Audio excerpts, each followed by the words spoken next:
Heck, is Twitch having some problems?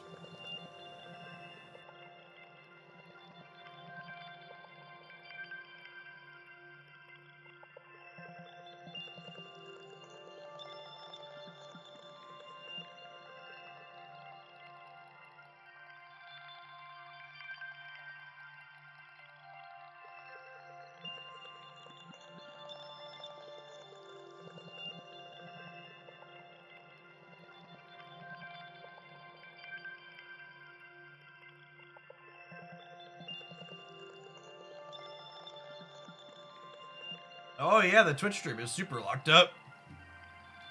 Jeffception is not working at all.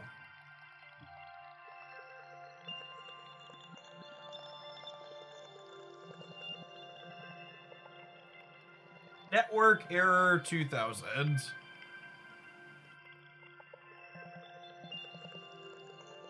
Well, the YouTube stream just went up and the YouTube stream appears to be working okay.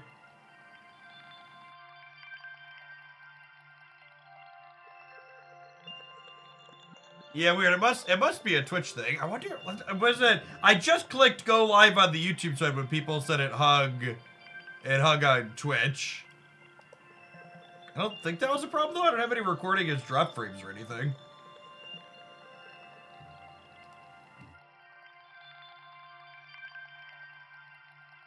Twitch is fine now. Weird.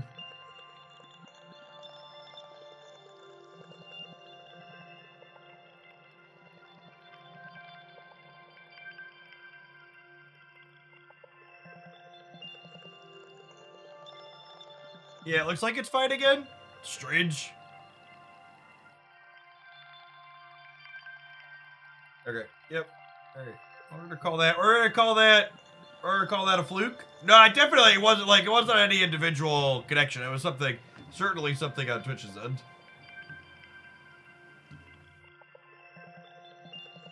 And remember, in general, if you're wondering is it a Twitch issue or a Jeff issue, you can always poke over to the YouTube Jeff Hoagland and see what's going on there. Yeah, I pulled the stream up on the stream to see if it was working, Lucas. That was me. Twitch be twitching, something like that.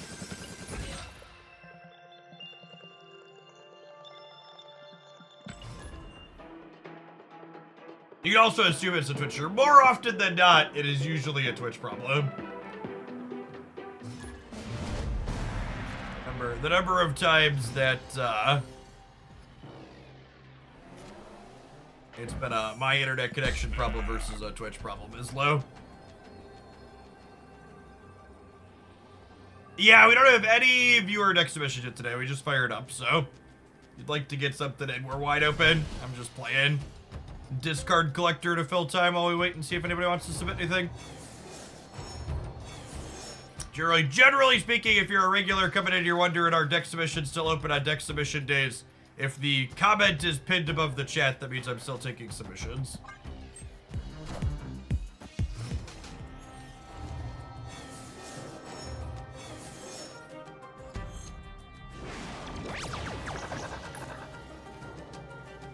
Better, but it could be worse. Oh, you know what? I forgot. The best decks video went up over the weekend. We should have made the best decks command and put that in the stream title.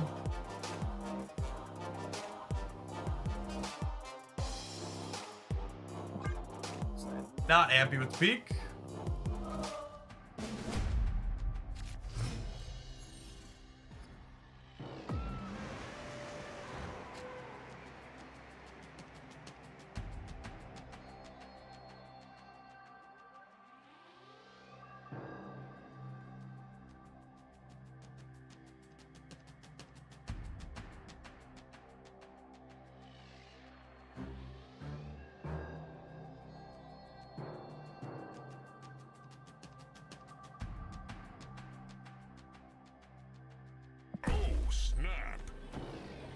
Is not very good for our boy.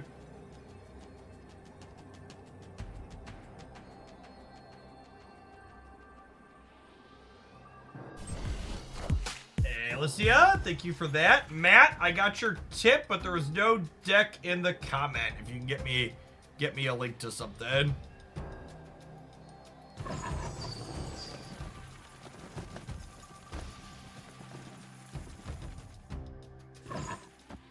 I don't know that Pal World is something that I'm interested in exploring on stream. There's a lot of... We were chatting about it in the subs Discord server over the weekend, but the company that makes the Pal World game, yeah, there's some stuff there. Let's put it that way. Venice, can we get some Craven Magneto Kingpin? We definitely can. That'll be our third one today.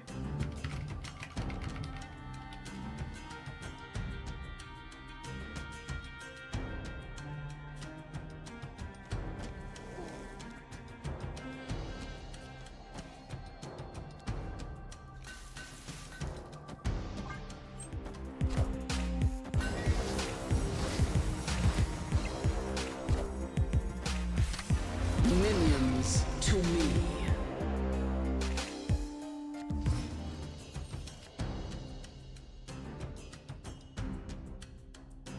The vibes are off. Yeah, well, there's no confirmation that it's guaranteed what they did.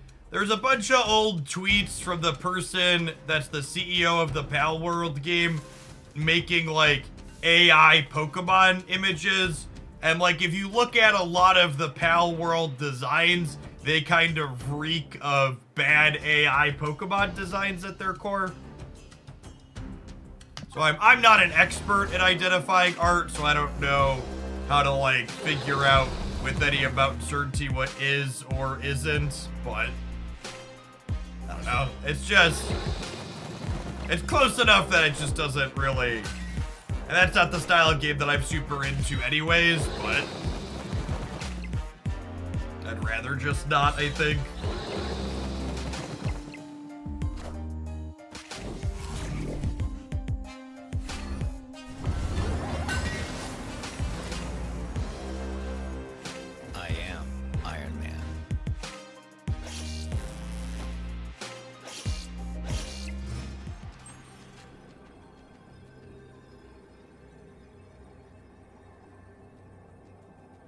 Alright, we have MODOK and Gambit in our deck, chat.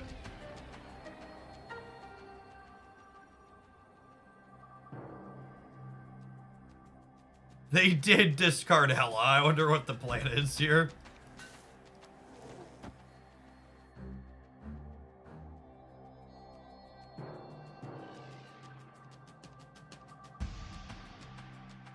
Opaque Destroyer, thank you for the third of a year. Welcome back.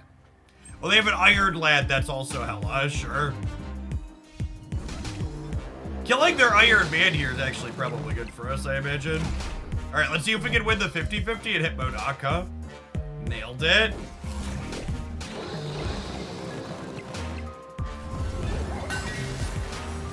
There's a good chance we still die here, huh? Nope, not to that one. Oh, and Meek jumps after Warrior Pulse Reapers. That's good to know, actually. Didn't realize that.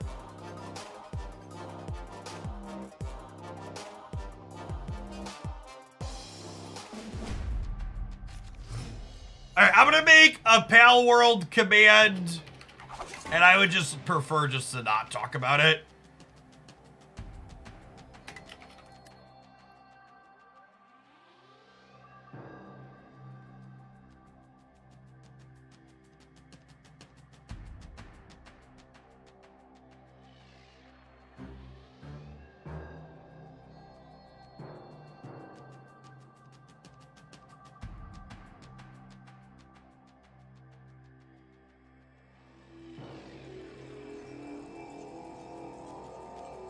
Snap-ass.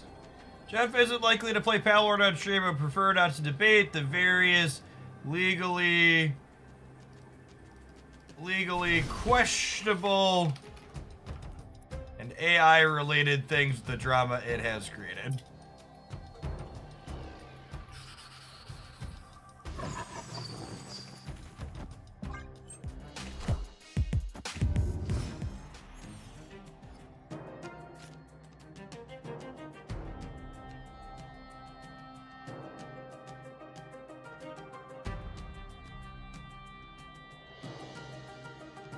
Hey, thank you for the 57 months, SDM. It's an eternity in internet years. Welcome back.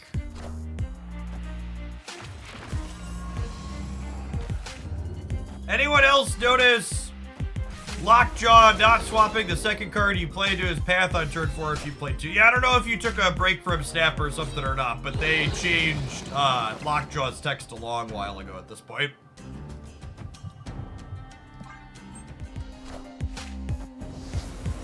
Lockjaw's only swapped the first card for a little bit now.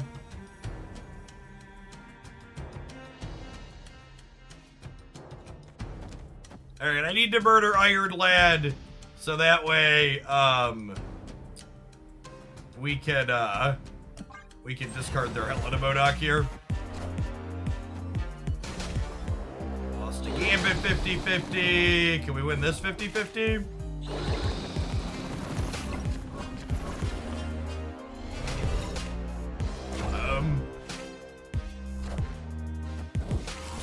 Go be hella.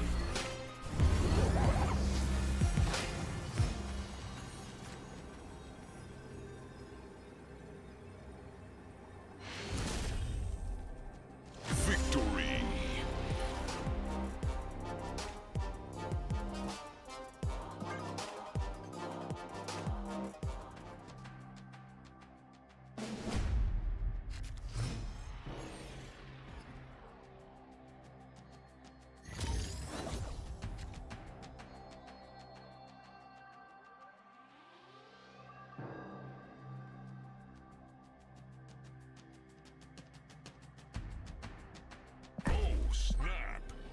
I'm just taking this Silver Conquest very seriously.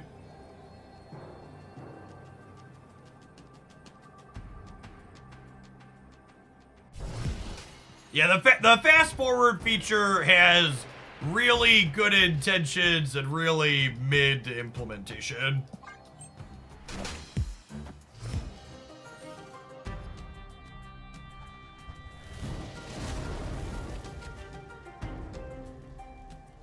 This opener's not bad for us, honestly.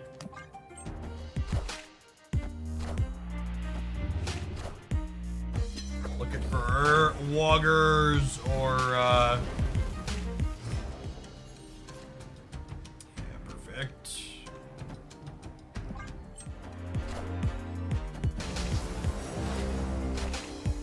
Hey, thanks for the tip, Lucas. You'll be our 4th deck today. When they crystal us.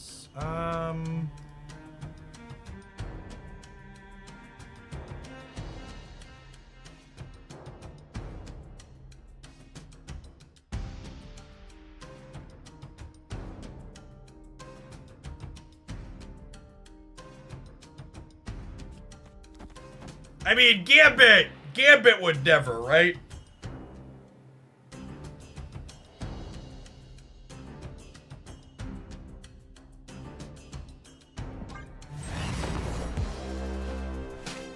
We're gonna have 5 other cards in hand when Gambit triggers, 4 other cards in hand, math. Did you pay Brood this month? Time to find out. Alright, we won the 4 out of 5. Can we win the 5 out of 6? Nailed it. Easiest game of my life. Alright, can we win the Meek 50-50 on top of it's the question. We did not win the Meek 50-50. RIP.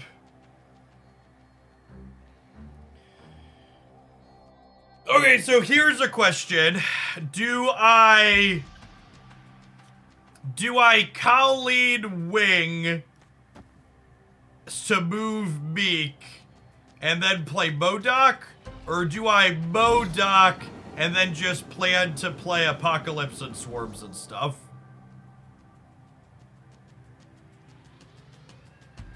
Hey, Yogg, that's perfect. If you get me a link to what you'd like to see.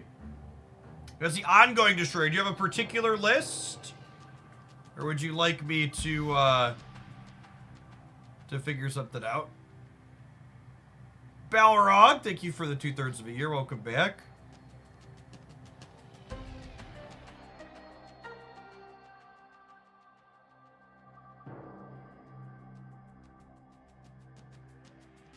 It's kind of close. Khalid's more fun. The Khalid play is more fun.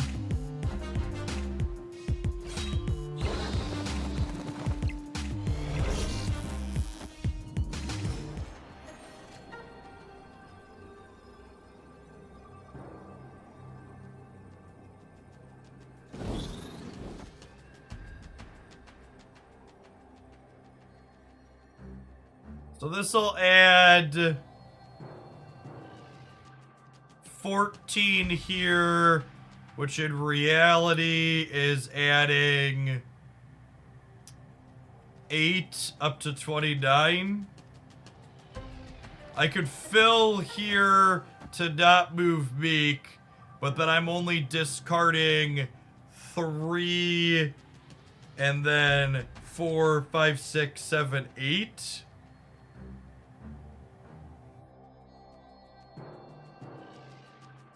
I think this is better.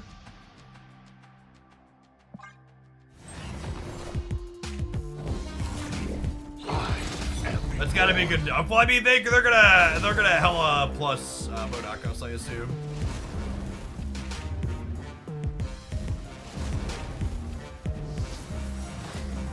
Anima Phoenix, thank you for the entire year. I appreciate that. Welcome back.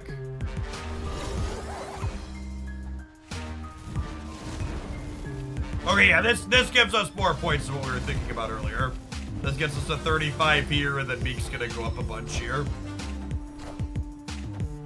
Which may or may not be enough to beat a Big Living Tribunal, we'll see. They periodically get higher than their... It probably comes down to where their Iron Man lands at. Why are they so zoomed in? I wonder if that's like a bug with the fast forward. Alright, we need Iron Man to not hit the onslaught path. Alright, we're dead. Iron Man. Rip.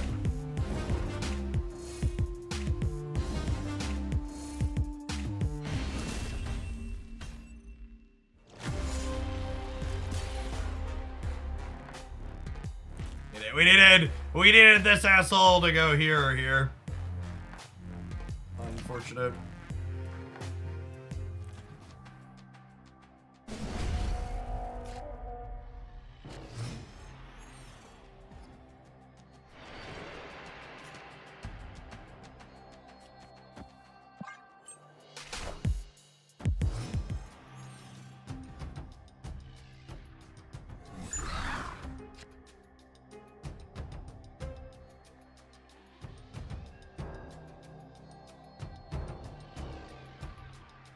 Hey, Double Pope! Thank you for the 29 months. Welcome back. Okay. Got Morbius into Mystique.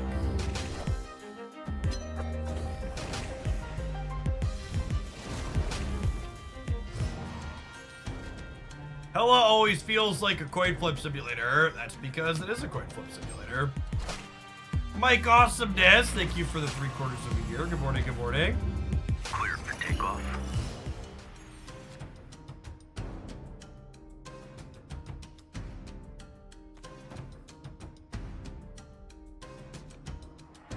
I just do this turn, honestly. Yeah, I think the Invisible Woman Hella deck that the opponent's playing is the least interesting Hella variation. I like the Lockjaw builds and ones that can like do more stuff when they're not going like Invisible Woman Modok Hella. They're a lot more interesting.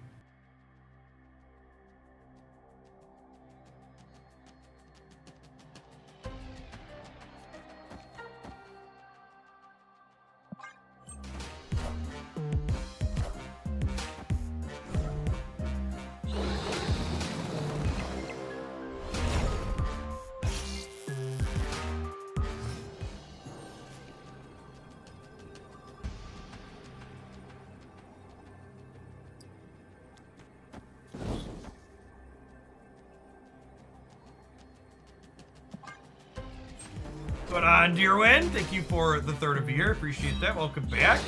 Shinsei, thank you for the 3rd of a year as well. Good morning, good morning. Apocalypse.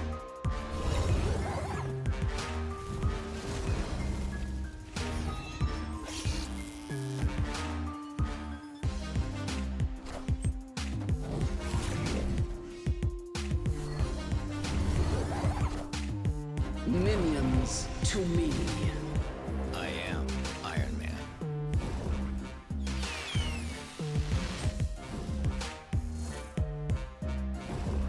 Behold my mighty hand. I'd like the record to reflect how skillfully we outplayed our opponent here. Dodged and weaved and executed to perfection. You know who didn't execute anything to perfection though, chat? The non-subs who are about to get an advert. You should have dodged when you weaved. We'll see you in 120 seconds. Thanks for hanging out. Don't go anywhere. Can you play this deck without Meek? I mean, this deck's bad with Meek, so even if you have Meek, if you don't have Meek, it's probably still bad. Follow your heart.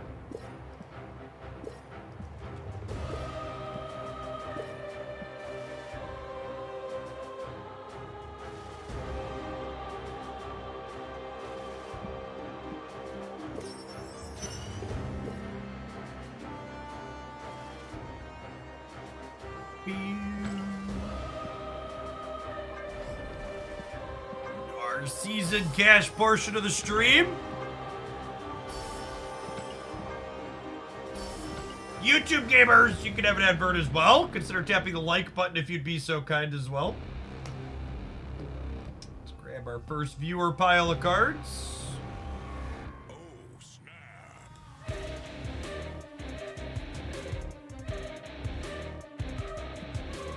Bets Fats, thank you for the 14 months. Welcome back.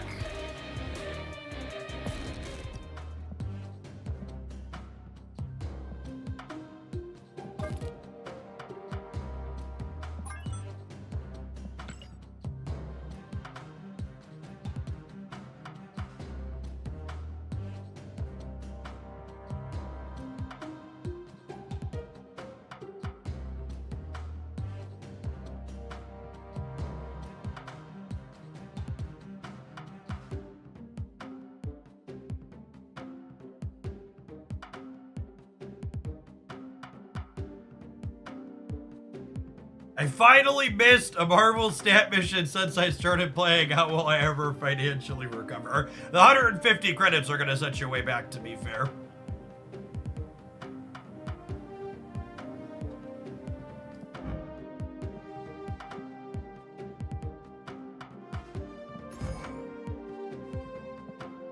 Oh, I have Infinity Gauntlet Howard now, chat. Howie! Noko's Pugs, thank you for the 22 months. Shiny logo. Shiny logo. We have the power. Ooh. That is quite the animation on the duck, gamers.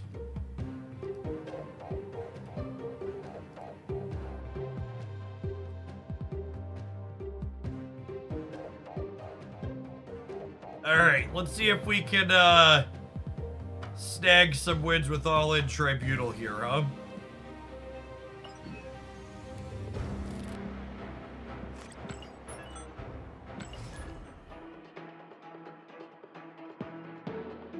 Jingleheimer, thank you for the 7 months. Welcome back.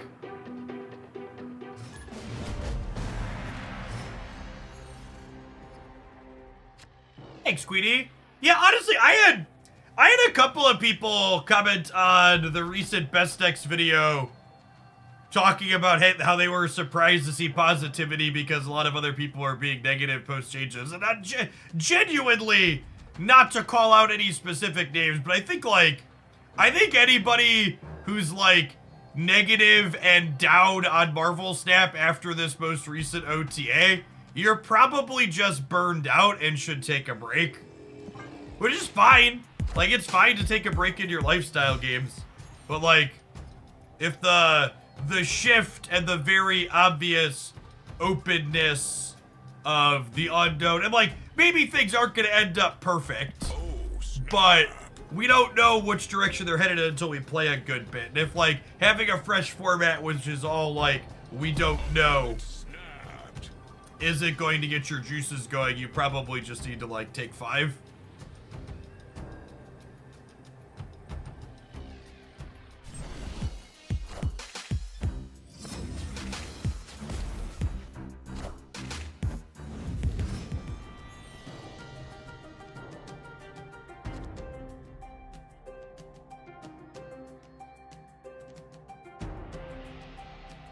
I took a break for 6 months, and collecting Series 3 cards is so much better than being Series 3 complete. Yeah, I agree with that. What are the really common sentiments you see among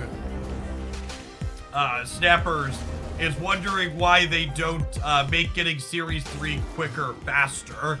And honestly, I would assume the reason why they don't make getting Series 3 quicker, faster is because they see more player attrition with people who finish those up. Yes, hands will swap twice, so the second might keep against the first. Look, no numbers. Thank you for the 65 months. Welcome back. Bounce is playable again, and that's all that matters. God bless. Cirrus, thank you for the 13 months. Good morning, good morning. Let's see what my duck's got. Mystique.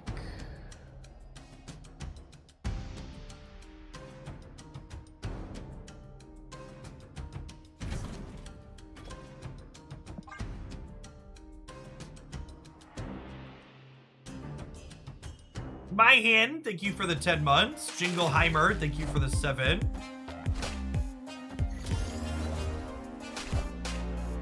Howard the Duck is playable. I would be surprised if Howard the Duck was playable.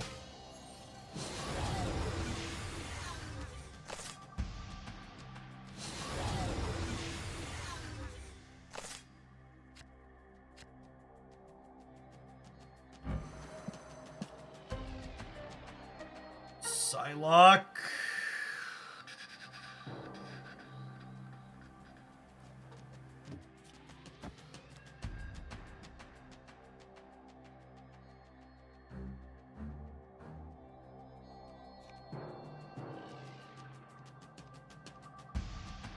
What if I wave and Jubilee into Psylocke, and then that guarantees that we have Onslaught next turn, and I'll be able to Onslaught and Living Tribunal, because they'll both cost 4, and I'll have 8 energy from the Psylocke here.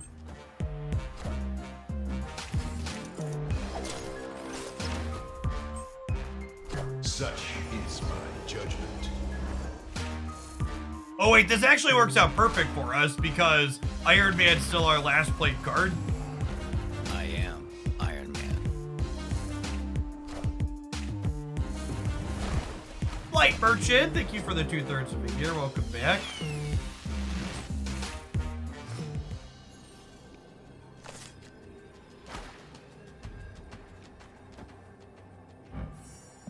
And again, we were guaranteed to have Onslaught here because our last 2 cards were Iron Lad Onslaught. So if we drew Iron Lad, it would copy Onslaught.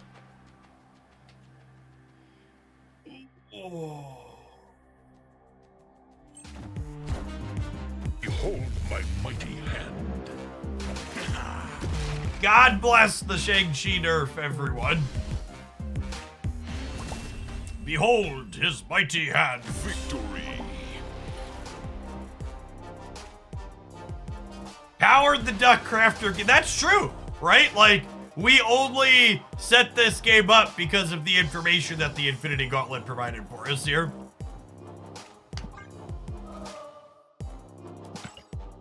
Good little quack.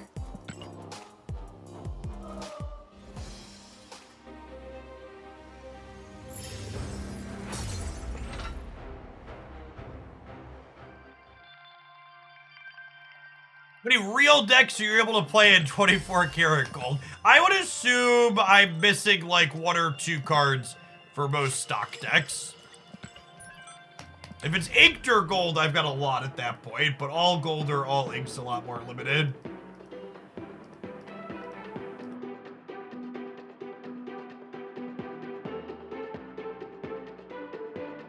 In that game, Howard the Duck was quacked.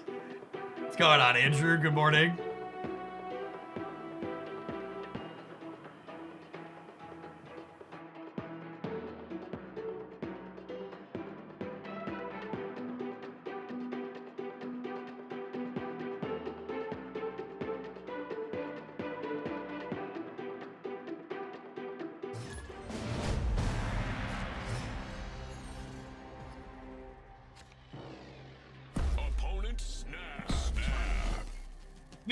Stinky's not a stinky sweater, so that's nice.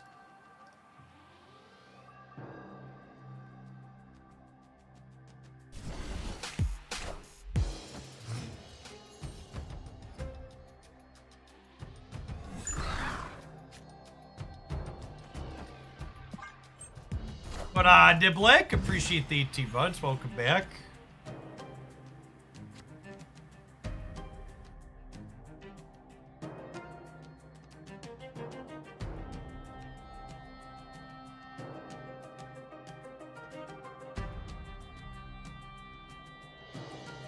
Is this crazy? Call me, baby. I feel like there's value in waiting longer for my Jubilees, so I have a smaller range of things she could get.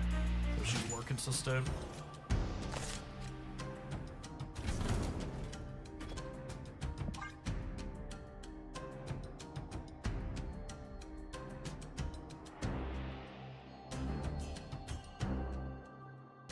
Mafia, thank you for the 4 years. Appreciate that. Welcome back. I am Iron Man. I am Iron Man.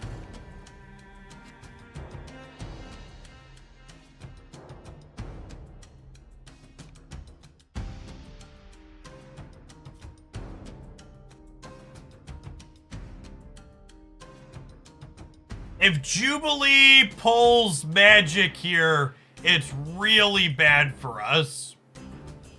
But if she pulls any of the others, it's solid, especially if she pulls Onslaught.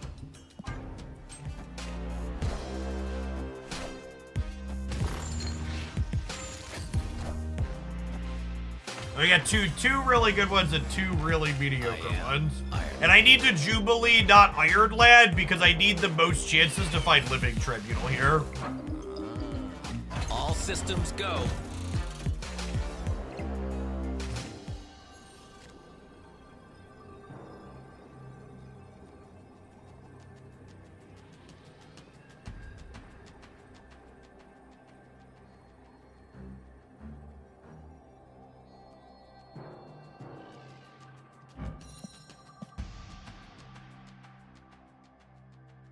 Does 11 beat them on the left? I think there's a good chance 11... No, I don't want Living Tribunal, chat. If I Living Tribunal, I'm going to lose here and here. Knowing that we have magic on top means I can just go for 11 left here. We just need to dodge a Magneto. A lot of these decks don't play Scar. Magneto is the card that beats us. Is the card they're typical up in range.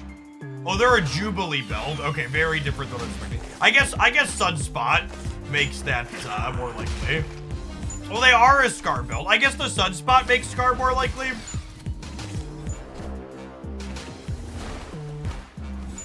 Yeah, we needed to win this 50-50 here. We needed Iron Lad or we needed Tribunal or Onslaught here.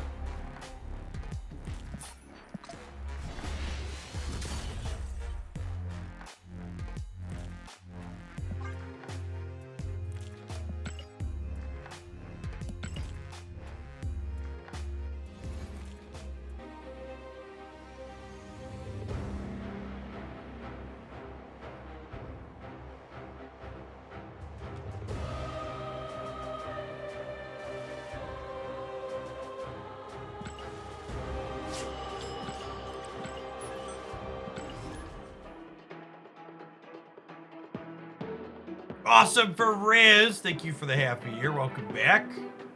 Morning, Chrome Raven.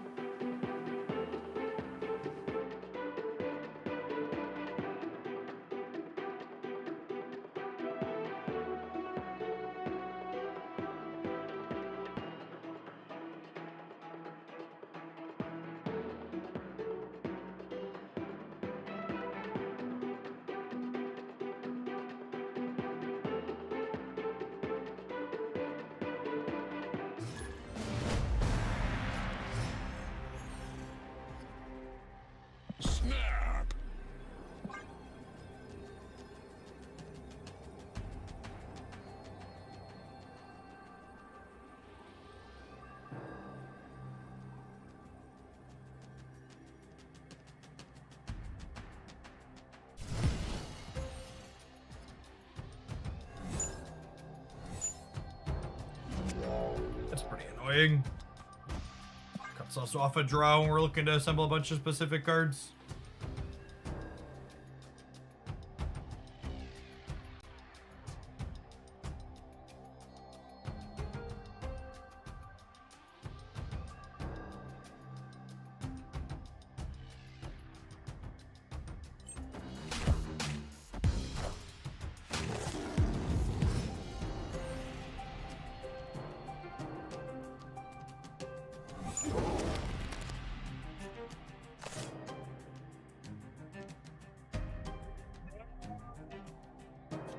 Cooper rates me a draw at least, right?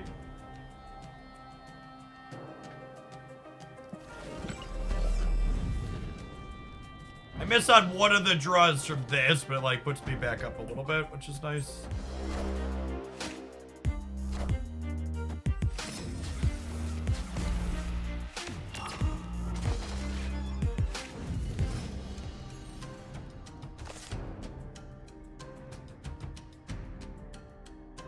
Good morning, toddler girl. What do you have for me? Mommy laminated your art? Oh, it's for me? Thank you, Haley. It's very pretty. It has all the colors?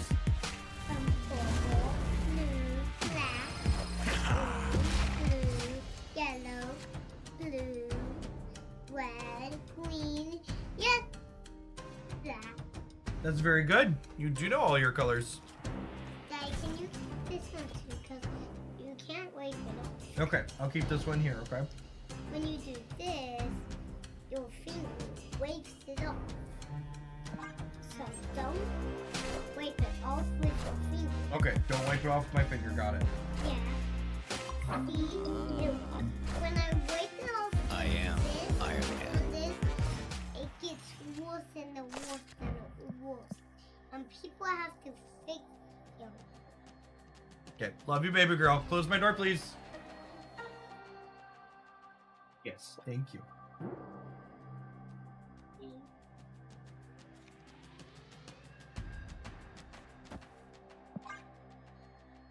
Where'd my other picture go? I think I have my other picture. Oh, it's right here. It's right there in the chair.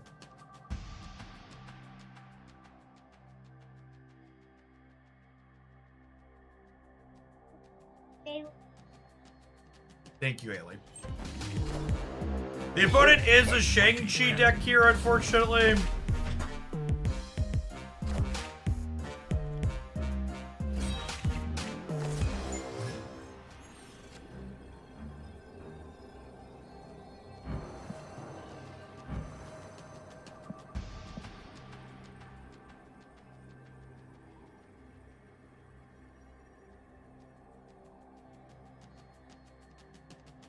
We're dead, right? This is 30.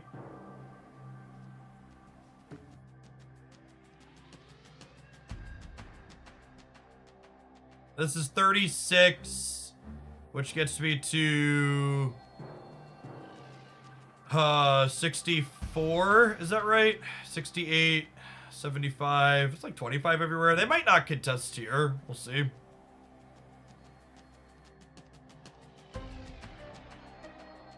Thanks for the half a year, Ethical Arsonist. Welcome back. Depends if they play for the left or the right here. The mystery. Yeah, they just didn't play for the right. So now we get to take this and jump it up.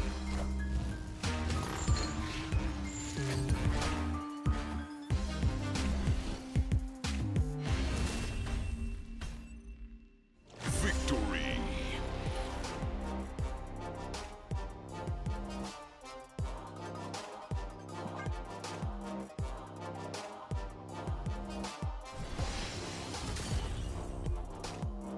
Opponent threw. I mean, they didn't throw, chat. Like, it's easy to be sitting here watching me do this and, like, knowing the play I'm going to make and saying that they're going to throw. But, like, saying that this is a throw. But, like, if they play this here, they lose here and here, right?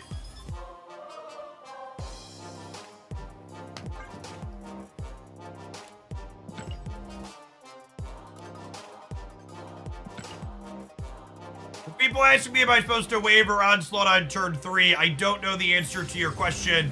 If I did the math and calculated something else was better numbers, I would have done it. If you did the math and it's more, say it with certainty. Don't ask me to go back and do math that I very clearly didn't do. In general, that's a request I have for people in chat. It's a very common Twitch chat style thing that happens on these live platforms where people are like, oh, isn't this other thing you didn't do better? And it's like, well, if I counted the other thing and knew it was better, I probably would have done that. So rather than asking me to go back, you instead should be like, oh, I counted this other thing and it's better and here's why.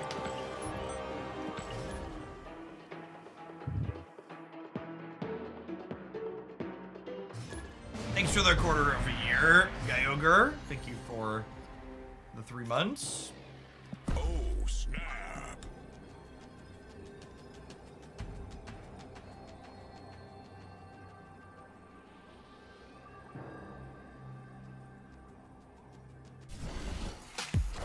Going on, New Sense. Thanks for the 14 months.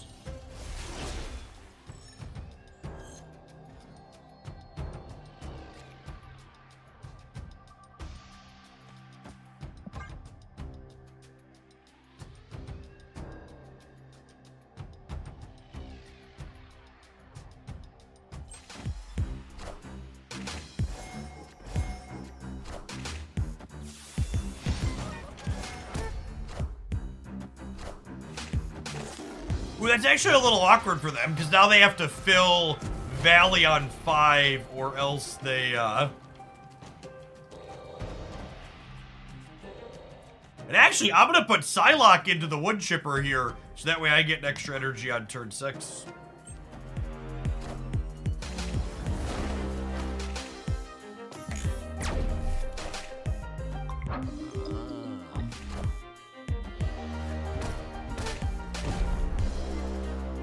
Hey, Takujo, thank you for the 13 months. Welcome back. Would love a wave. Thank you for asking.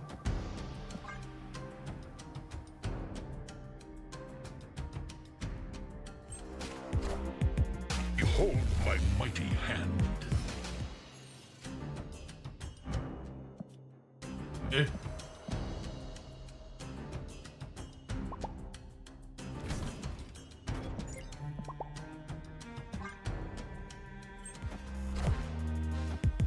I am Iron Man.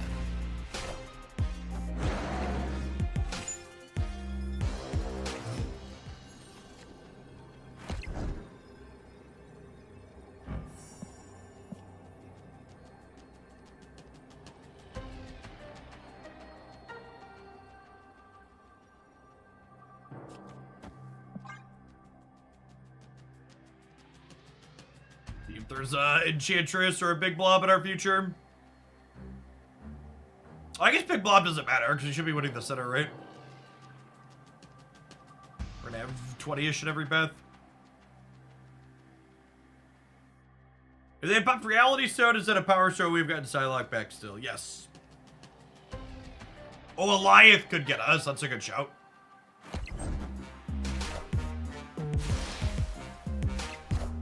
Oh, that Soul Stone's like minus 40. I think we're still good enough to win the center. Math. Victory.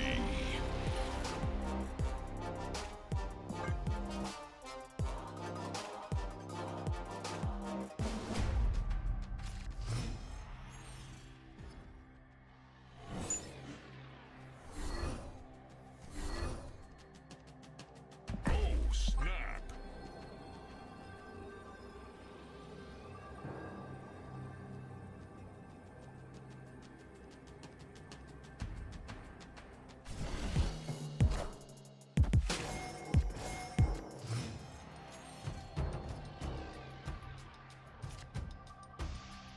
If you say math out loud, it works every time. That's true, you know.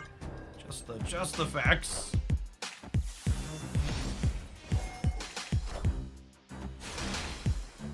Malari, thank you for the 2.5 years. Welcome back.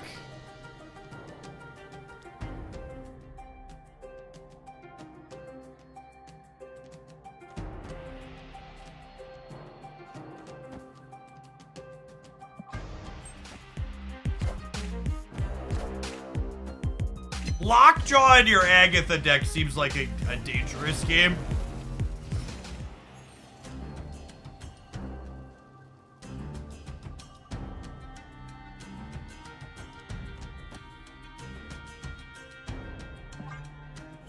You have any daily routines to stay sharp? Can't say that I do.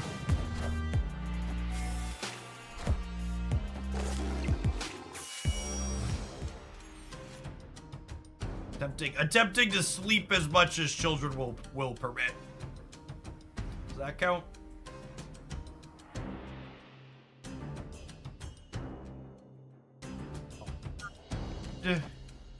Might do this, gamers.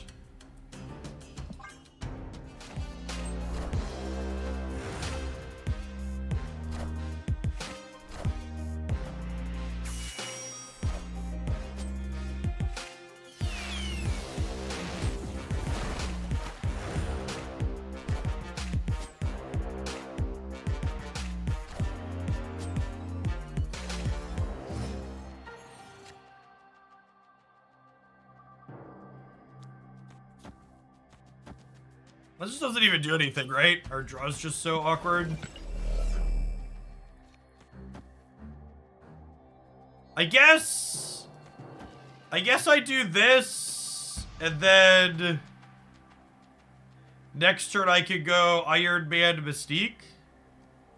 And that actually probably wins the game, huh?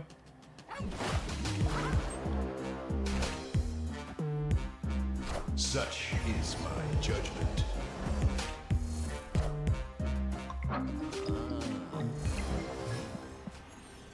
Maybe? Is that enough to win the game? But actually, no. This is 12, 48, 51, 59, 19 everywhere? Yeah, probably wins a lot of the time.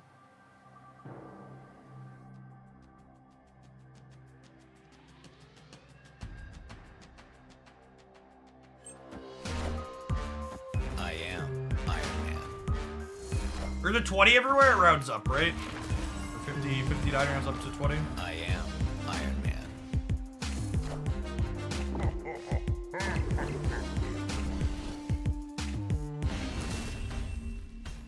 It's the bare necessities, the simple bear, the blobbities. It's still 15 poweries for 6 costs. Do do do do do do do do do do do do do do do do. Boop boop boop boop boo do do.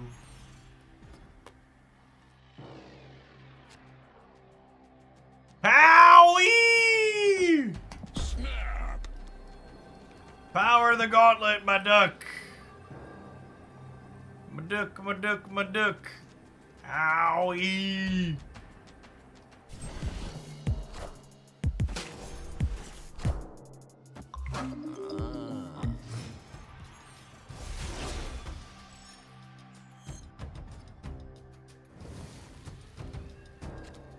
Duck on one, that's a snap, yep.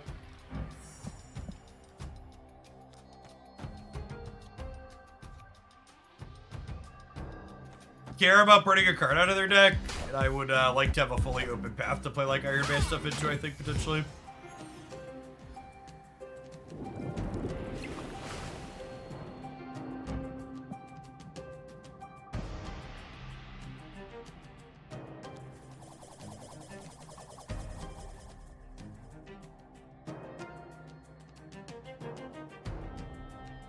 Surprised they didn't try and burn your cards. Or an Agatha deck, chat.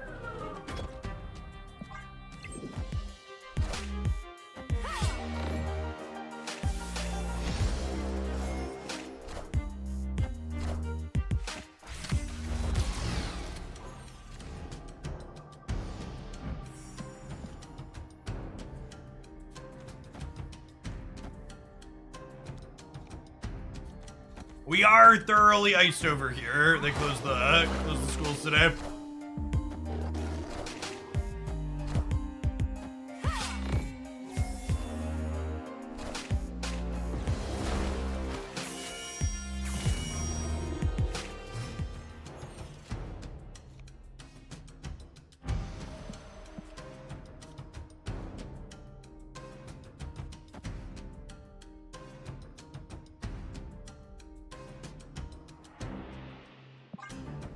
Lack of Iron Man is most unfortunate.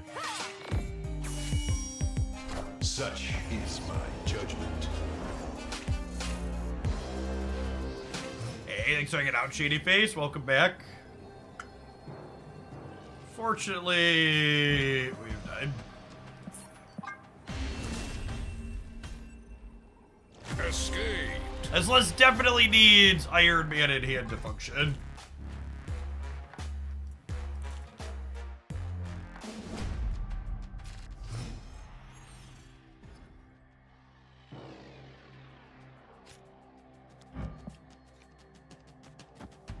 Snap. Turn one, Howard. That's a snap.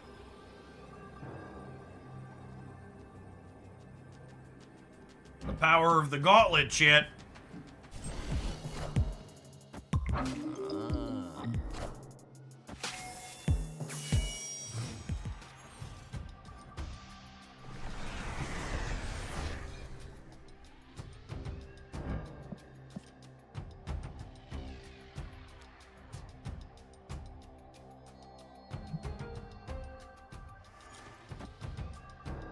Would Howard be overpowered if he could scry once? They would never introduce a mechanic like scrying to Marvel Step. They explicitly avoid abilities and mechanics like that that make you choose things via an interface.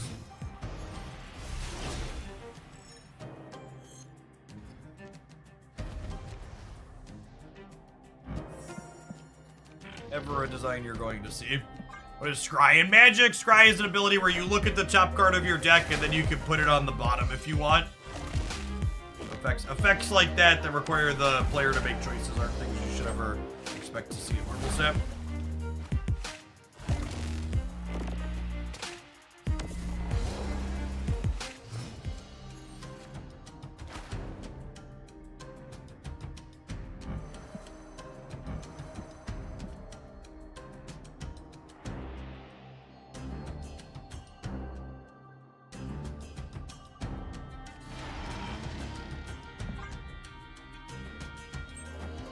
Yeah, buddy.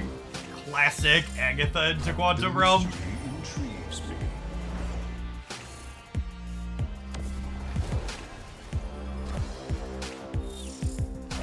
There she is.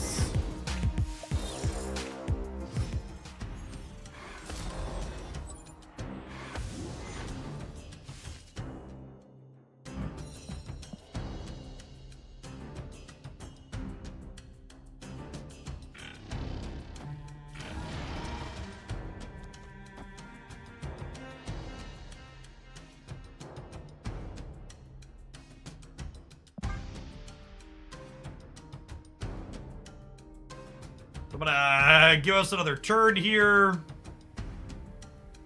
get some power going. Then we're pretty likely to find an Onslaught with Iron Light in our deck still as well here.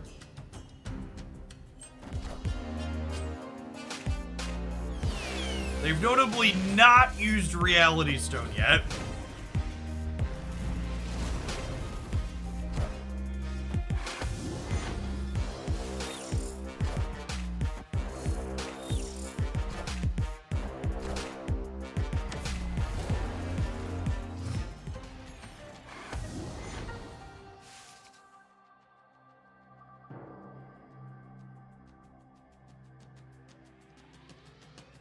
So, the conservative play here is Iron Man Mystique, so that way if they Reality Stone me, we have power on the board.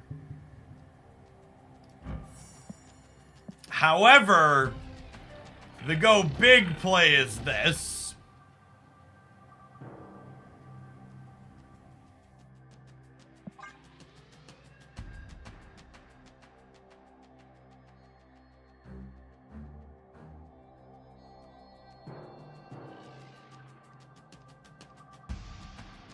Mama didn't raise no coward. Might have raised a fool. Definitely didn't raise a coward.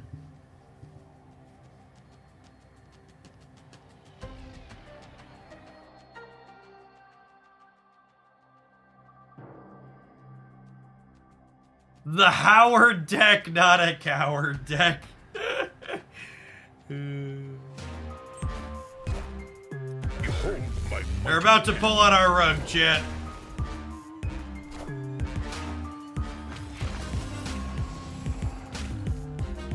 Behold my mighty hand.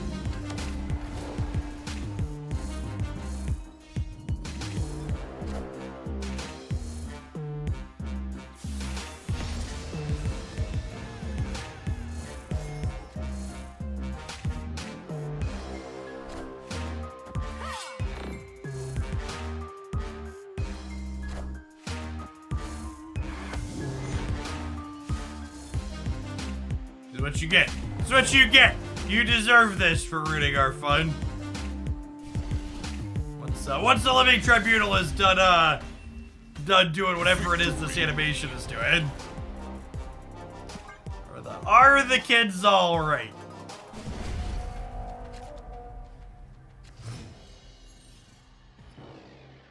The Tribunal's just double and triple checking the calculus.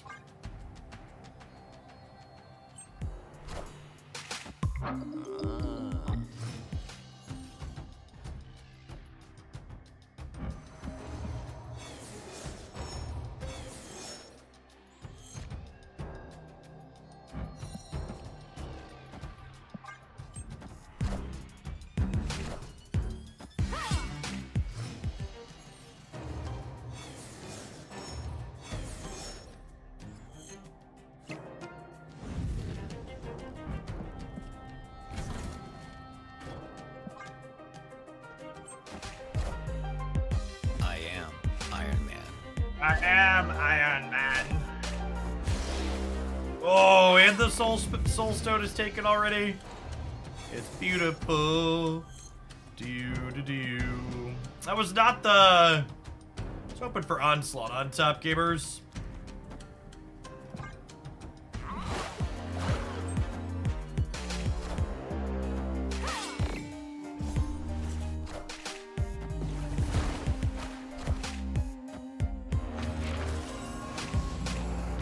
I am Iron Man.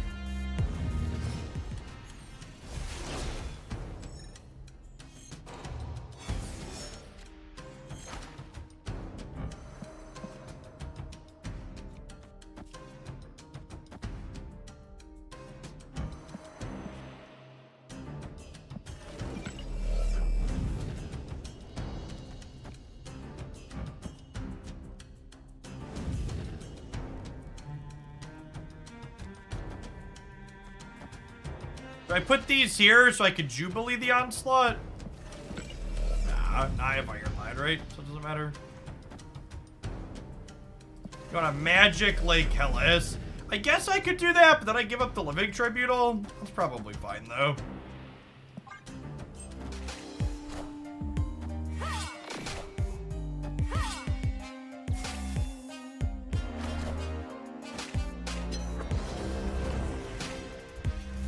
Yeah, I think Grandmaster has a lot of potential. It's obviously going to have potential in the bounce decks, which are one of my favorites.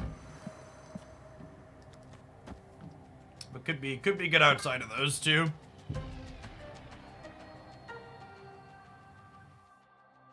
They can rug pull because of Space Stone, that's true.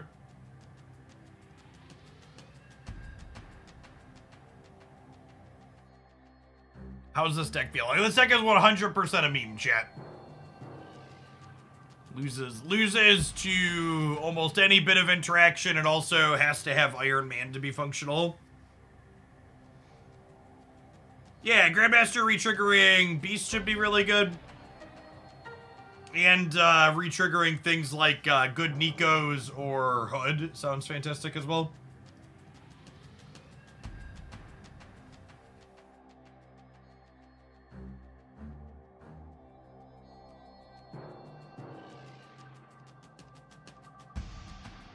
I discard. No, I don't think this card's that great.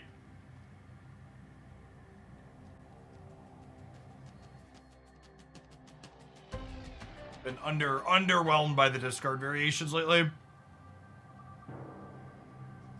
Grande, thank you for the over 3 years. Welcome back. Zintoth, thank you for the 76 months. Good morning, good morning.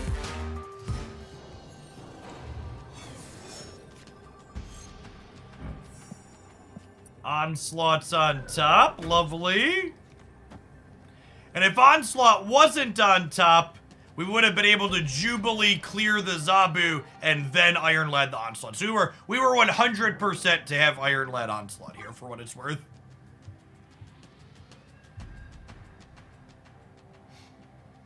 Oh, Jubilee's 8 middle. Yeah, I was thinking, in my brain, Jubilee was pulling Zabu because Iron Lad was copying Onslaught, but you're right. I missed 3 points of power here. If we lose a lane by 1, it's my fault. We'll probably be okay, but I don't think we're gonna lose by 1, chat.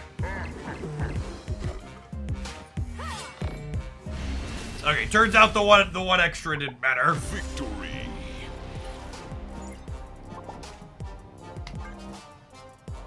You know what does matter though, chat? Whether or not you're subscribed to the channel and how this advert happens for you. We'll see you in 120 seconds.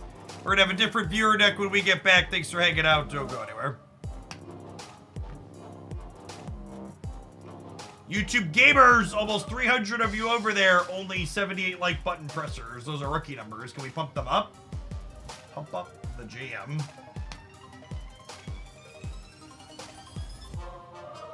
Morning, Mondaire.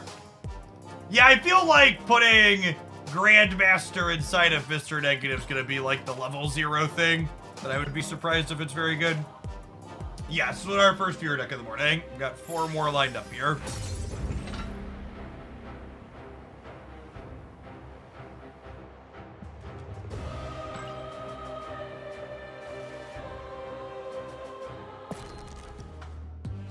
You see Holy Diva's tweet about how Magic on Twitch has been on a decline since pre-pandemic. I mean, Marvel Snap on Twitch has been on a decline since the game release, basically. That's just how these lifestyle games go.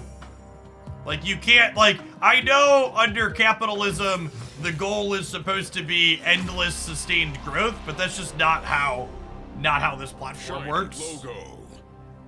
Is Grandmaster random? Grandmaster is random, but guaranteed to be an on-reveal card. So if you play him to a location with multiple cards,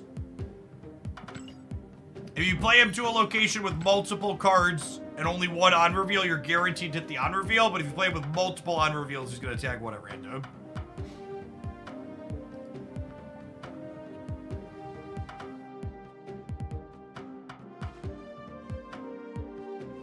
Smithwick, thanks for the 2/3 of a year. Appreciate that. Welcome back.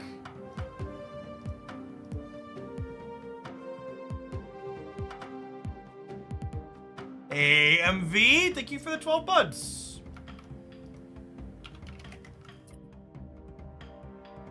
Does Cosmo Bid stop the Grandmaster cards? It does, yes.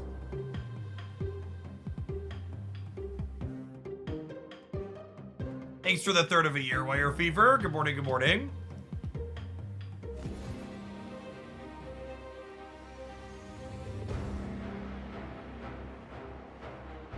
Oh, by the way, do I have my days mixed up? Do drops start tomorrow? I thought they were Wednesday. In my head, they were Wednesday, but I was thinking Wednesday the 23rd. No, it's definitely Tuesday the 23rd, huh? They do totally start tomorrow. In my brain, I had Wednesday as the first day, but yeah, tomorrow at 10 a.m. So actually exactly 24 hours from now, drops start again.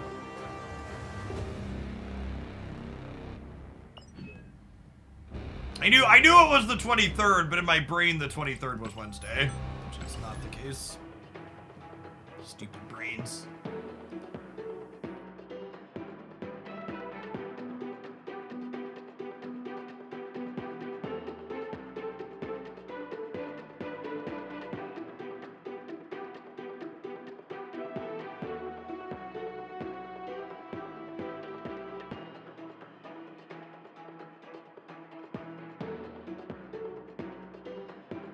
Grandmaster moves, an on reveal card mid, Werewolf by Night jumps to Grandmaster and then jumps mid? No.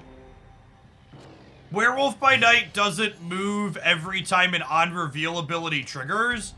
Werewolf moves when you finish playing a card if that card had an on reveal. Shinza, thank you for the 7 months. Welcome back. Appreciate it. Oh, snap.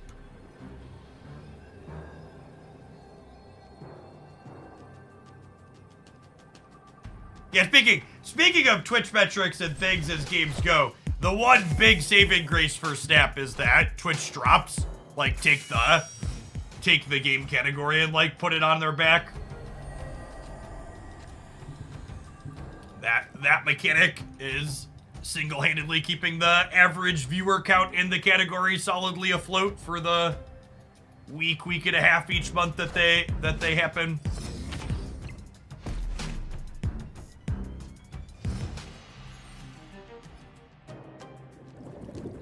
People like free stuff. Turns out they do. Yes.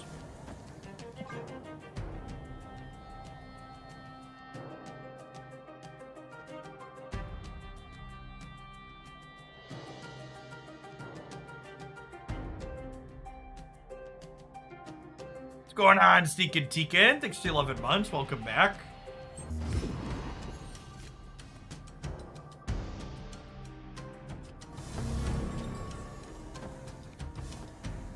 I'm gonna gambit this turn actually, 'cause there's a good chance this is like a Carnage that we could kill, right? I could also be killing their X-23, but you know, you'll know. Enough said, bub. Since 2019, Magic has lost about half its viewership on Twitch. Imagine what Arena and Alchemy could have been. See, I think a lot of people just don't understand this industry when you say things like that. I think like, obviously, Magic the Gathering and Wizards of the Coast, like, failed to execute their shit as well as they could have executed it.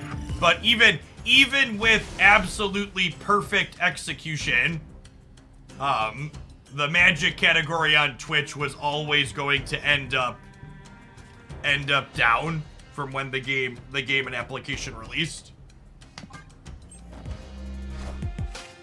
Endless and even sustained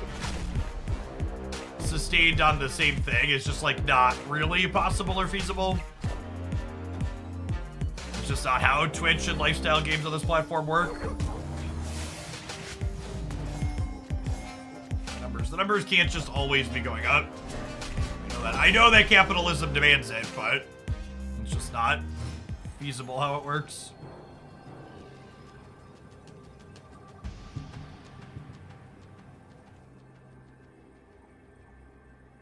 Opponent snapped.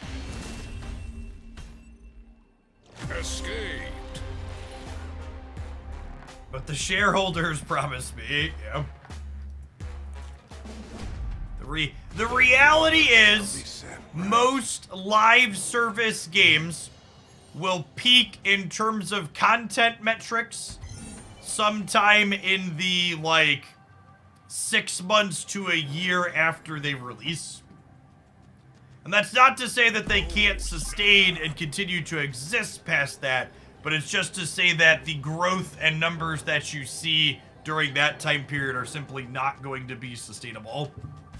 Like, I've seen other content creators, like, talk about how Snap is dying or falling off because they're just, like, not seeing the same growth they were in 2023, but, like, no one reasonable or who's been in this industry for a while was expecting that to happen.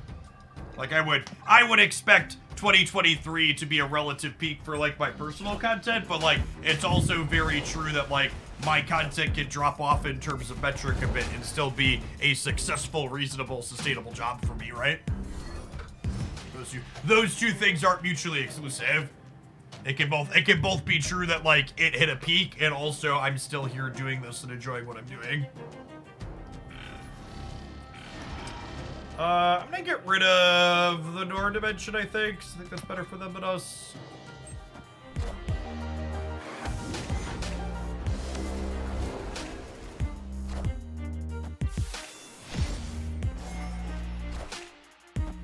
do you think the peak for Marvel Snap was? The PC launch when they did the first set of drops, I would wager will be Snap's peak on Twitch as a platform.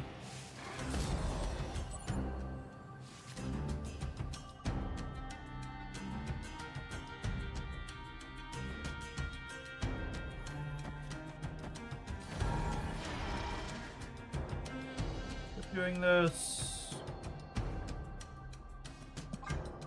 And for reference, for people like Twitch metrics and stuff like that I talk about, they're all super public on a bunch of different API trackers. Solidome is my favorite. That August was the PC release? I think August was the PC release.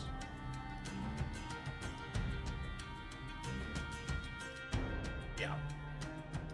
Just to highlight it. So like, this was August of 23. The category averaged 7,700 viewers for that month.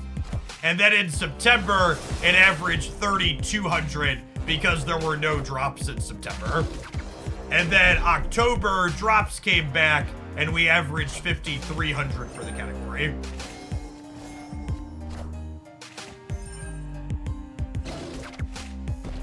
Yes, Twitch numbers do not strictly correlate with play rate as a whole.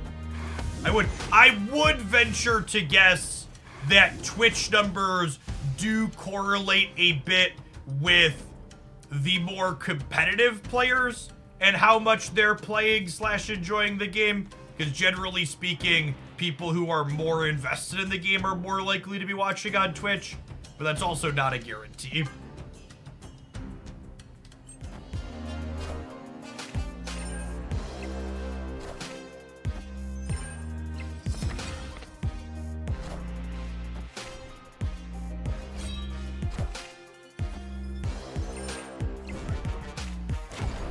And I see people talking about new content and how it tends to temporarily pull people in. And that's kind of the interesting gambit about Snap, is that with Snap, unlike a lot of other card games, we don't have traditional set releases where you get like this temporary boost from a set release, right?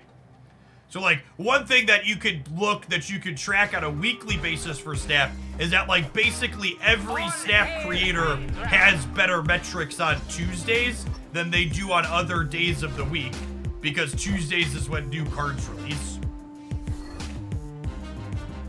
Enough said, Bob. There's that boost on that day.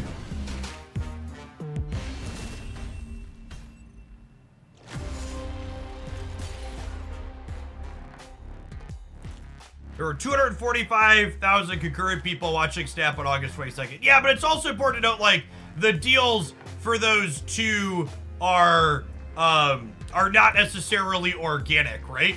So, like, the 245,000 people was a combination of some organic people coming from drops, but they also did an incredibly crazy and I would assume expensive sponsored push at the same time that those drops were happening.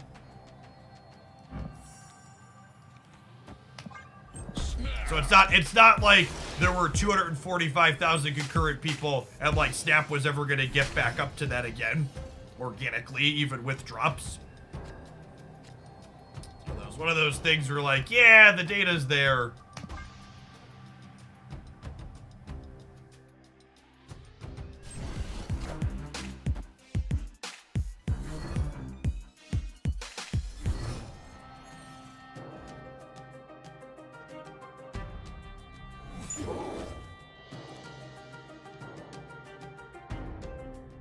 We're just vibing, gamers. What'd they discard? They discarded Nico.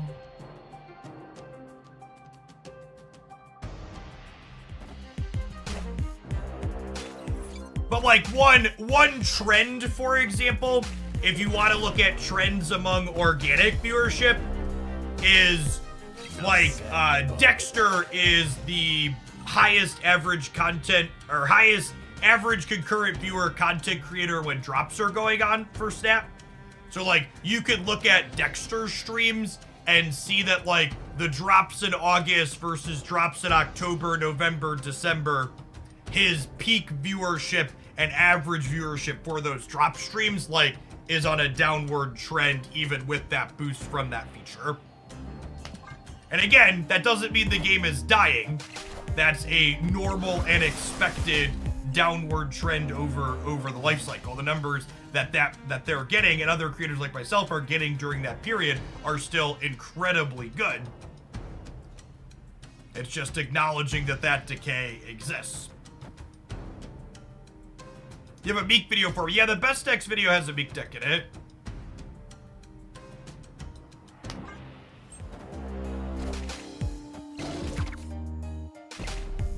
The drops got a bit less enticing too. So this next upcoming drop will be a small example of showing you that probably doesn't really matter. So this next drop where they're adding a premium mystery variant is technically the first time drops have gotten better since they started doing drops every month. But I also don't think the quality of the drops is necessarily a defining feature in what's going on with the numbers there. I'm gonna assume they play for the Crochet. I'm just gonna play hard for these two.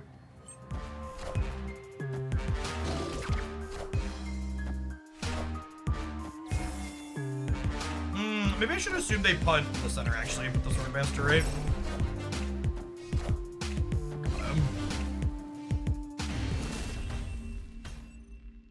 Victory.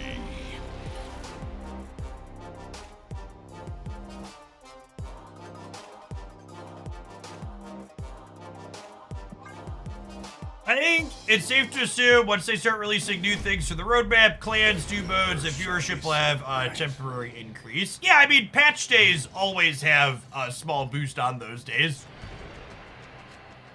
Like, that's normal and expected.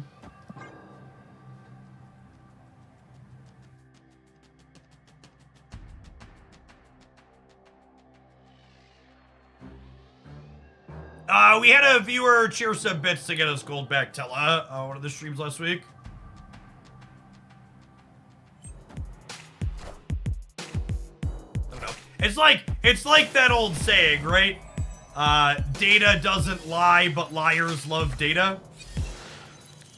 And that saying isn't even necessarily to say people are being intentionally misleading, so much as people who don't understand their way around the numbers are going to jump to conclusions and make stronger statements about things that just really don't shake out to be true. I think I'm waiting on this, because I'm just playing Lady Sif next turn anyway, so I don't need the extra energy.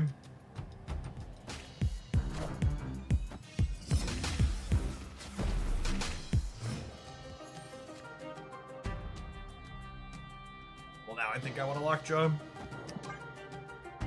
Snap.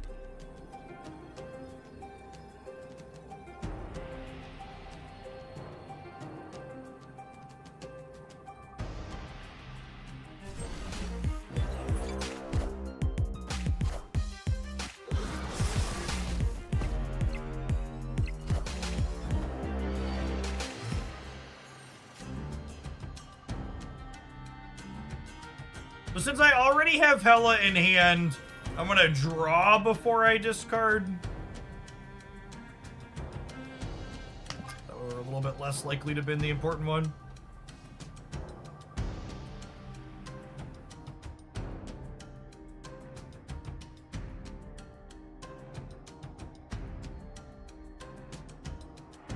Fonseca, thank you for the over a year and a half. Welcome back.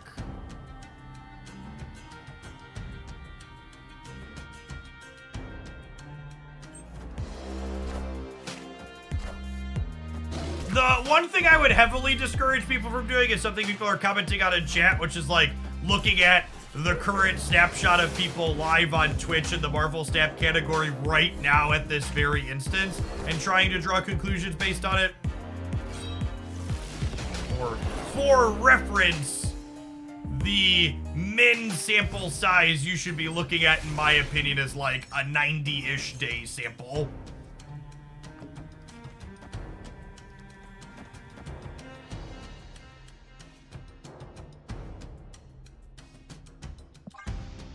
Gives you a realistic look at where trends are going. This looks like a fun deck. This deck's got a lot of stuff going on, which is solid.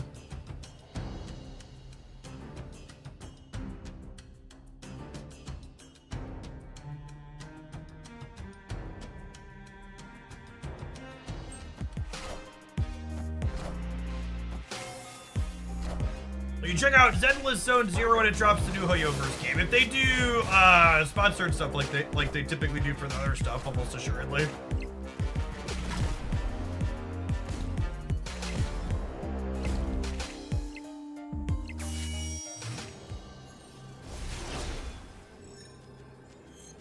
Lucas, which deck is yours again? Can you remind me?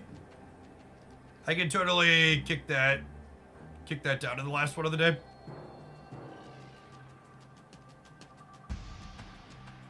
Your Nimrod Zola. Yeah, I'll slide you to the back of the line. Should come up in about two-ish hours. Maybe a little longer than that.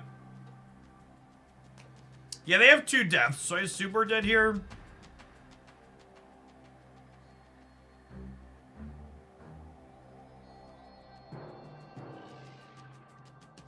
I could also make 2 deaths ourselves.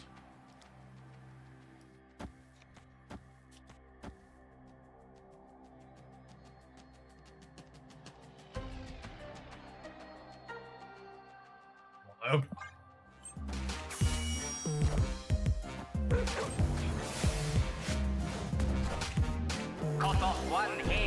Oh, Hella would kill Venom. Oh, I didn't even think about that. We did totally discard the Gambit, didn't we? That's a great shout. I don't know if we would have had enough points in the middle to beat the 11 power death, but maybe. That's probably the better line, right?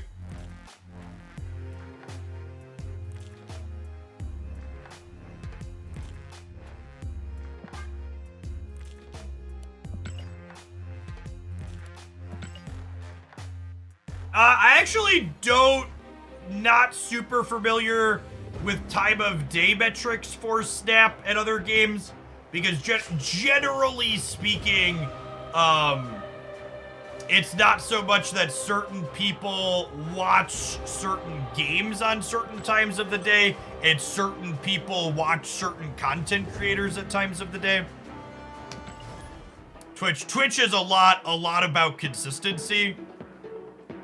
So I don't think measuring individual time windows throughout the course of the day is necessarily useful or actionable metrics to really look at. Snap. That's not something I can derive meaningful information from. Snapped.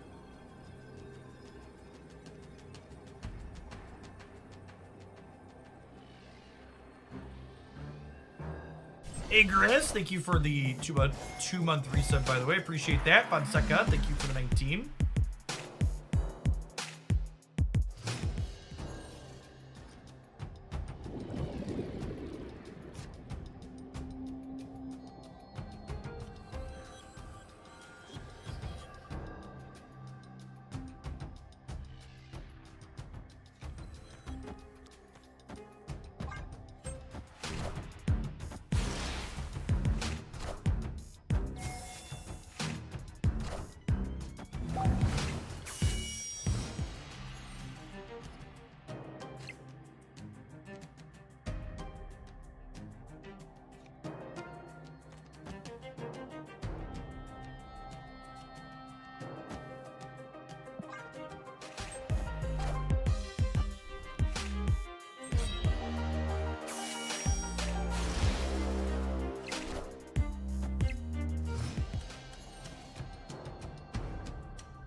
This, I think it's this.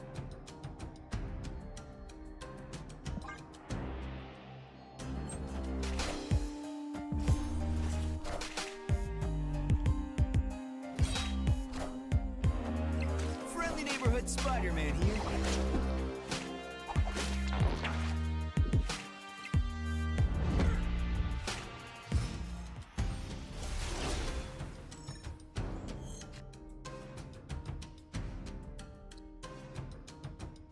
Do I need to roll harder on this Hella than what I currently have in hand? That I currently have in discard? I think I do.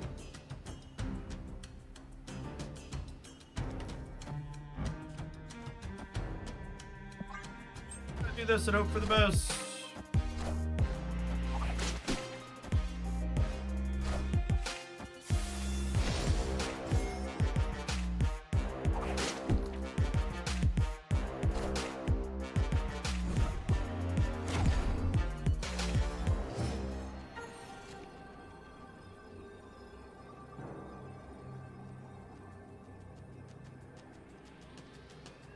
Death, Black Cat, Power Stone. That's probably fine. It's the proving grounds anyways.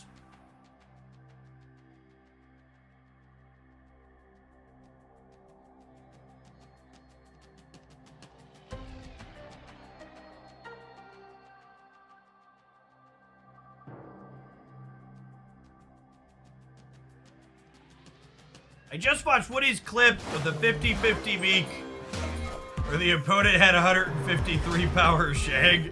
LOL.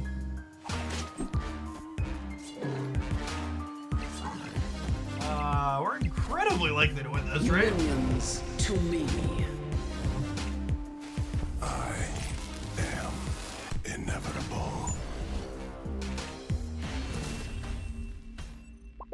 Loogie, thank you for the 5 months. I appreciate that. Welcome back.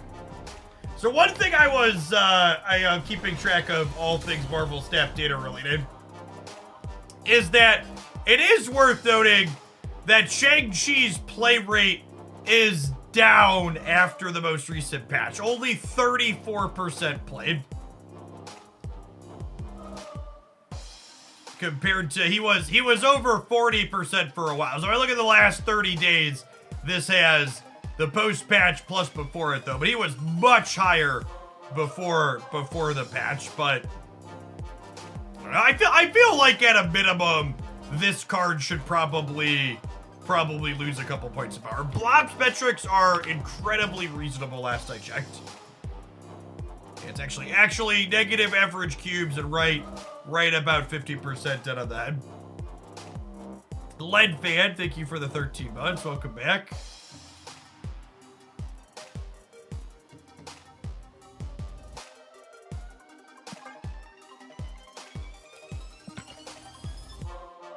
I honestly would not be upset with a 5 energy Shang-Chi.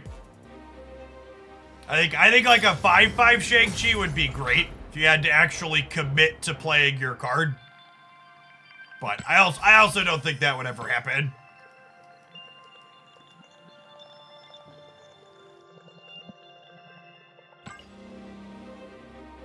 I don't think that's first pick. I think they like that kind of valve.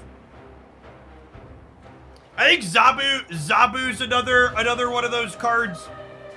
Like I don't think they're changing the text box on Shang-Chi, and I don't changing they're changing its cost. But like I feel like Zabu should probably be a 2/1 at this point, and Shang should probably be a 4/1. Like I don't think they're gonna adjust either of those cards' effects, but they're like 100% should probably be shaving a little bit off the top at this point. Hey, GG's Chaos Hat. Alright, let's play one more with our hella surfer best here, and then we'll take our ad break and move on to the next one.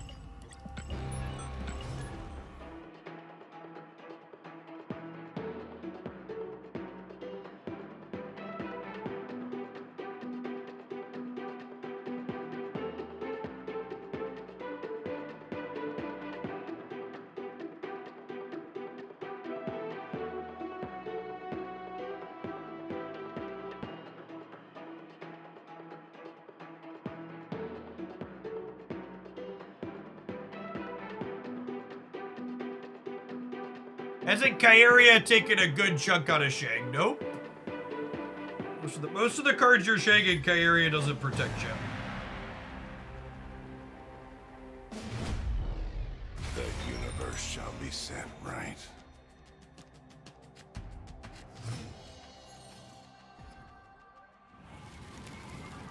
Live from the Daily Bugle. Opponent snapped.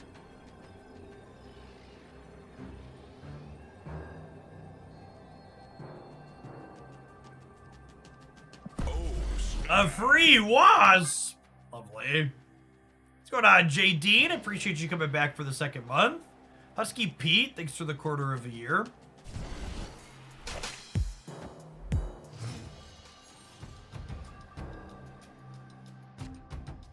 We did not slide back into a prison-focused metagame after the OTA. It's worth noting that the prison metagame we had before Blob was added to the game, that did not, that had Professor X at 3 power, and it had Miss Marvel before she was changed. There were some pretty key differences between then and now. Past just Blob.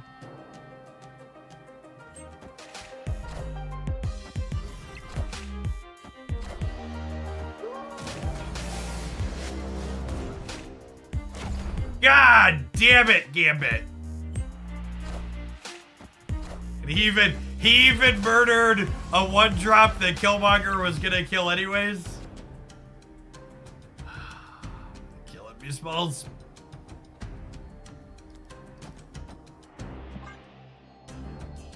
Ever lucky, Rubber Ducky.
Difficult time using my Prime sub each month. It's never available in the box. I have to track it down. Yeah, that's my design, unfortunately. They want to make sure that people that are using the Prime are like actively seeking it out, as opposed to just like incidentally having it.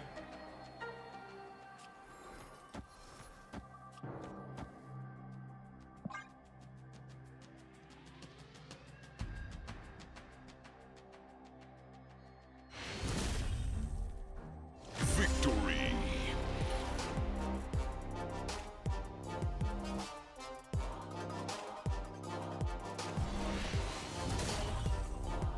There's been a lot of talk in recent months with the focus on Twitch's lack of profitability, what the future of the Prime sub holds. It'll be interesting to see if that's a feature that lasts in the coming years or not. It's been a hot second since we played this deck, and honestly, talking about the state of the current format and what feels good, bad, or otherwise, the fact that we had a full session with this and it felt, you know, we're not gonna call it good or busted, but it felt reasonable and playable, and generated some amusing games for us, feels like a sign that we're rolling back around to a reasonable spot overall. Let's take our ad break, and then we'll be back with our next viewer submission. Thanks for hanging out. Don't go anywhere.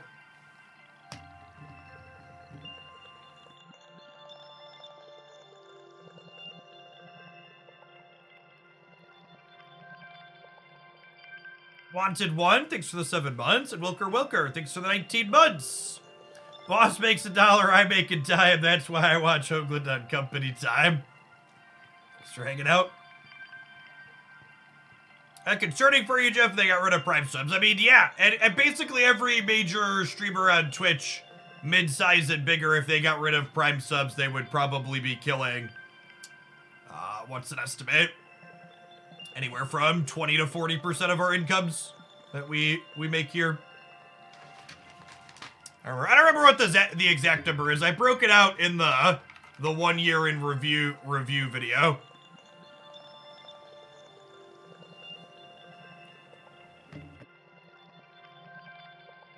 Like as a pointed number for like the last month, for example. What is it? My Prime sub revenue for the last month is 35, or for January so far is 3,500 USD, whereas paid subs are about 2,100 USD, and then ads are another 985. So they're not the only portion, but they're a large chunk.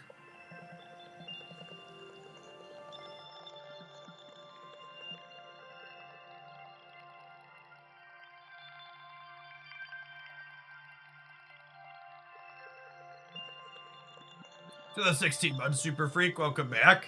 Yeah, baby Chaos Hat. I think it's important to acknowledge that, like, while the Discord community provides an important engagement tool for the people who are most invested in my communities, the people who actually use Discord are like a super small minority of people who are subscribed to the channel. Like, I average somewhere between 2,000 and 3,000 concurrent subscribers in a month. And, like, on average, I think there's, like, less than 500 people that chat in the Discord server regularly over the course of a month.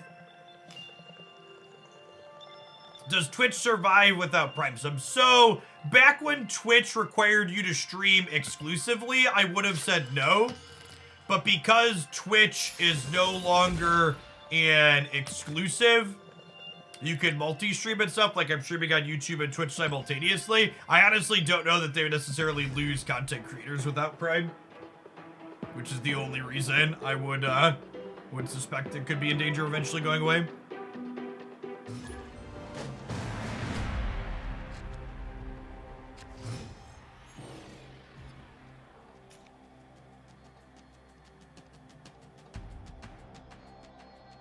Thanks for the happy year, Remy. Welcome back. It's not much, but I've got a rock. Excellent username title combo.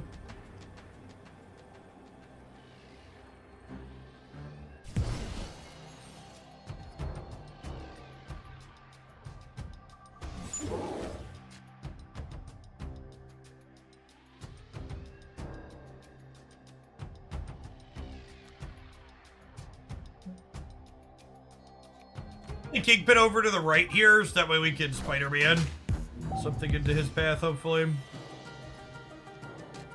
I have no plays.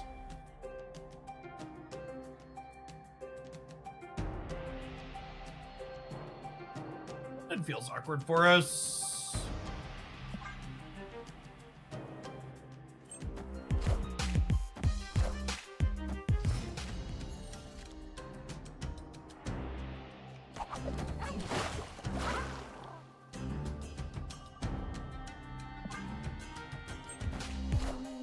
Copying Jeff might actually be wrong here. We're gonna be a little bit tight on space.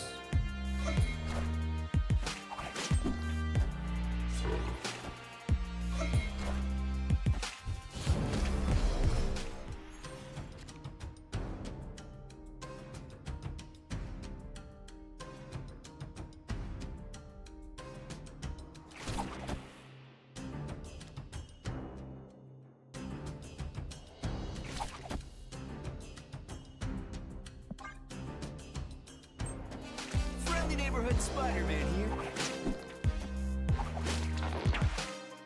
It's not the one I wanted to pull.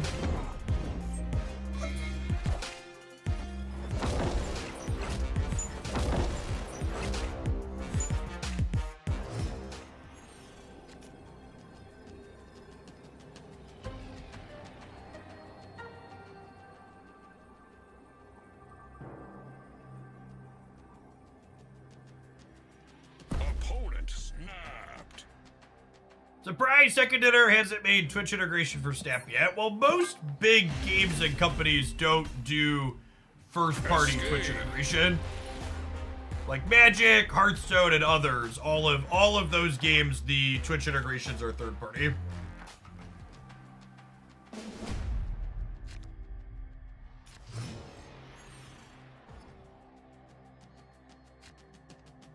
archetype is one of those ones that I'm not convinced is necessarily competitive. I feel like its success over the years is largely predicated on the fact that, like, Shang-Chi's a messed up Marvel Snap card. What do you mean by Twitch integration? In other card games, you can mouse over the cards that are on the field and see, like, it pulls up card text for them.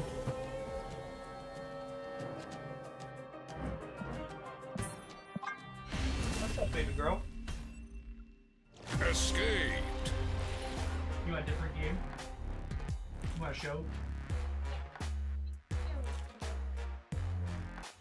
There you go. Perfect.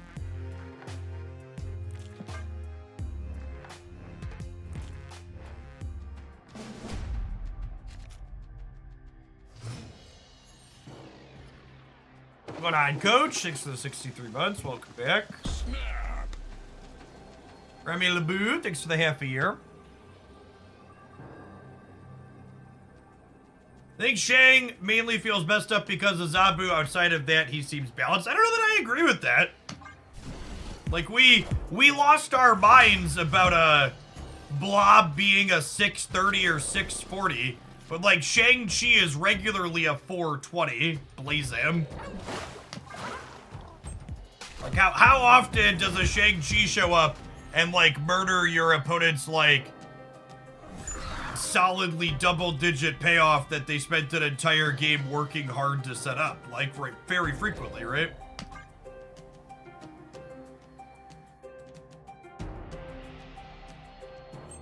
The 17 months wandering over. I am very much of the opinion that if Shang-Chi had been a Marvel Snap card that released in the last month or even 6 months, people would be endlessly decrying the fact that Second Dinner has power crept their game, and how could they possibly make a card this busted and unacceptable?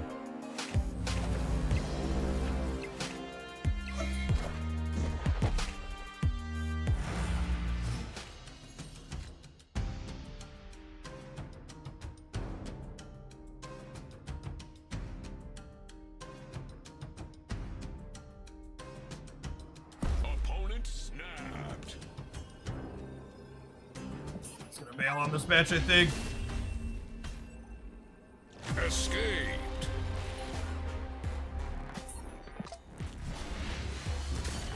I had this one in my editor from before the OTA.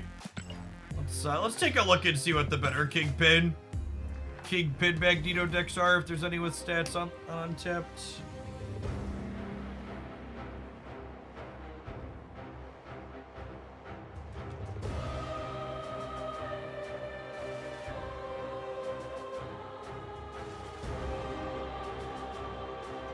Yeah, that's actually just card for card what we're playing, right?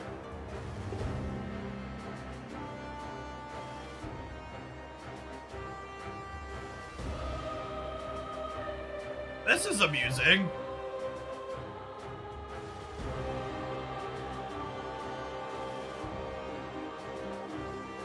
Got Quake and stuff in it.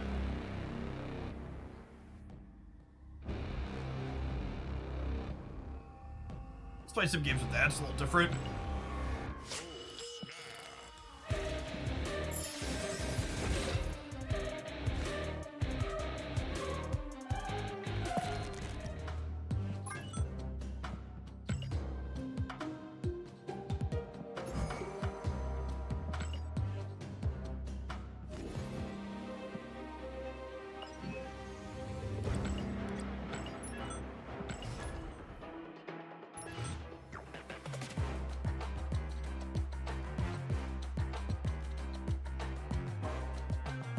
Excuse me?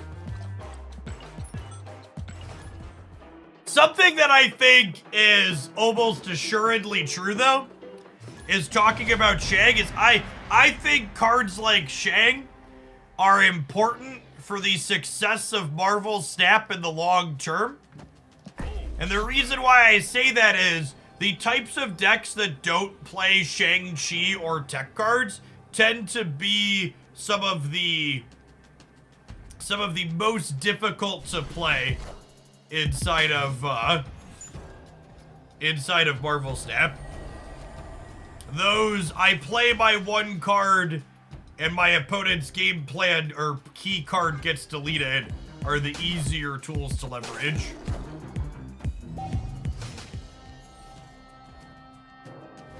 I think that Snap would struggle to be a game that a lot of people enjoy without an easy button like that for many of them.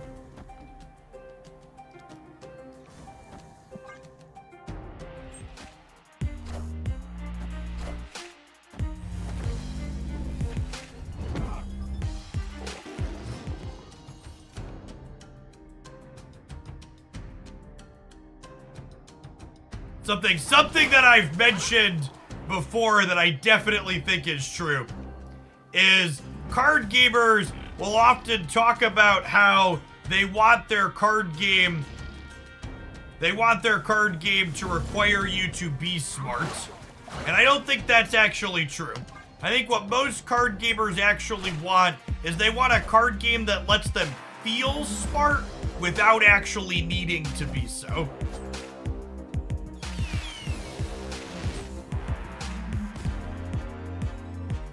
Oh, maybe we should grab a Jin to shove into Vormir at some point. Yeah, probably.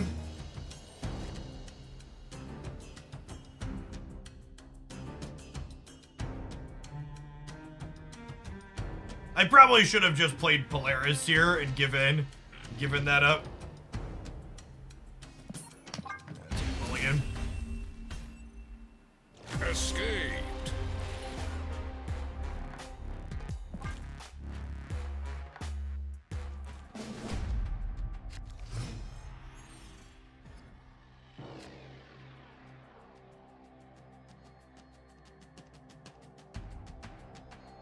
I liked when you were talking the other day where you talked about how Shang-Chi has an huge emotional impact on the player where they forget about the games where it's just a useless card. Yeah, but if you look at the average game of Marvel Snap today, when was the last time we had a format where Shang-Chi wasn't the premier piece of interaction? It was the little movers format, right? And how long ago was that? Like forever ago, right?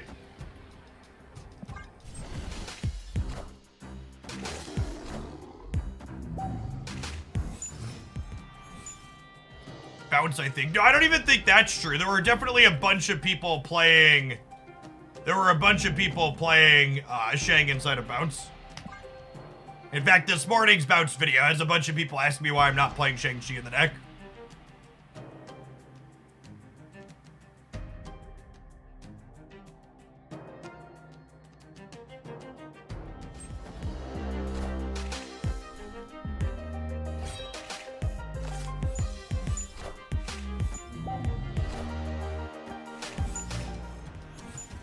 Oh, Brute Absorbing Man. Yeah, when was Brute Absorbing Man? That's probably the answer. I don't remember when we did that. That one's a little bit of a blur in the mental timeline for me. Oh yeah, Nicolás is still playable. I don't think so.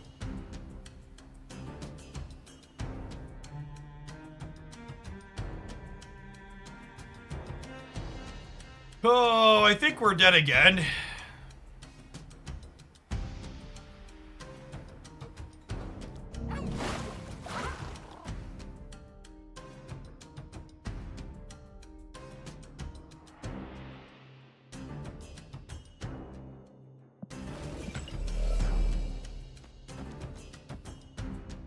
I guess I could do this and hope to draw a Nihilist next turn.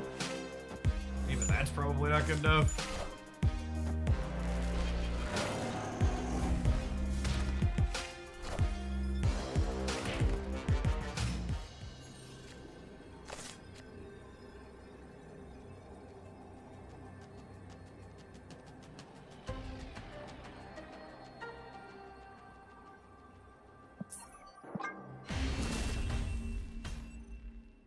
Escaped.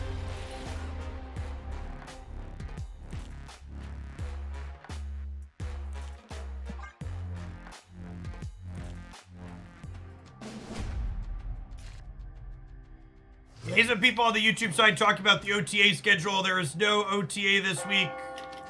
Update that command. Next OTA is February 1st, so the next patch is February 6th.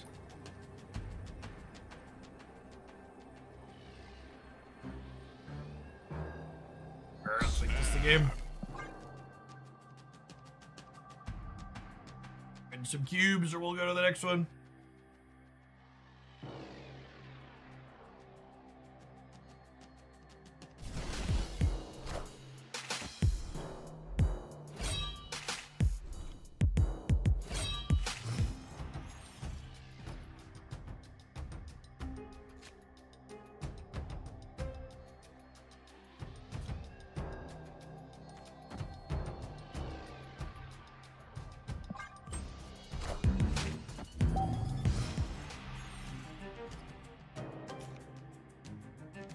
Ooh, that's a good beat.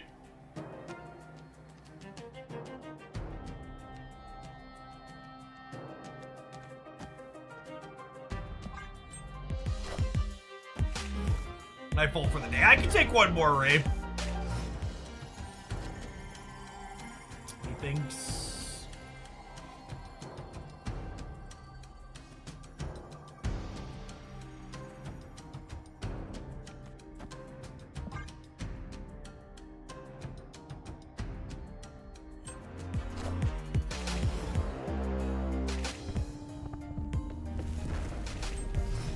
I completely agree that the patch OTA scheduling feels incredibly inoptimal, and I would prefer if it looked a little bit different overall. I think it's awkward that there's a patch and an OTA 2 days apart effectively.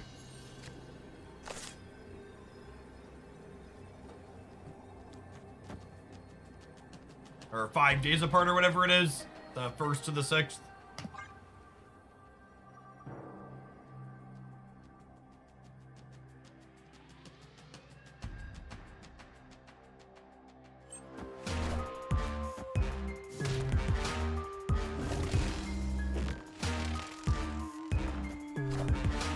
Minions to me.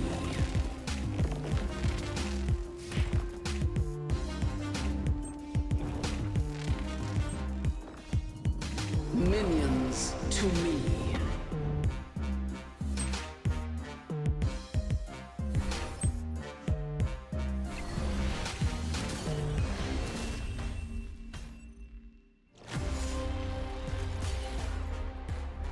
Yeah, patch OTA nothing. I agree with that. I'm pretty sure it just has to do with their dev timelines and how things line up, but.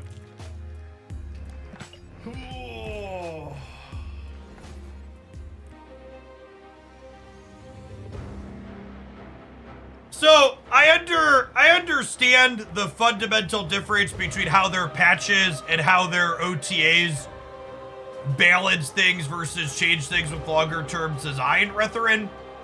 But that distinction doesn't matter because having a lot of card changes 5 days apart is just a lot right on top of each other. Like having less than a week in between a number of card changes is just like very sudden and on top of itself.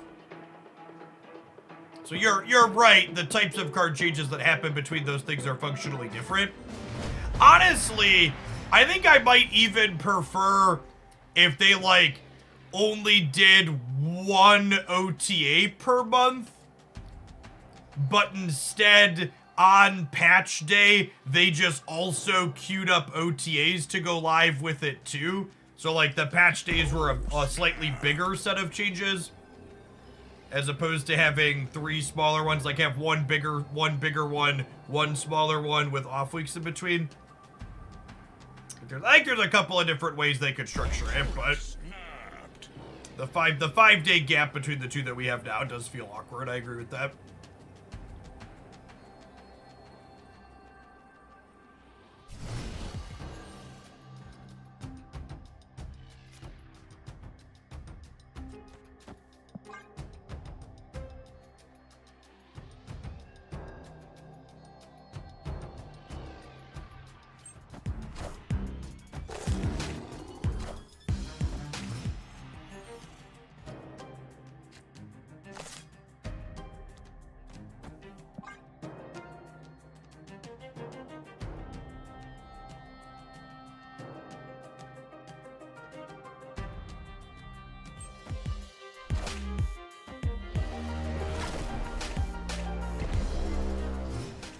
Phoenix forcing.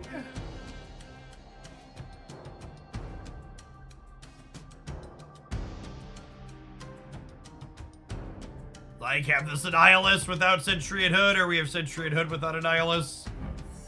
All of our draws have just been super awkward and terrible in these games. I can't even realistically play Polaris because, I don't want to pull their Phoenix Force around once they bring it back as multiple man.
Maybe?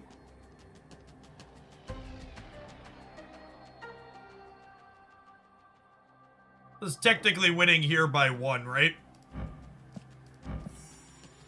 They're at 6, I'm at 7.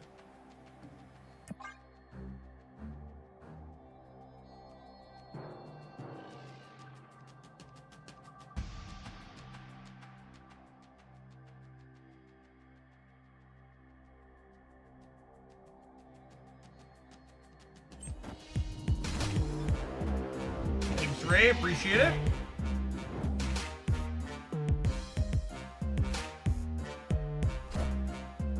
I think we got him, huh? How you doing, baby girl?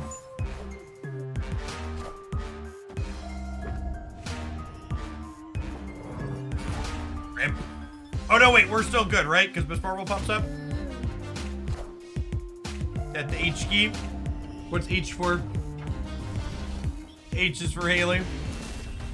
With the H. Victory. Where did I put the H? A Shang-Chi and a Dream Chip. Yes, Haley. Where did I put the H? Are you gonna put the H? Put the H right there. Press it. Next one. J. What's J for? Daddy. J for Jacob.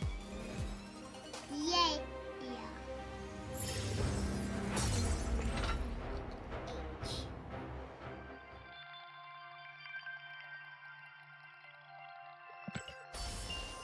Okay, Haley girl. No more buttons, okay? Are you feeling better?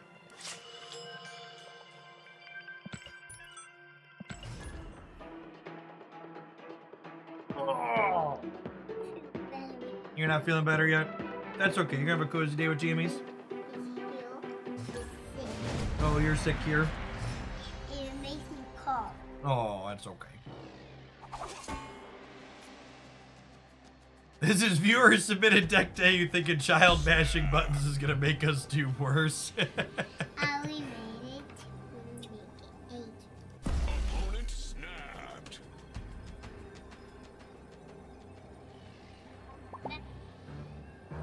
Big Tommy. Big Tom. You're trying to lift my big tummy?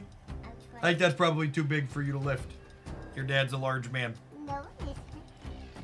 Let's check it out. Okay? Let's. I'm super strong. Oh, you're super strong? Yeah, You'd have to be super strong to lift my tummy. Yeah. I am even strong enough. 'Cause I can. Enough said. Haley really likes superheroes, chat. Who's your favorite superhero?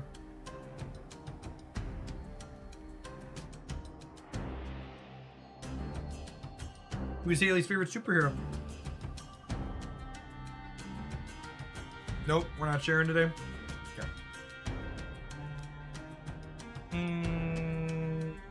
Just putting this here.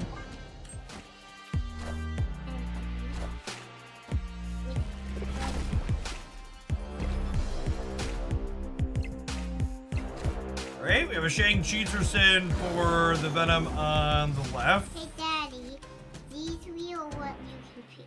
This one, and this one. Which one do you want me to choose? This one? Or this We're gonna one? cue this. Daddy, Yes. what? You can pick whichever game you want, baby girl. We have this one and this one. And also the top. Which one do you want first? This one or this one or this one? All systems go.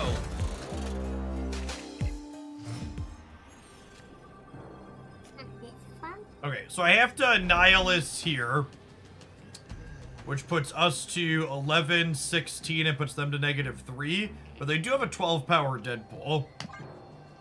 Oh, Could lose this.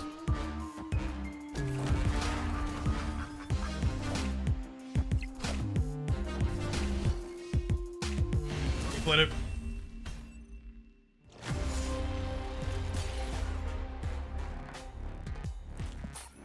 Yeah, I don't know. I think I'm gonna move on to our next pile of cards. I don't think this archetype is very good.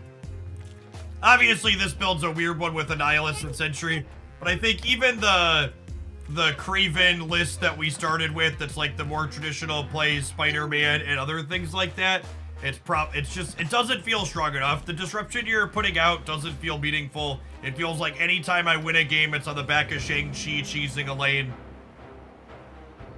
Yeah, I don't feel like there's enough decks where moving my opponent's stuff around is a meaningful source of interaction or disruption.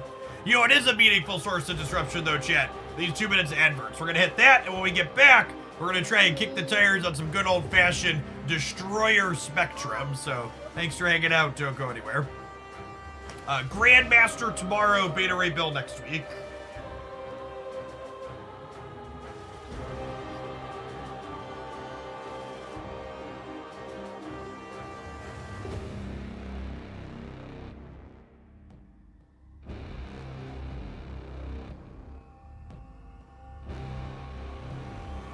Oh, snap.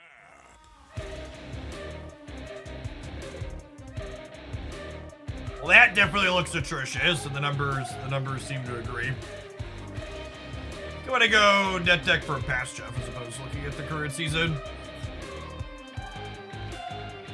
Best year, Spectrum, Destroyer.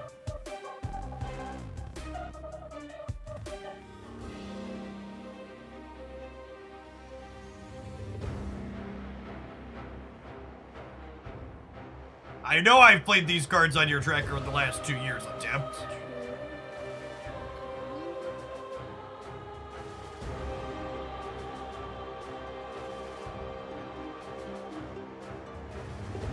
Damn it, Untapped.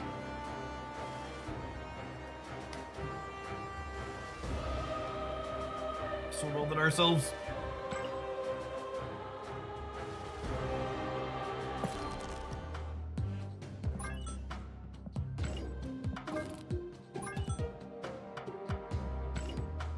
Going on, Hospread. Thanks for the 10 months. I appreciate that. Welcome back.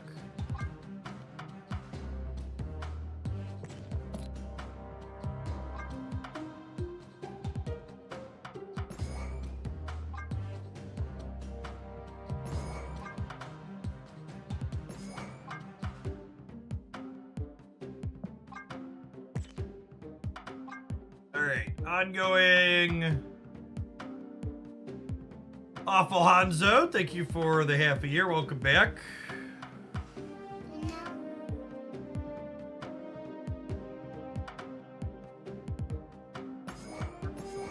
Sir. Cosmo. What's going on, Jordan? Thank you for the quarter of a year. Welcome back. No, I don't think you could be a Jean Grey deck because you only play one card per turn a lot of the time.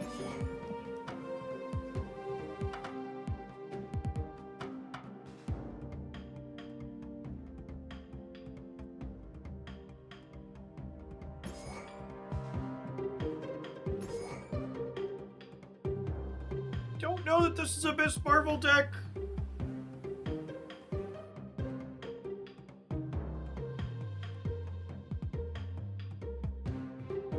We're definitely not a Sandman deck. Stop it, get some help.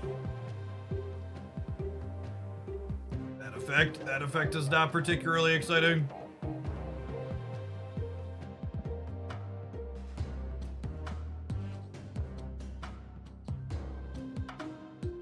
Once upon a time, this archetype played Ant-Man, with one of the goals just being going like 1, 2, 3, 4 Ant-Man, and then you lock it up with Professor X.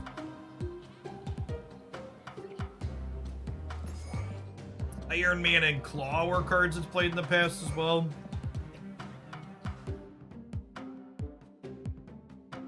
Path? I don't know. I guess they made Warpath bigger. He's a 10 now.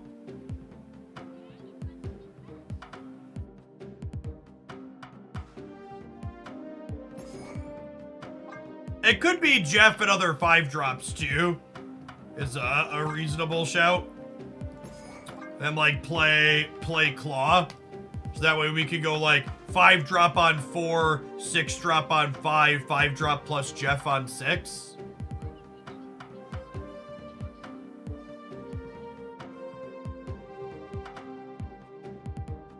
I don't hate that idea, honestly.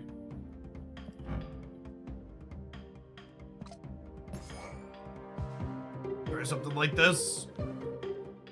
Let's start here.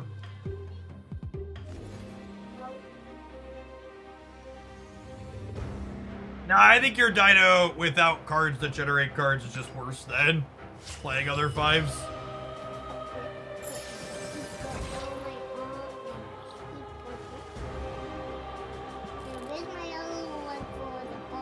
Is Scar ongoing? Scar is not ongoing.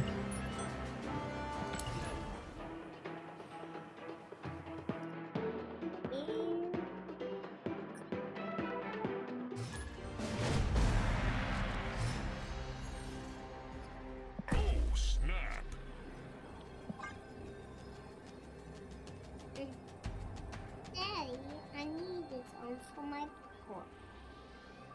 Hey, I need a buckle. You're playing Electro, why not play Sandman in the deck? Why would on earth would I want to play a 4-5 chat? Hey, keep your arms here so I can get. I'm not sure that we can usefully use White Hot Room. Hey, my feet down. That's not enough. They've got nothing so far. I think we're just passing.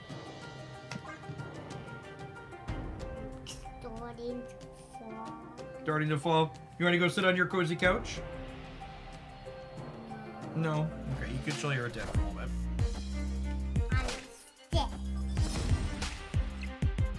Okay, so they plan to kill Monger at some point then.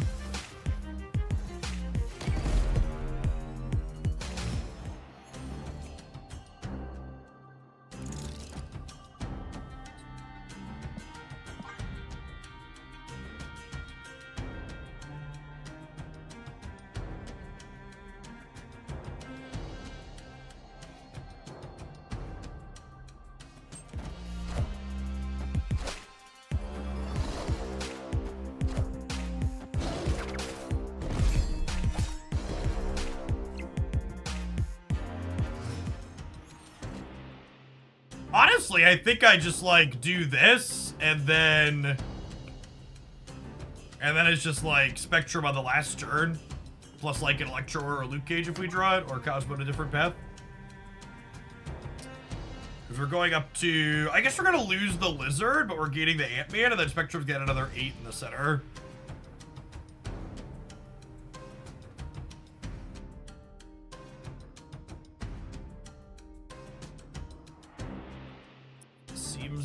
seems fine.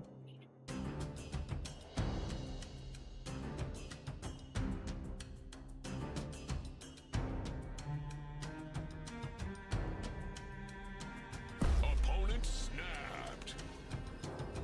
Yeah, but it's silver. Put the cubes in.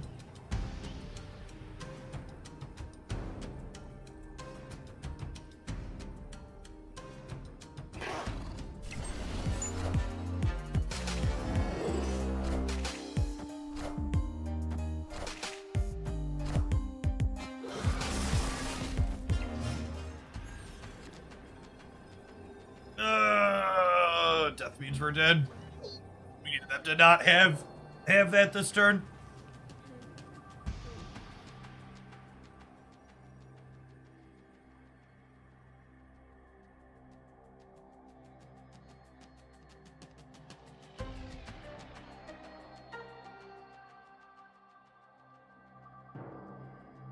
Lizard nerf. We were actually talking about this the other day. This is probably a card they could put back to its original base stats. I don't even think that matters. I think 21 to 21 we probably lose the tiebreaker. This is we have to play to. You think you're funny, punk? You think you're funny, punk? Very quiet.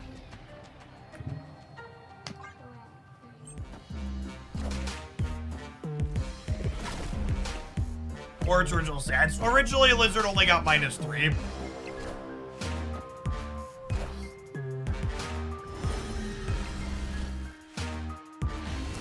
Yeah, even if Lizard was the old only -3, we'd still only be 21 to 21, and then we'd lose the breaker would be tight lose.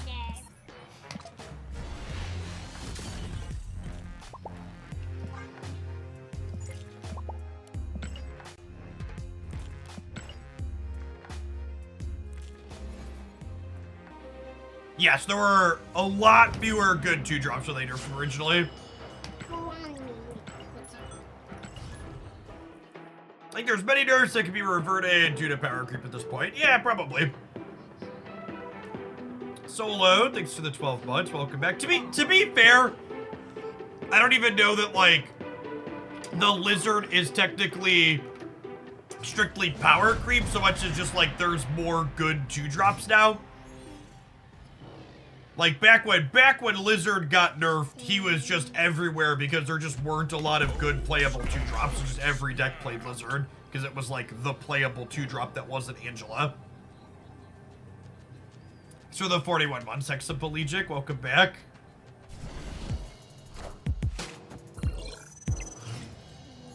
Mysterio was a 2/5 once upon a time. Accurate.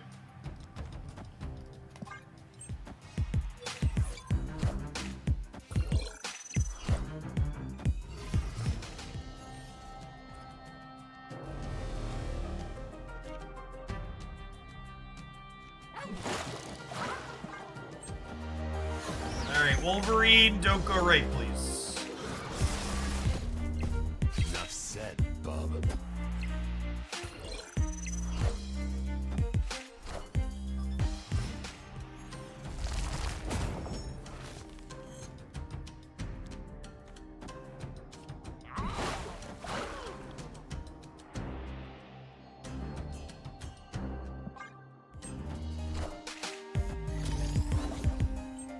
Shields up.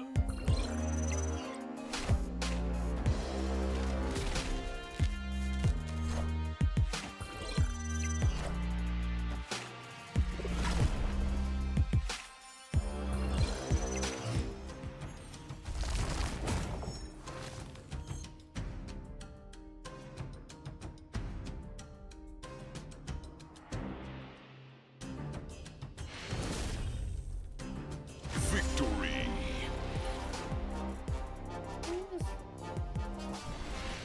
You're trapped in here with me, yeah, basically. To be fair, our Cosmo Armor deck's probably not too unhappy to run into Destroy frequently. We've destroyed him left there. I don't think so. I think we wanted to set up like Iron Man Spectrum, but I hadn't really fully started counting it when they left.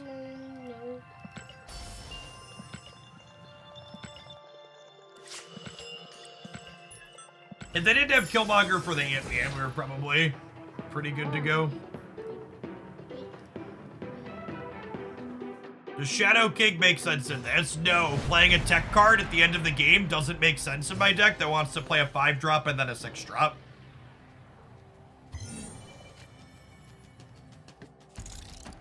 Snap. Yeah, everything shut down here in Central Illinois for the most part, isn't tough. You know, a nice case of freezing rain over the evening. I'm supposed to continue through most of the day. Schools and daycares are closed.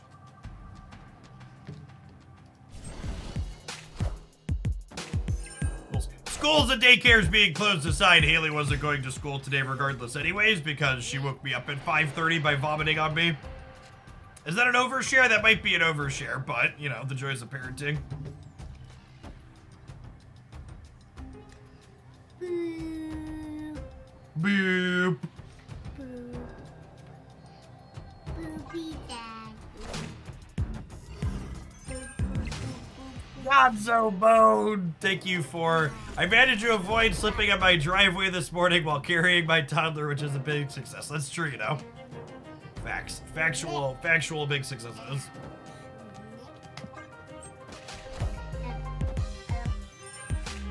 "31-degree Fahrenheit rain is the worst weather. Completely agree.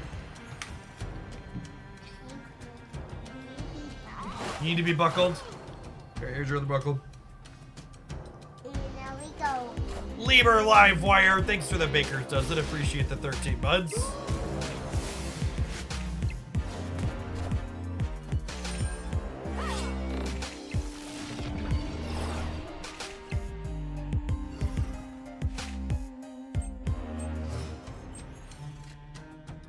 Okay, so now, just like old time's sake, we play the professor out, and then we get to win a second lane with Destroyer, right?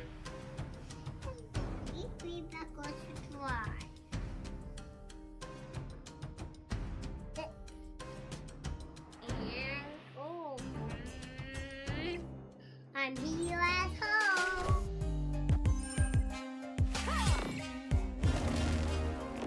Okay, this actually works out okay because we have Jeff the Baby Land Shark. Actually, this works out almost better for us, right?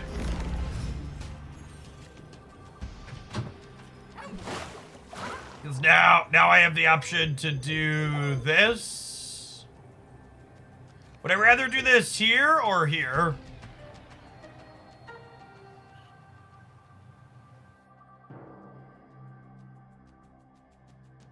I think I just do it here, right? Shunderman, thank you for the half a year. Welcome back. Can't get Alliance on the left. Alliance usually not played in the Kyaria builds of Thanos.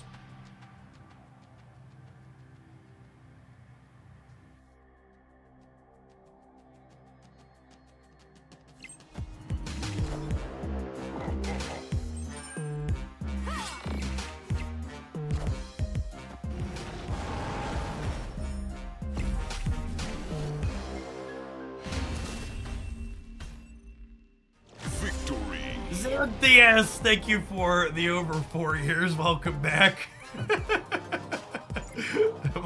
of all the games of Marvel Snap, that was certainly one of them.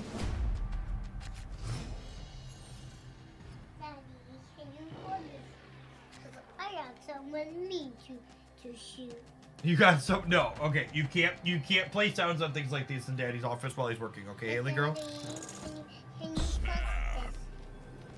Put that thing so you can shoot. Oh, you needed me to load it up so you could shoot. Okay. She needed me to arm her Nerf gun, chat.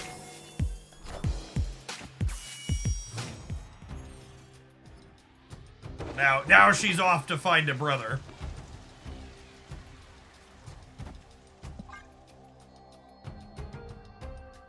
You know, she knows how to blast, but she doesn't know how to. She's not strong enough to pull the thing back yet.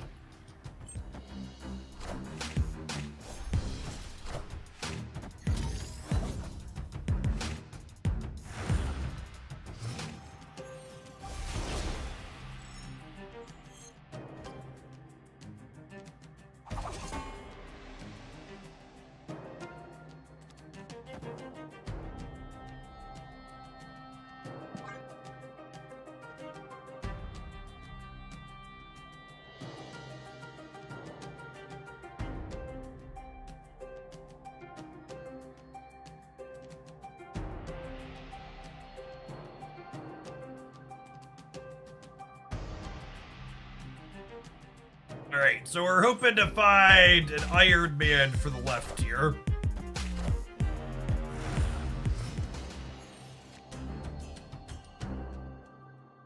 True. Guess we could still find an Iron Man.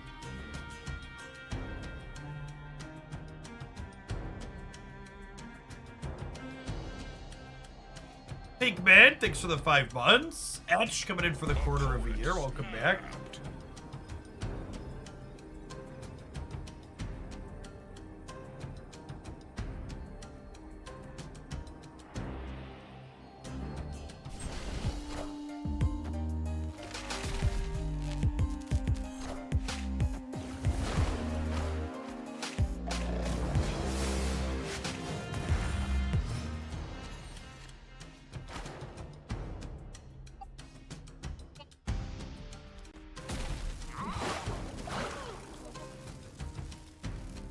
Whoa.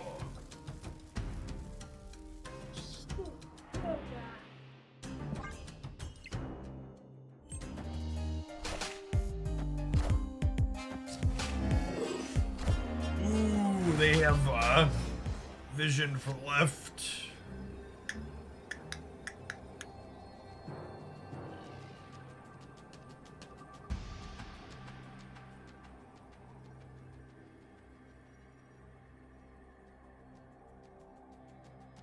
No Spectrum, no Iron Man, no Destroyer. Big rip.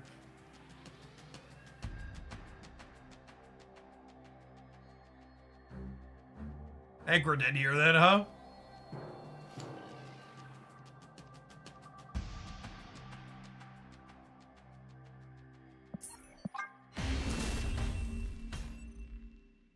Escaped.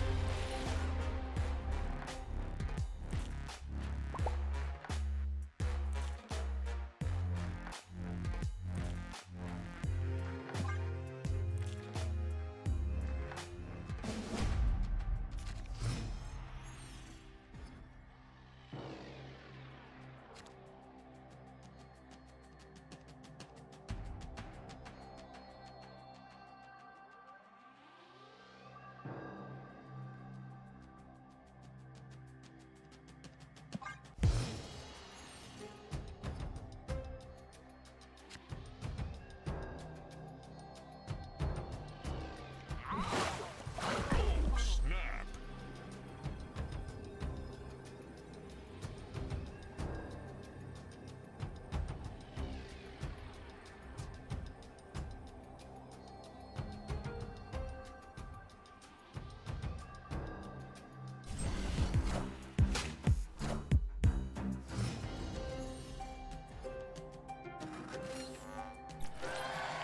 They sweating in the proving grounds. I think this is silver. I don't know. I lose track. I auto snap silver and the proving grounds these days, so when we're playing a bunch, it kind of blurs which I'm playing where.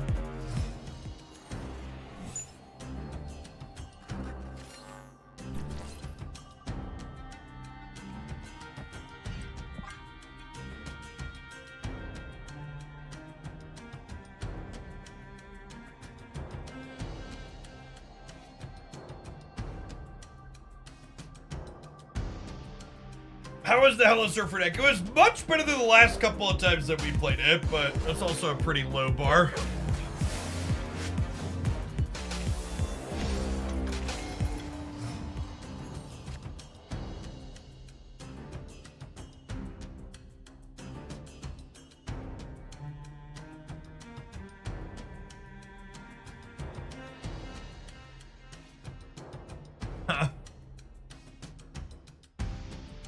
You think you could test the center? I am Iron Man.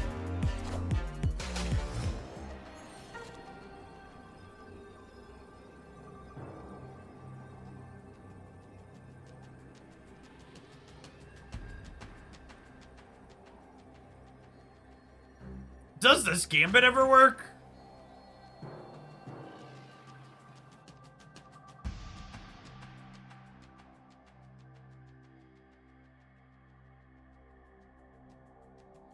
I guess works some amount of the time.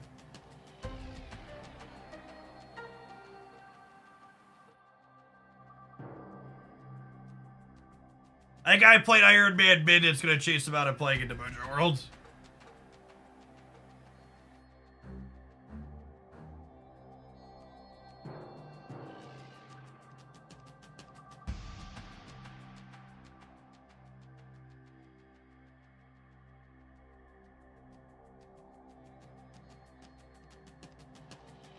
If this wins, I'll gift 5 subs, and... Don't take this away from me, Clink! Oh, no! Hopefully Clink's enjoying the stream, chat. Wait a minute! Wait a minute! Asteroid M! Look at that! Money in the bank! Money in the bank! Thank you, Mojo World and Asteroid M, with your powers combined. Nailed it.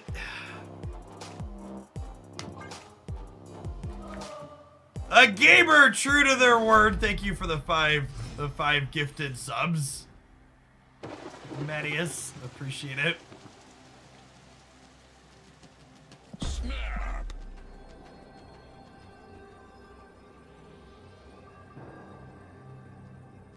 I think Asteroid M is probably the #1 most forgotten location in Marvel Snap.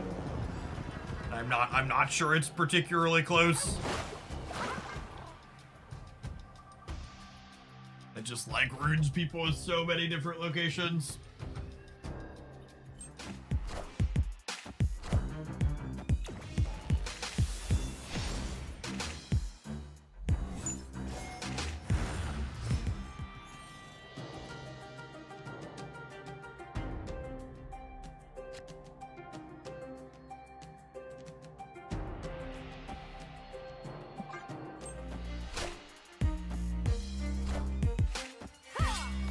Go one and everyone. Thank you for the 3/4 of a year. Welcome back.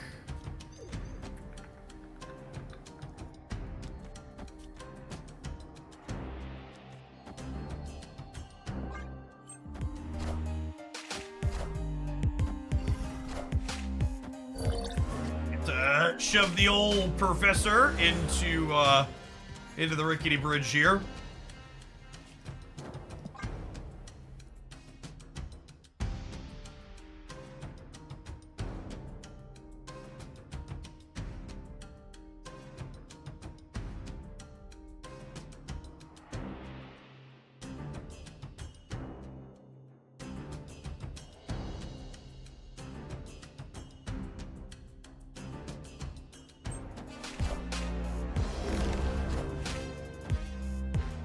Who they dig up this time?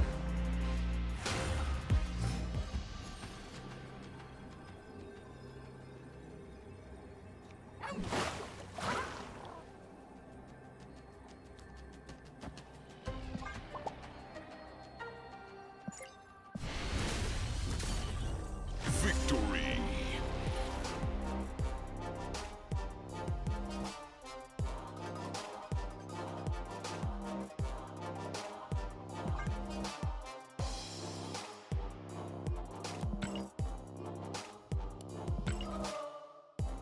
How am I doing today? I'm doing all right. The kids are home from school because our town is frozen over and my youngest is a little bit sick, but we're getting on. The Marvel snapping is good. The OTA was solid. Genuinely think this is the... Honestly, is this the best Marvel snap format we've had since before Eliath released? I mean, I guess before Eliath was Loki, right? It might be since before Loki. Yeah, I think it's since before Loki. Oh, snap. Opponent snapped.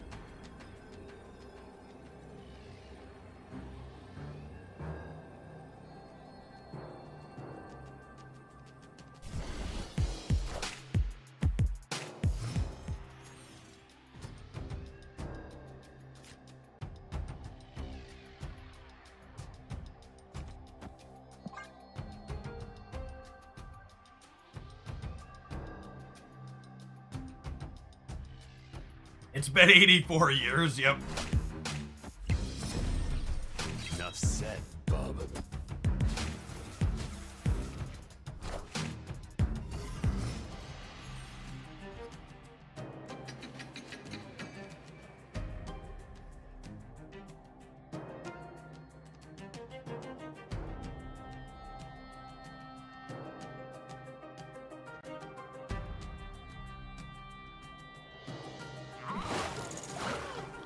I'm playing Jeff here to try and grab priority going into next turn so my armor can be more useful.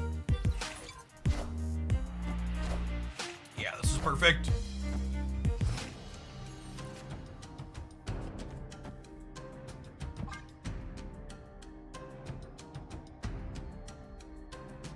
I don't think the next two cards are going to change. I think Grandmaster and Beta Ray Bill are both probably playable cards, but I agree. I don't think that they're going to cause like a huge metagame shift. Black Swan. Black Swan's probably a playable card. I bet she has a chance to put Hitmonkey back on the map.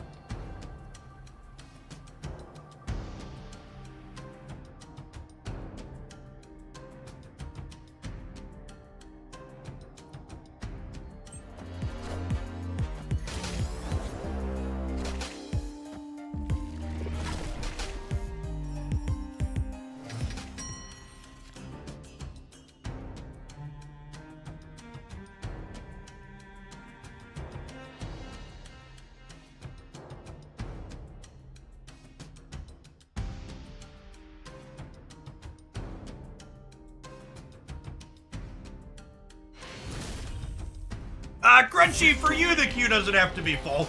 If you wanna submit something and don't mind waiting until the end of the line, we can get to something from you before we're done today.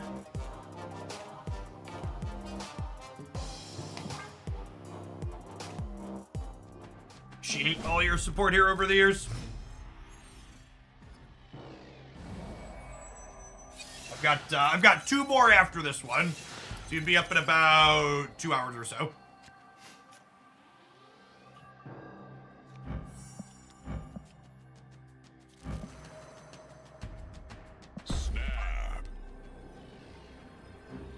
Crunchy's, for folks that are newer to the channel, Crunchy's not just a long-time sub, they've also gifted and donated a ton over the years on top of that. Chalk, thank you for the 14 months. Welcome back. So I think I want to build up my armor path not on Monster Metropolis, because this is where I probably want to plunk down the Destroyer.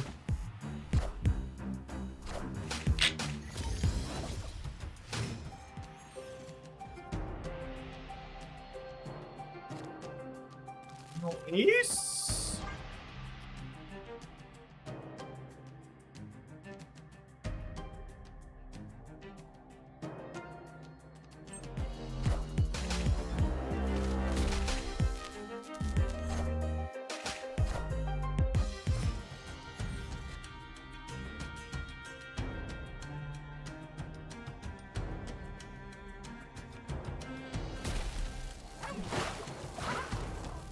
Yep.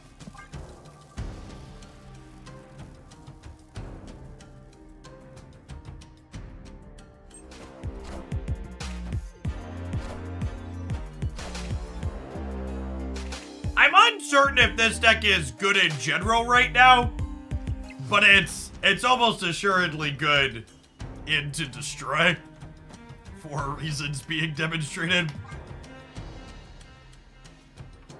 Thanks, Crunchy. Got you. Oh, I actually like the look of that a lot. Mojo seems weird, but the rest seems good. Reasonable collection of cards.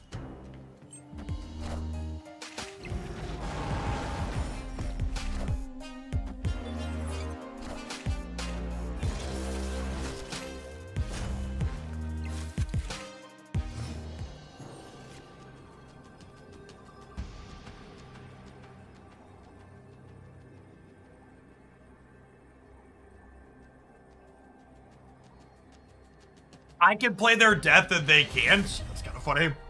Victory.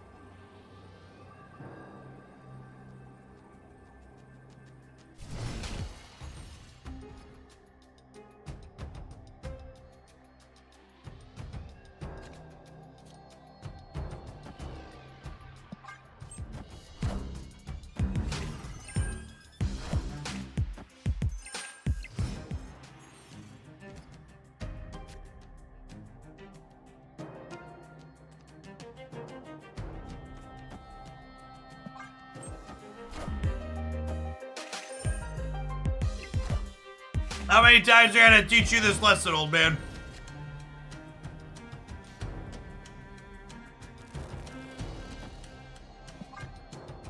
What's going on, Quilford? Thank you for the quarter of a year. Welcome back. And Anonymous, thank you for the 9 months.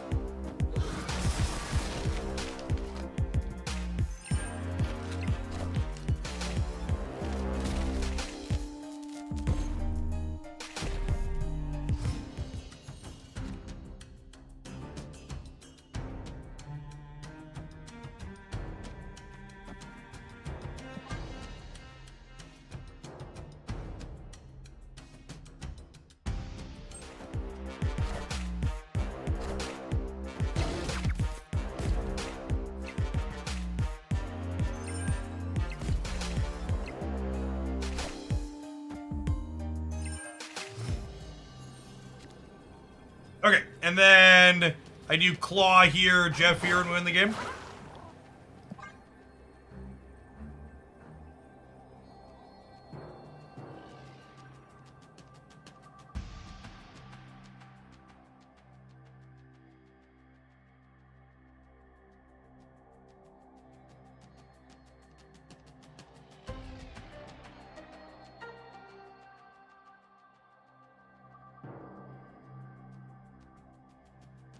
Notepad X, 6 for the 11 months. You played Mr. Negative decks recently, not the in the short term. Not since the patch. There was a Mr. Negative deck in my best decks video.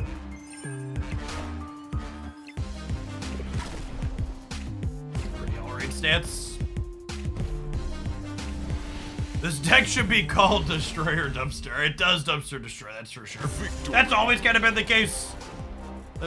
This matchup being favored for our archetype is a tale as old as Marble Snap. But it's a good sport despite the bad matchup.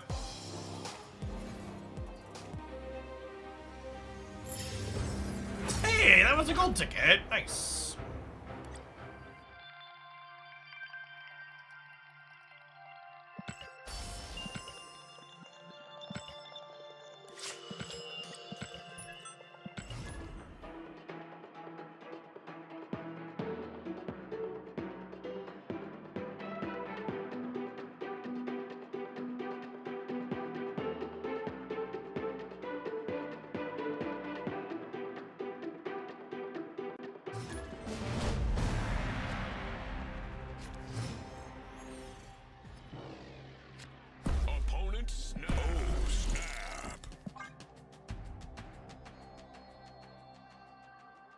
Not exacto. Appreciate the 2/3 of a year. Welcome back.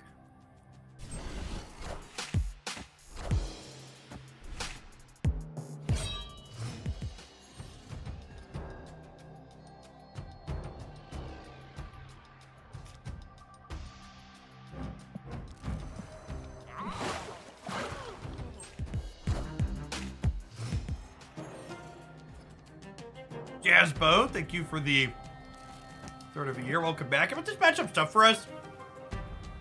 Their numbers are better than ours. I guess we can go over the top of them with Iron Man in some cases.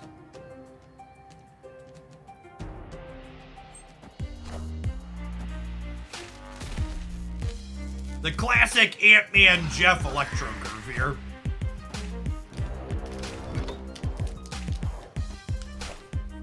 Doom rules all.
The sketches Ghost Rider, or do we win the game?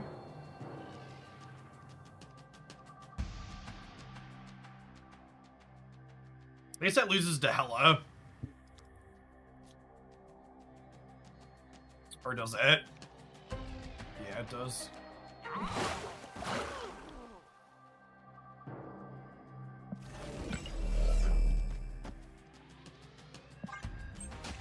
This beats their infant outgoing middle. Or 1 and 3. Minions to me. Easiest game of Marvel Snap I've ever played, chat. Victory. Swish.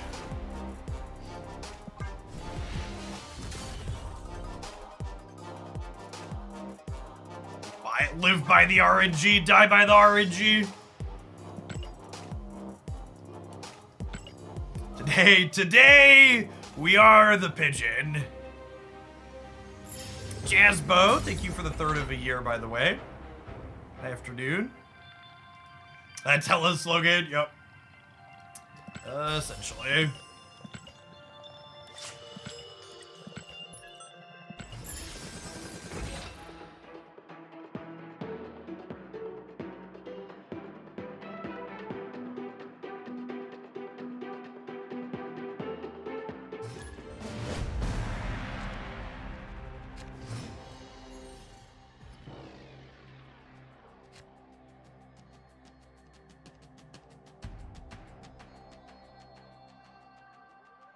Snap.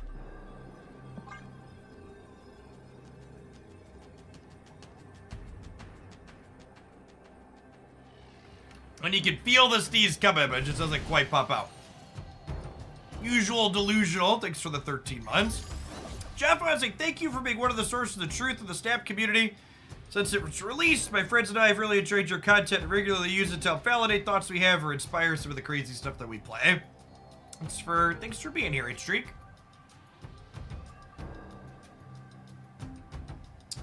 I don't know that I can compete inside of Guild.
Well, this messes up whatever movement thing they do, right?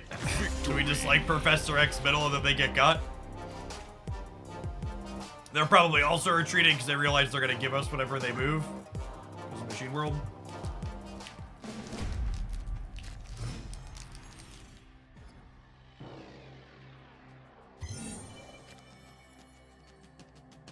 Oh, snap.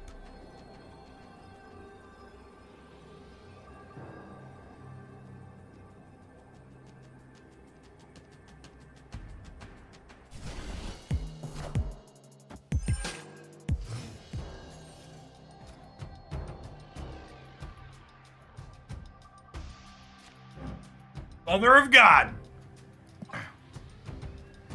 Man, I can't remember the last time I Electrode Bar Sinister into Destroyer.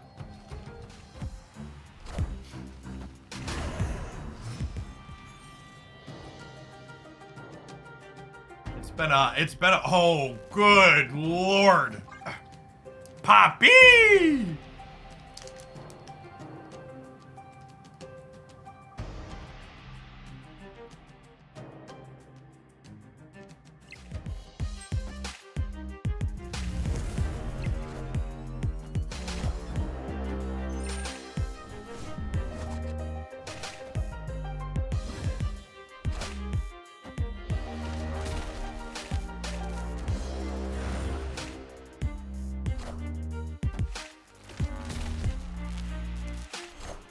We have the power. Ooh.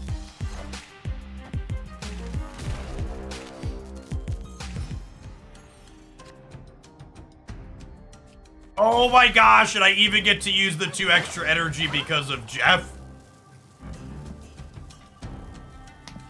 That's awesome.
Honestly, what if I punt the middle and do like this?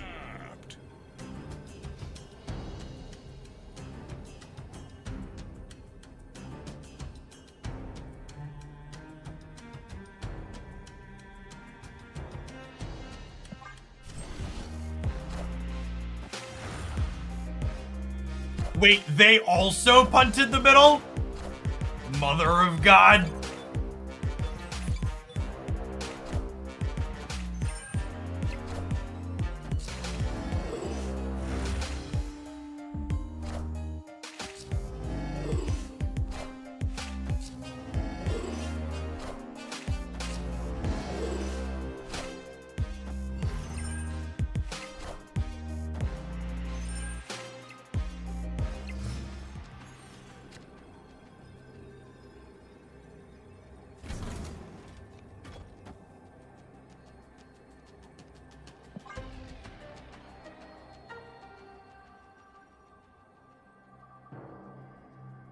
What a game.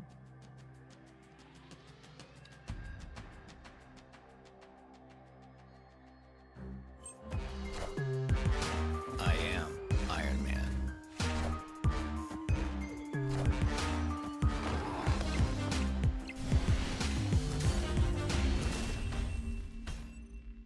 Victory.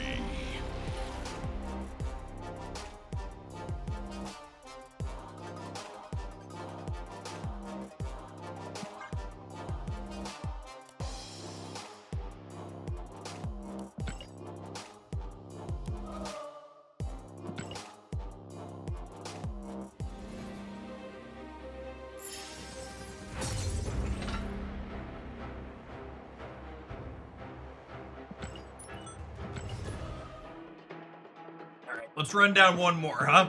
And we'll move along to our next viewer submission.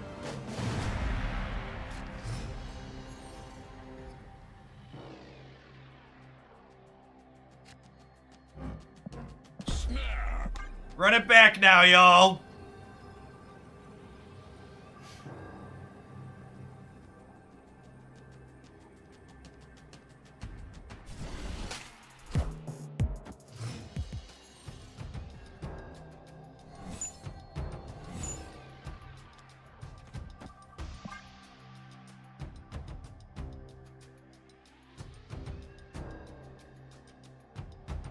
I am firmly of the opinion that this is our first snap format in a little bit where we simply didn't know almost instantly what the established good deck is going to be for the format, if that makes sense.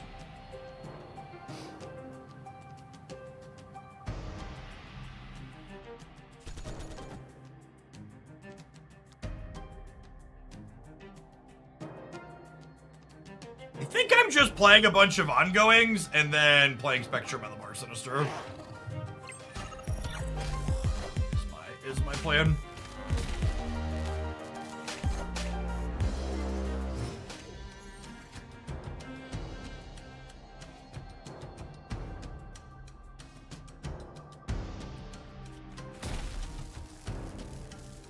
Yeah.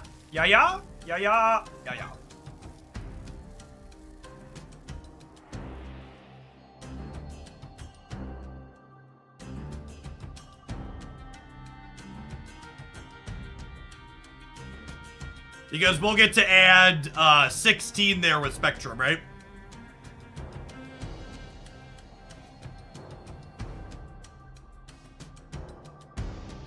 Yeah, it's looking like we're gonna Punisher on the right.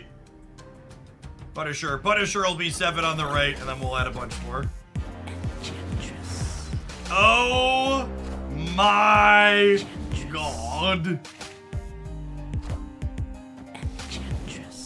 Of all the plays you're allowed to make, that is certainly one of them.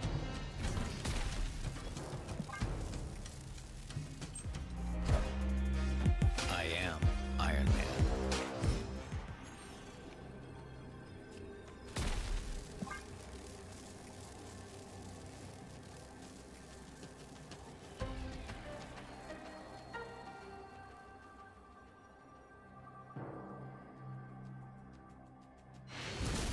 Yeah, I don't think they can stay here. Nebula, Cosmo, Enchantress. Enchantress is kind of the odd card out here. Not quite sure what that means from their build.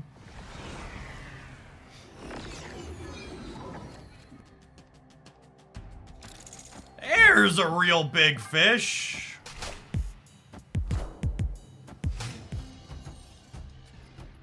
Sarah Control. Nebula and Cosmo are kind of atypical in Sarah Control.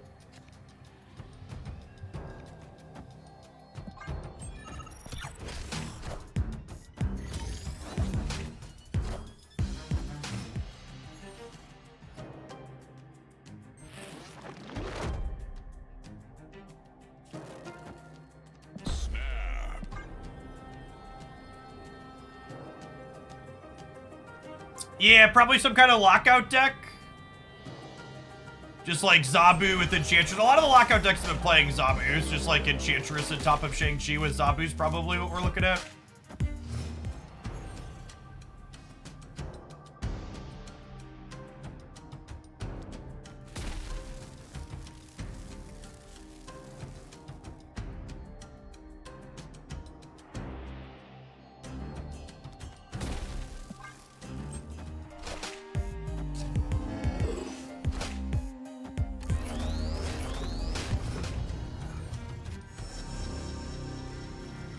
A truly strange pile of cards. Wait, Jeff, are you telling me you can see that Echo? Yep. Echo's a weird combination against our deck because she's bad against Lizard and Electro, but she's good against a lot of the other things we're doing. Victory.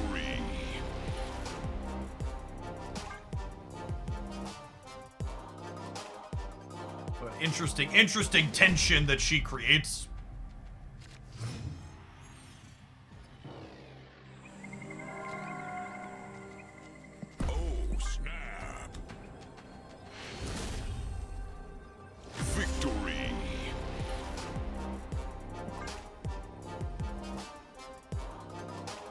They're playing Ronin, that explained by their deck feels like nonsense. Yeah, Daredevil's a real strange card with Ronin.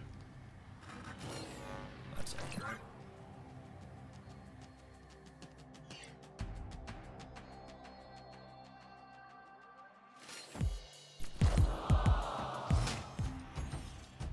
Hey, Magnars, thank you for the gifted subs. That's super generous. You know what else is super generous, chat? This Echo. Opponent snapped, sure. We could get Cosmo'd here, I guess. Nope. Spud, appreciate you. Now, it is worth noting that Spectrum will not boost things that we play here.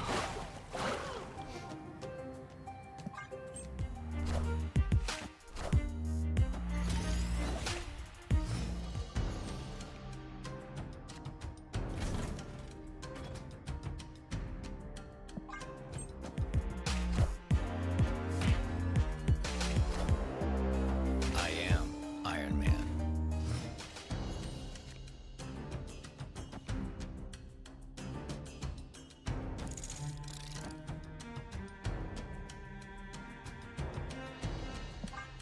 I'm gonna try and stop Enchantress from happening here.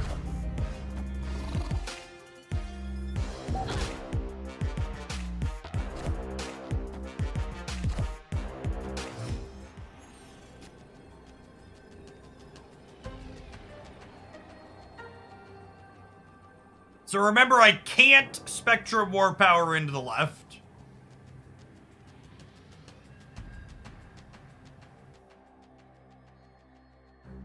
Did the Echo go off twice? Yeah, Echo isn't a one-time use. It hits everything in the lane.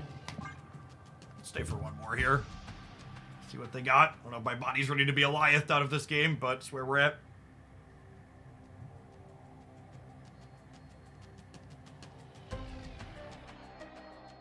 I assume one of the three we don't know is a Ronin, and I wouldn't be surprised if another one of them is a Maximus. It could also be like some combination of like Zabu, Shang, and other things too.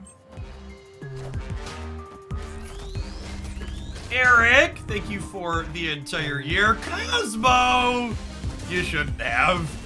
Thanks for making my Destroyer great. Victory. We're getting there either way, but it's nice that we don't have to blow up Ant-Man. That was a fun set. We got 2 gold tickets with this deck. What was our run?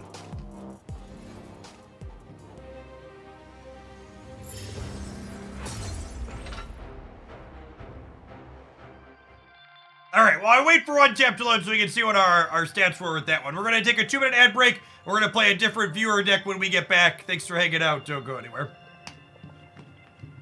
YouTube gamers, there's over 300 of you here, but only 162 button pressers so far. Can we find the like button? I would appreciate it.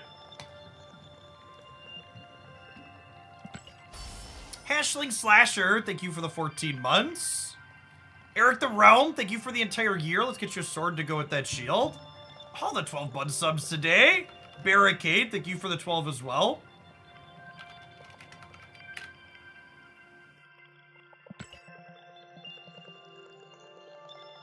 It's not bad. Spiked a quick 6-1 and 2 gold tickets with that.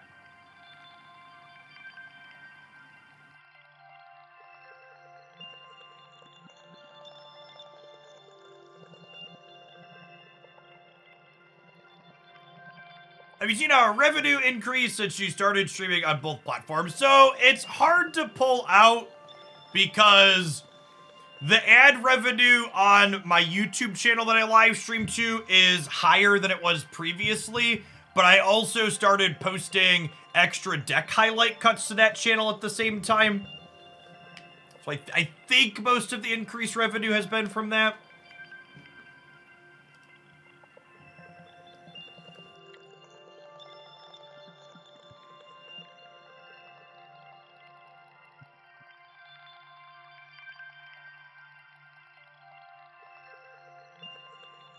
Grab our next viewer pile of cards.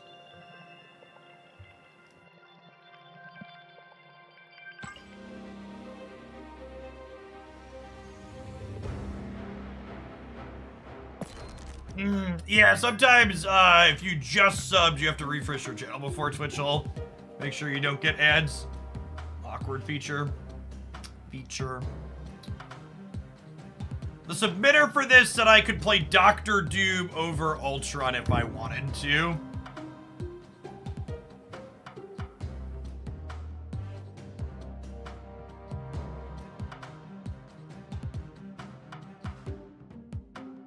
Go either way on that.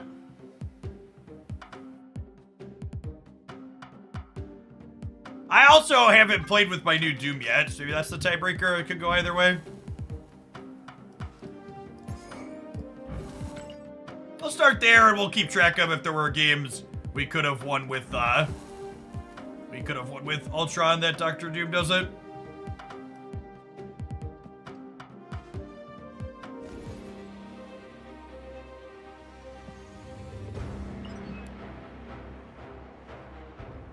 I've got enough gold tickets to rip one of them off.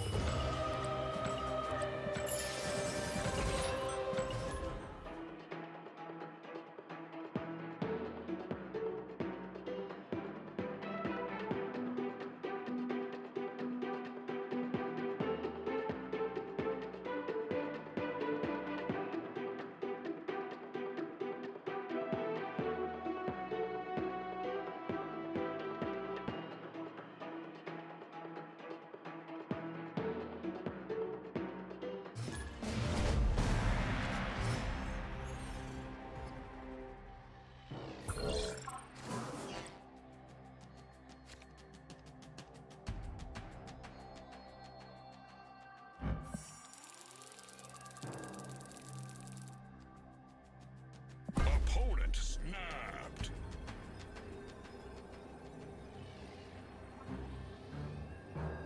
Yeah, we'll hang.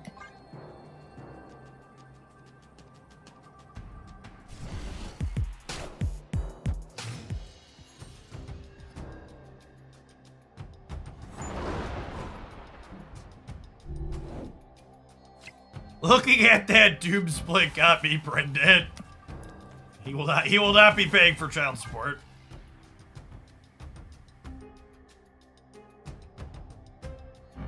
The gold with the crackle that complements the nameplate is the singular best split type in Marvel Snap, though, chat.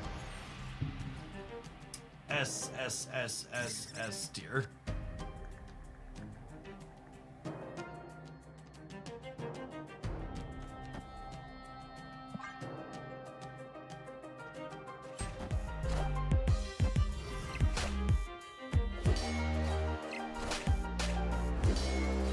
Woo! Move bounce.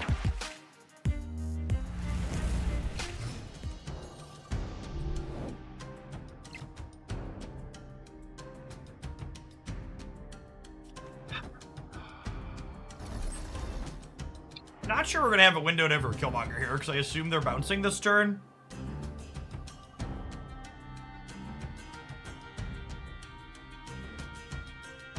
I don't think I can Killmonger right now.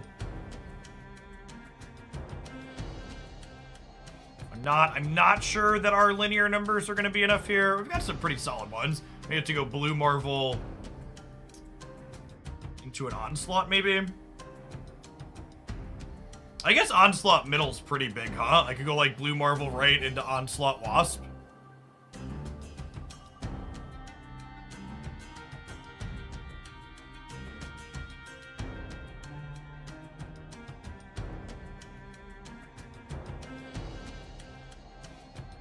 Yeah, the Onslaught on Patriot with Dazzler here might actually be enough.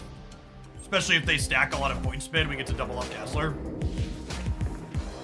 Oh my god, they lost the 50-50 on their Angelo with Doctor Strange. Brutal.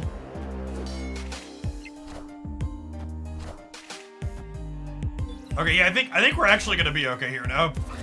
I don't even want to Killmonger.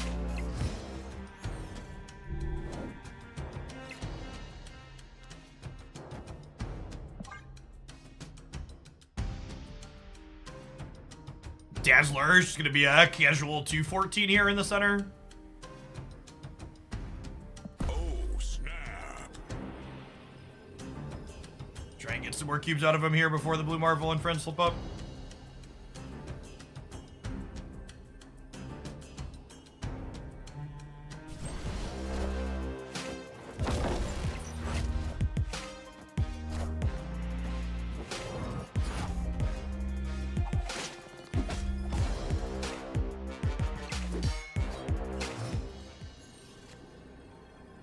Ha!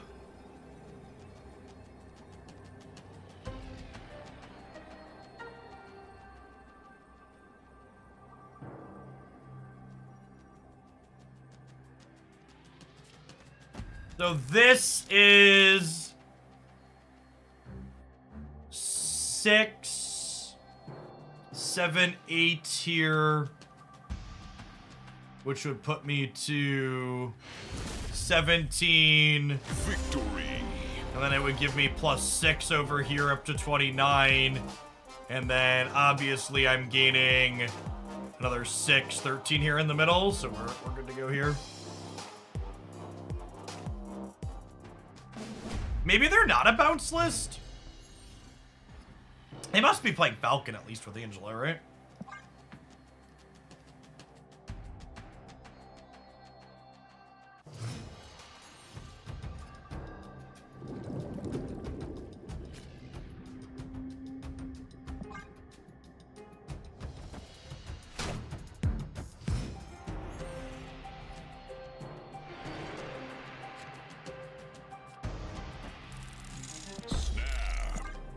Well, that was a solid draw.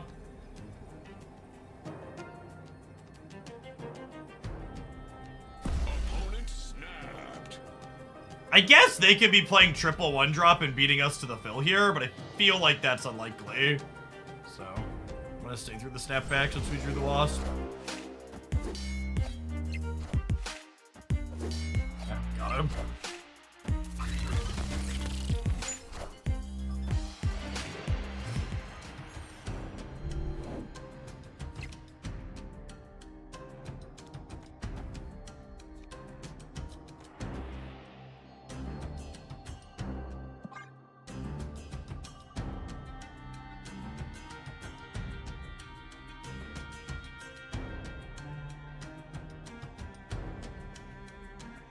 Alright, if we could dodge Miguel moving into Bifrost, we can dodge Ball. My mighty hand.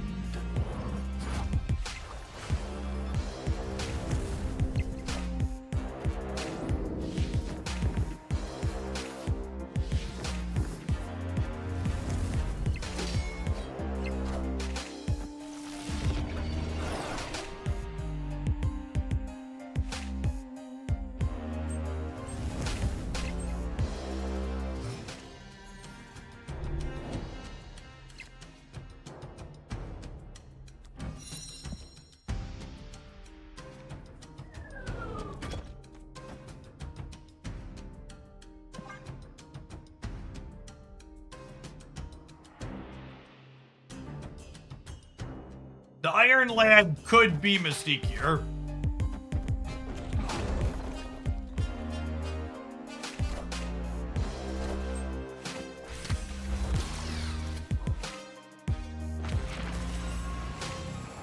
Behold my mighty hand.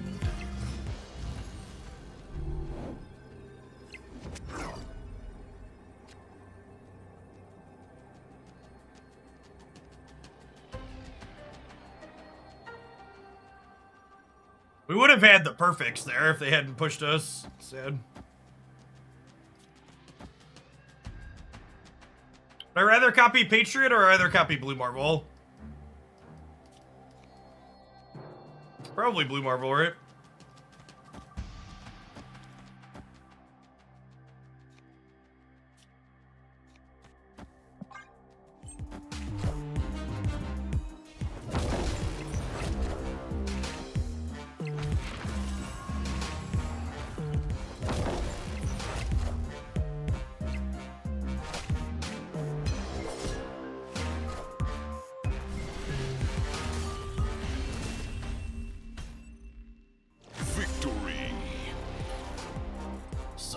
Some clean living.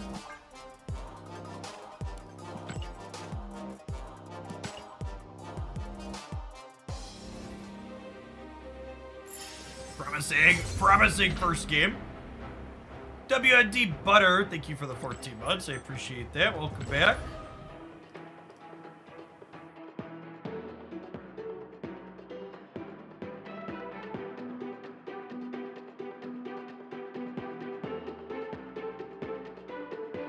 Mockingbird waiting room. I want to be excited for Mockingbird, but if she works with Thanos stones, I feel like that's just going to overshadow anything remotely interesting you could do with her. Yeah, viewer decks have kind of been killing it so far today. Definitely the best viewer deck day we've had in a while, which again, I think is a testament to the quality of the current format.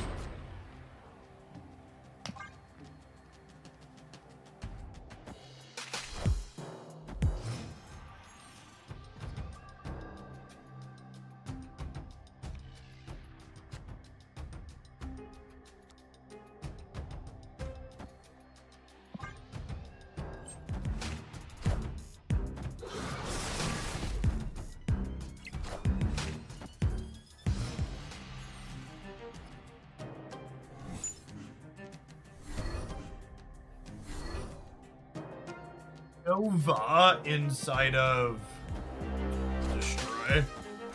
Iron Lad. Okay, are they the... Professor X and Eliath are both cards I want to be mindful of, if possible. I think I might just be rich. I think this might just be a fact-finding game at this point. Just check one or two more cards in their deck as we on our way.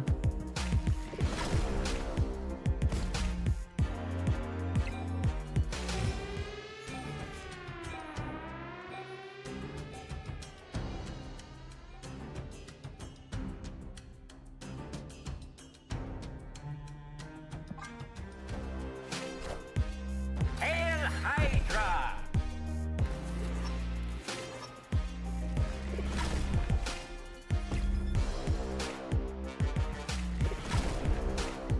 So again, I'm just intentionally passing here because this is Gold Conquest and my opponent has it snapped, so I just wanted to see more cards in their deck so I have more information about what their output range is in the subsequent games here.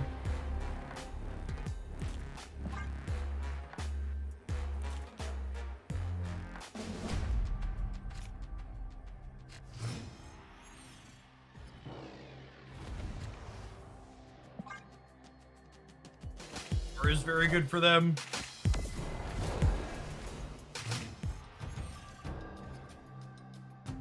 Speaking of untap crashed. It's awkward. Don't think I can tempo Shadow King here.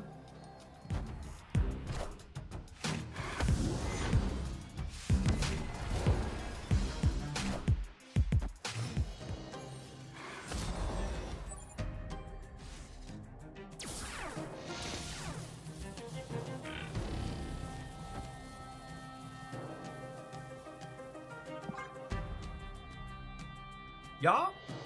Yeah. Yup. Yup, yup. Yup, yup.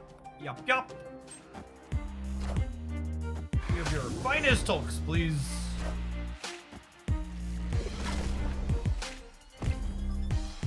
Oh, the tracker crashing means I lost the input that we had.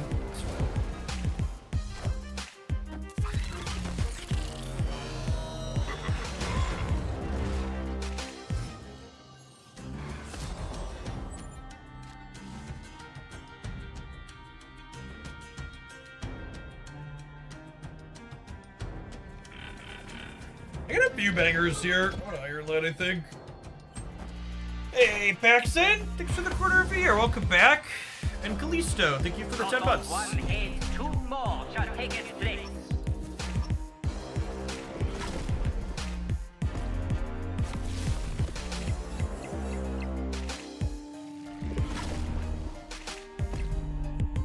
What's going on, Aughts? Appreciate the 49 months.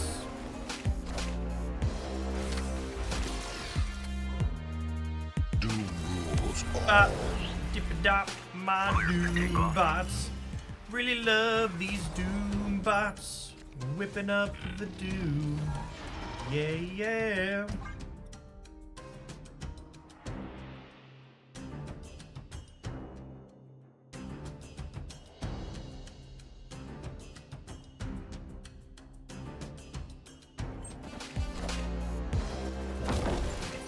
Order, good call.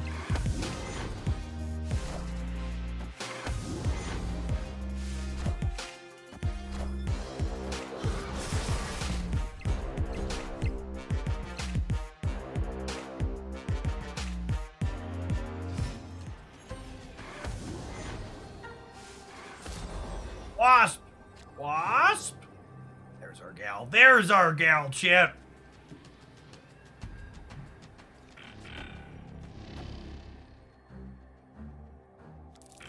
Wasp is 6. Dazzler is 9.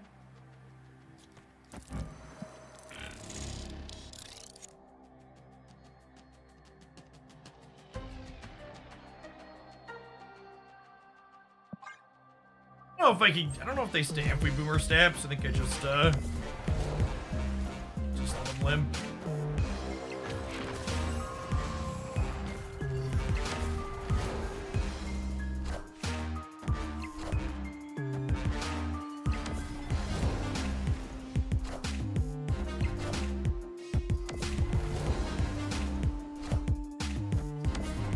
Nope. Rip.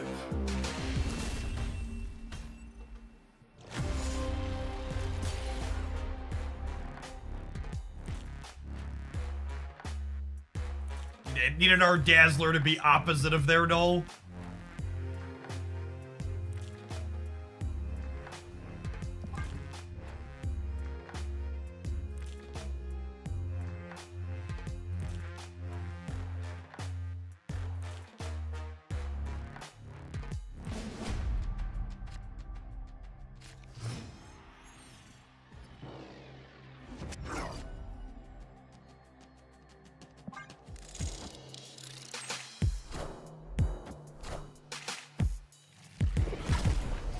Their one that got pulled in was banned for them as well.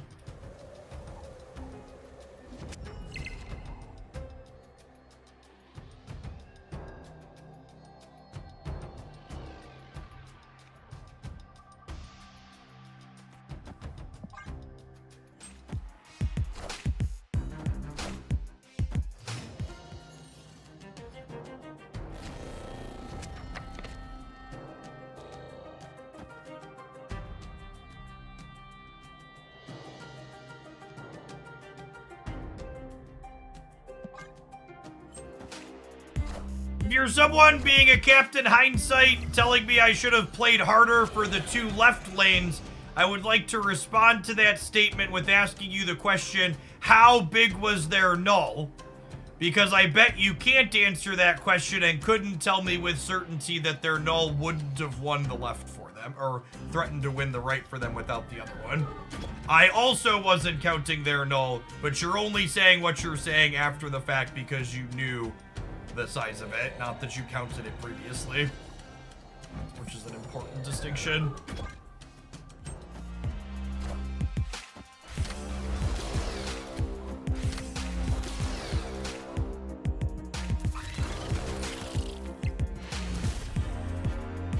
Victory.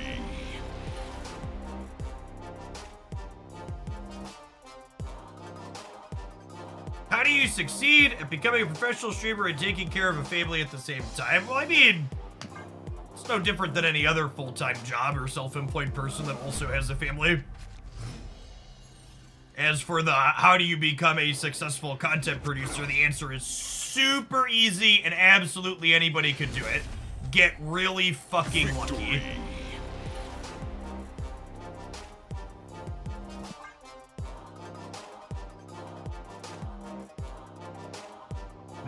The Twitch CEO was actually rightfully got a bunch of crap because he commented on a live stream that the best way to grow on Twitch is to do collabs with other bigger content creators. And it's like, yes, dear Twitch CEO, nepotism is in fact the best way to grow on your platform. Thank you for saying it out loud.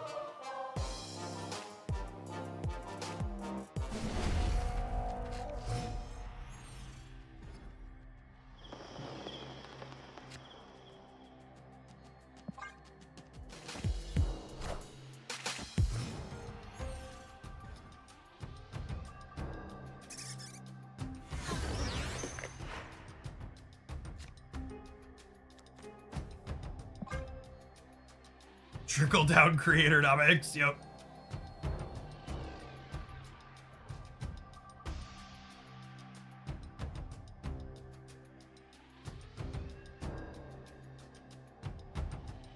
That's the best way to have a successful Twitch channel today is to have been successful on YouTube 5 years ago.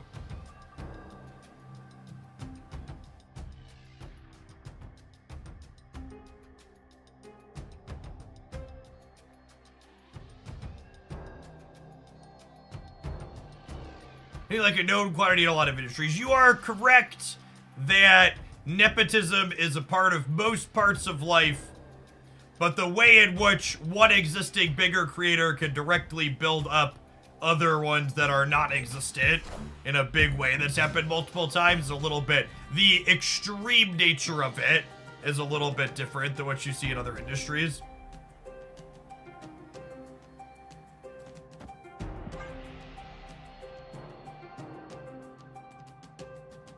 The degree to which it happens. Instead of buying property in the wake of the 2008 crash, I was an unemployed student. Yeah, basically.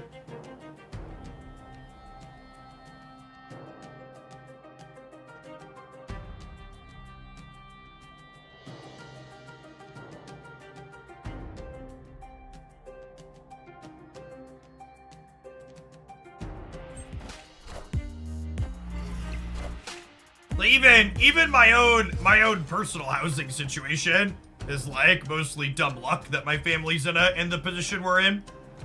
I incidentally had a good year on Twitch in 2019, so my wife and I were incidentally looking to move to a house that was slightly bigger than the one we had previously been living in, and we like closed on our house at a good rate and price just before the market went crazy.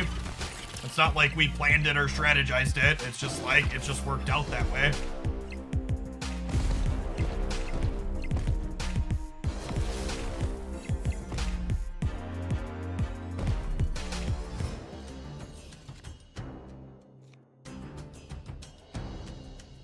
It's like, no joke.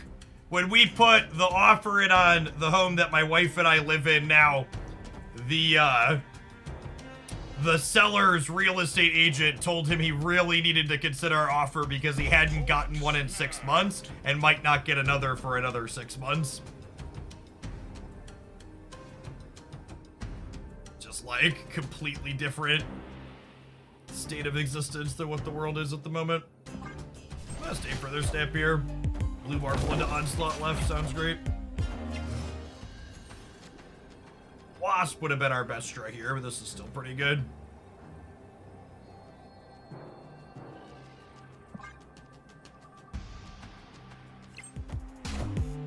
Behold my mighty Oh, we're getting Call blood. one and Rip. 2 more shall take its place. Yeah, that's fair.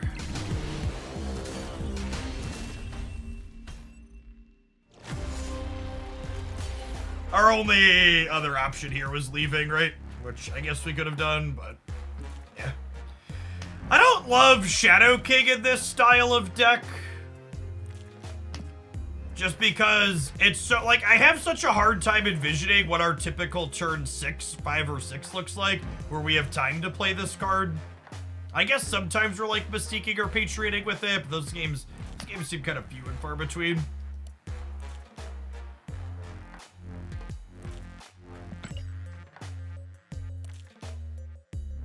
Super Vodka, thank you for the 10 months of Prime. Appreciate that. Welcome back.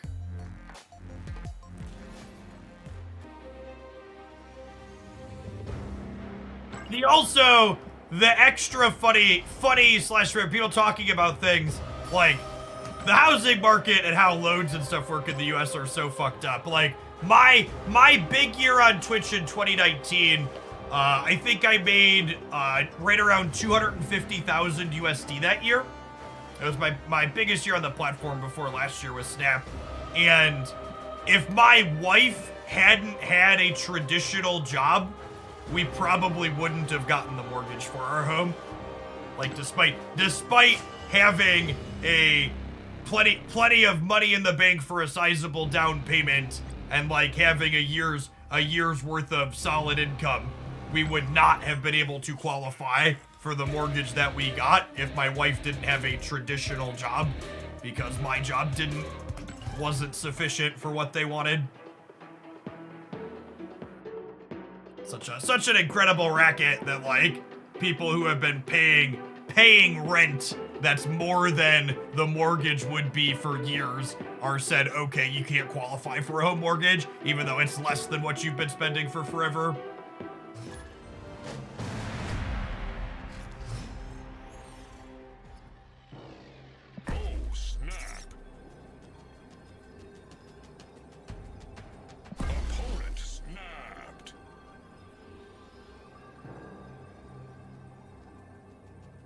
You can't qualify to pay $1,200 a month to keep paying $2,000. Yeah, exactly.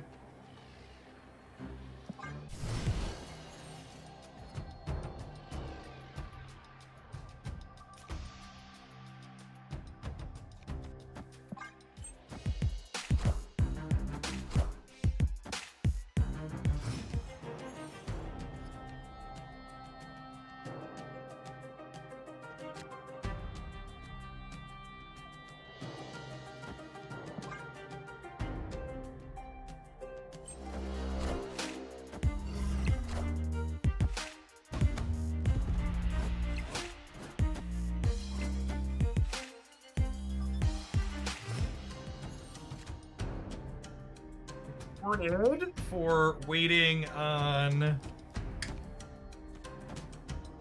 the forge.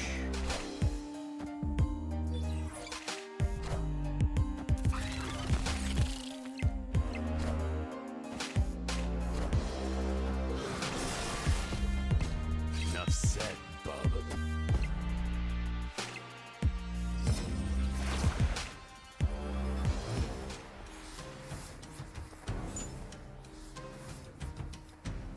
Oh, well, that's lovely. Now I do this, and then we just onslaught the Patreon, right? So the cost of owning a home is more than the mortgage, sure. But most rents are significantly more than a mortgage. So if you're paying significantly more than the mortgage, you can probably afford the mortgage, plus the extras. Kevo, thank you for the 11 months. Welcome back.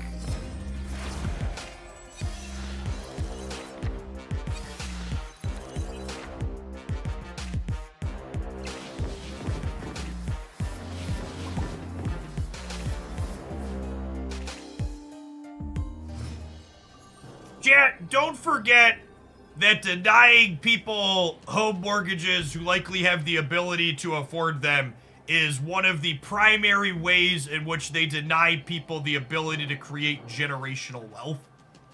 For most people in the middle class, and honestly even the higher end of middle class, their house is the most valuable thing that they own, right?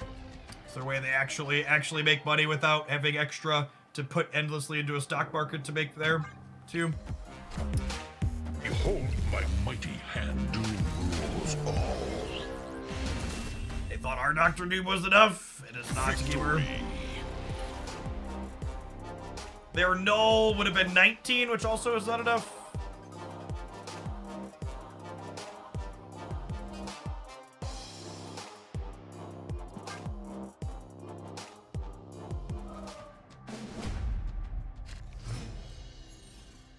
Snare. Victory.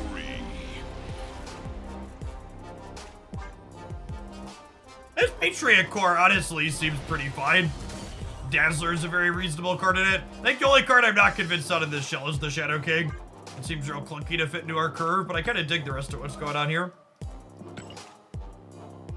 The old Iron Land Brood good stuff, kind of. It's funny, we were talking about the Iron Land Brood good stuff deck earlier today. We were talking about how it'd been a while since I've seen it.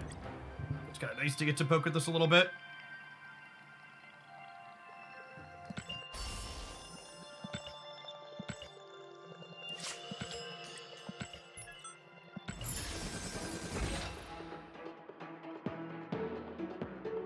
It's still cheaper than, for people looking to buy their first home, check out FHA. Yeah, there are some Essence first home buyers. And honestly, the funniest, most obnoxious thing about needing my wife's job to get our second home mortgage is it wasn't even like we didn't have history. Like, we had like 3 or 4 years at that point paying a mortgage successfully in our home before it. So it's not even like there was nothing there, right? Like, there was plenty of written history of our ability to be able to afford to do that type of thing. I think it's just Iron Lad here.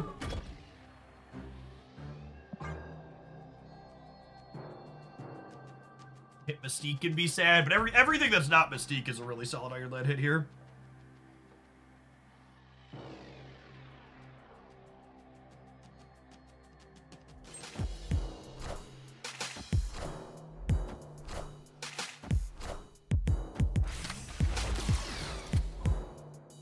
Did I sell my first home or become an evil landlord? I am not a landlord.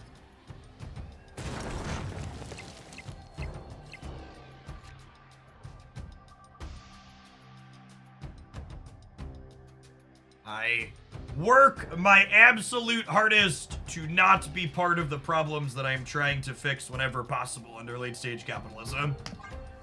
Notable that's not always possible. Sometimes it's unavoidable because life is life, but ending up a landlord is definitely what I could easily and solidly avoid.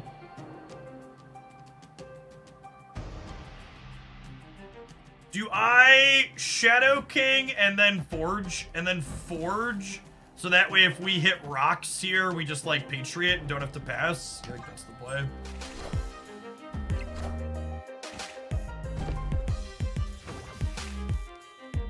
Although if this ends up being Project Pegasus, I'm gonna be sad that I burned the Shadow King. Yeah, rip.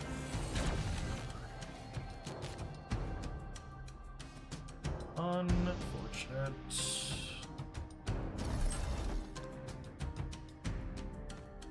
Oops.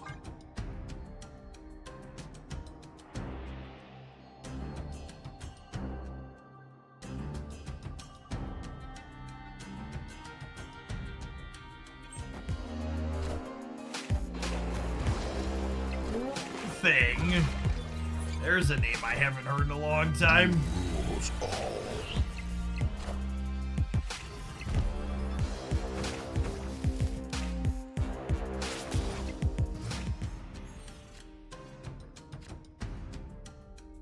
An extra blue marble or an extra Patriot? It's extra blue marble.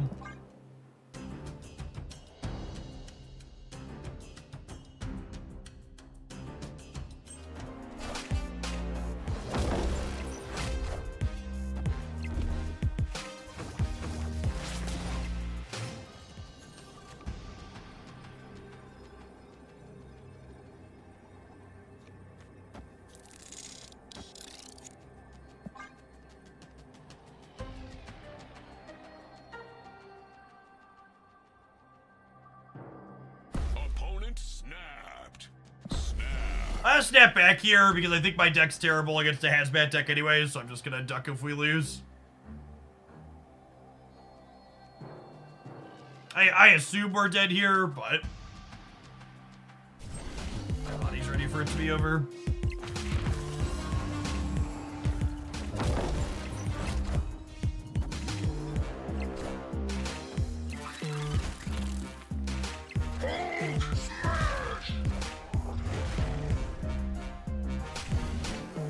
Guys, gals, and non-binary pals, we got 'em.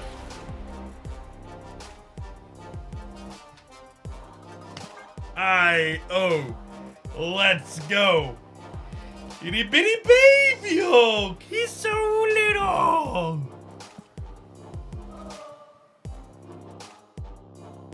The old 7-power wasp. Slightly above average stat line.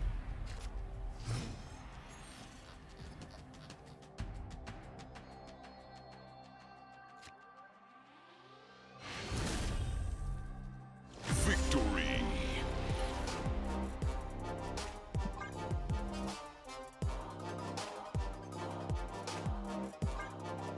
I don't know that I have a good replacement offhand for Shadow King. I feel like you probably just want another cheap card-ish that you can play on curve. Maybe it's just like Mr. Sinister. Sinister is good with Forge and Nico, and it fills nicely for Dazzler in spots.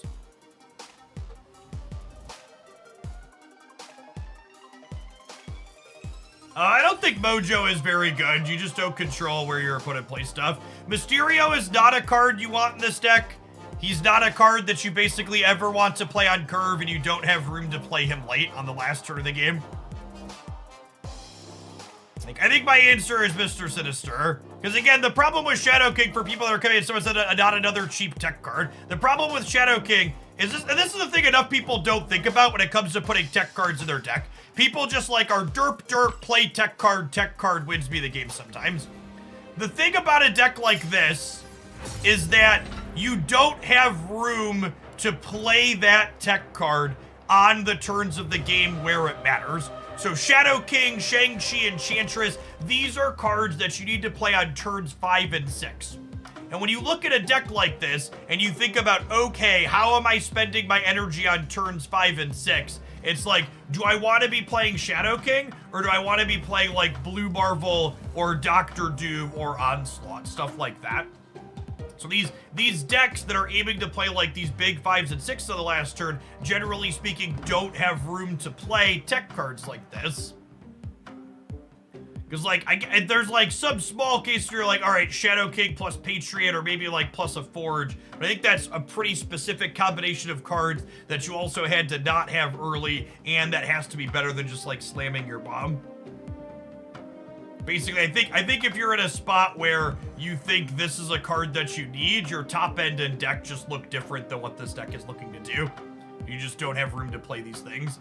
You play a proactive card like Cosmo or Goose or Armor. I mean, none of our stuff is getting blown up, so Armor's not useful. We have a ton of on reveals, so I don't know that Cosmo sounds great. And Goose is kind of disruptive to us in addition to the opponent. So.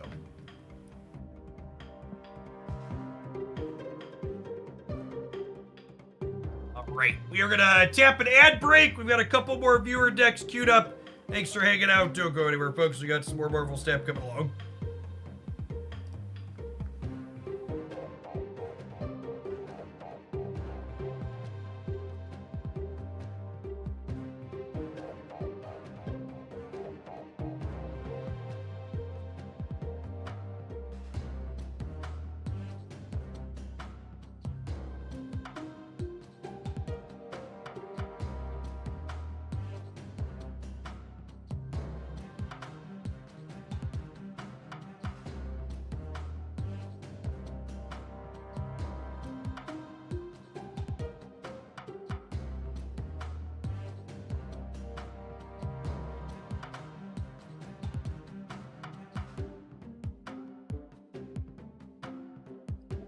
Dectus, thank you for the 3/4 of a year. Welcome back. I have 2 more viewer decks queued up, but I don't know that I'm taking more today. We're gonna do a slightly shorter stream today since drops kick off tomorrow, so I'll be doing longer streams the rest of the week.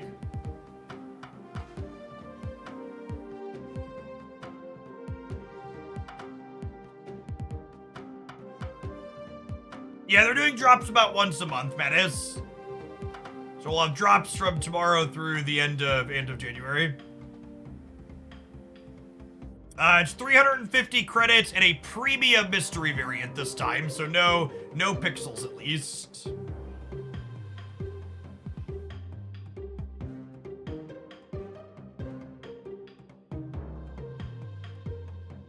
This deck is cute. I don't know that I believe in She-Hulk without...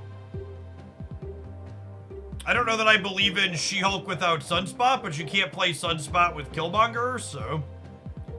We'll see. It feels so rare that I feel like passing without a Sunspot out. It feels like you just lose too much tempo most of the time.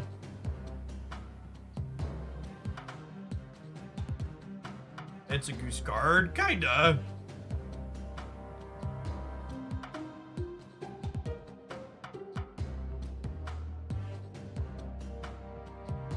Looks a little bit like Surfer without Surfer. That is true. There are a lot of 3s here. Let's play some games and see how it feels.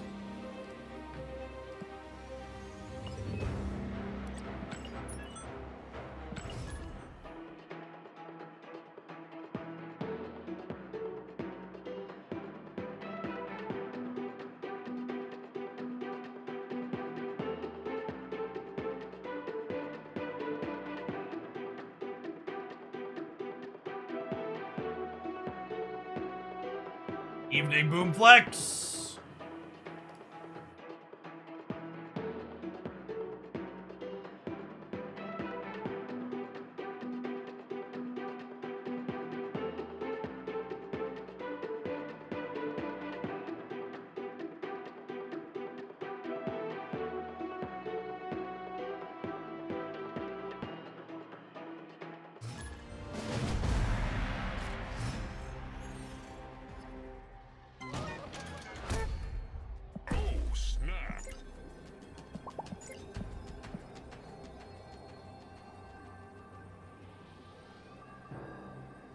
Why is everybody cutting Collector from the Loki decks? I can't say that I've played enough Loki to have an informed take on that.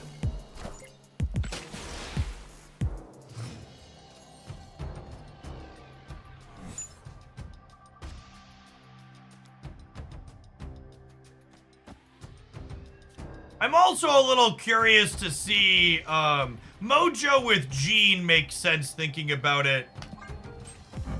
I'm curious to see if this Dazzler is ever bigger than a 2/4.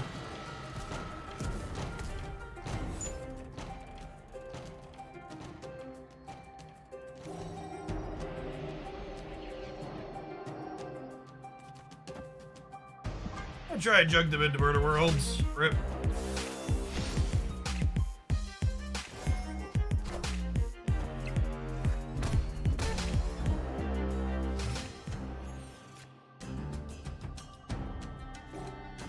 Nightcrawler to enable double miles sounds great.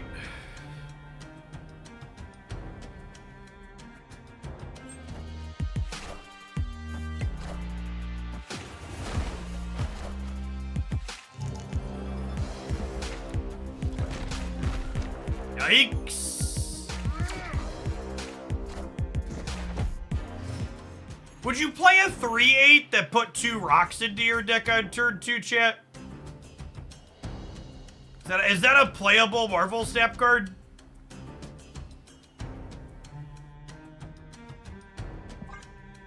Three 8 shuffle 2 rocks into your deck.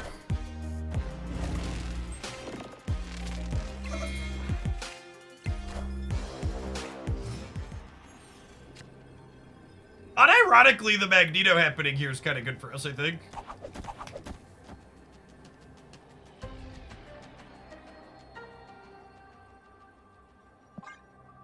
It's not our deck, but Dazzler did get up to 6 points of power here, so we got that going for us.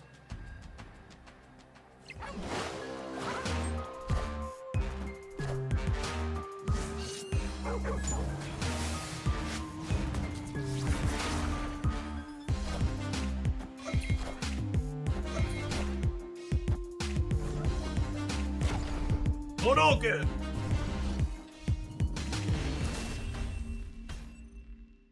Victory.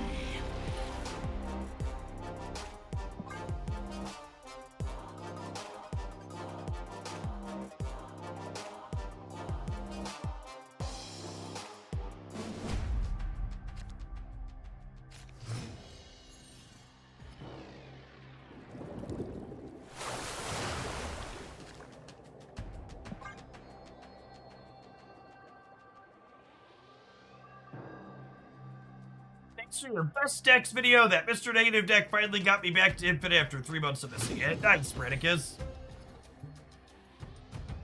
It was pleasantly surprised to see that one pop up in the numbers.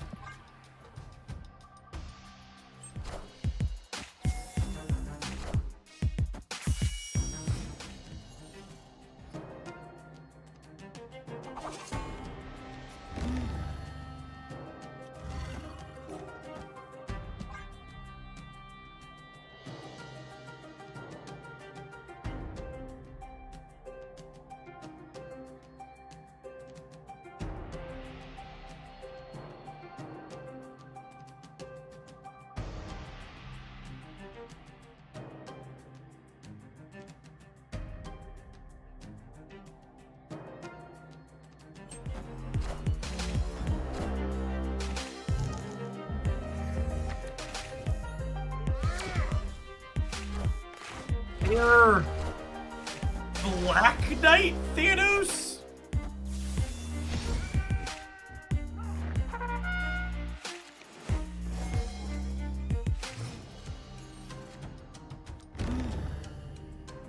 Hey, nice Patreon, congrats.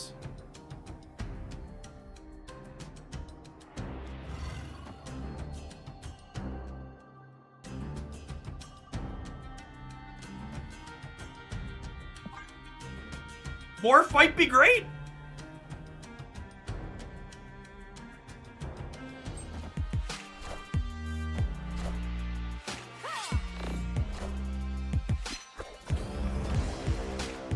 Well,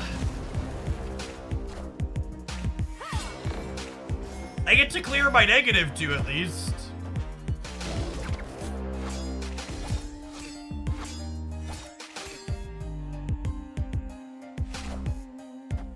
Poor Killmonger. We'll put you tried on his tombstone, huh?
Any card that lets them win here is going to cost not 6, right?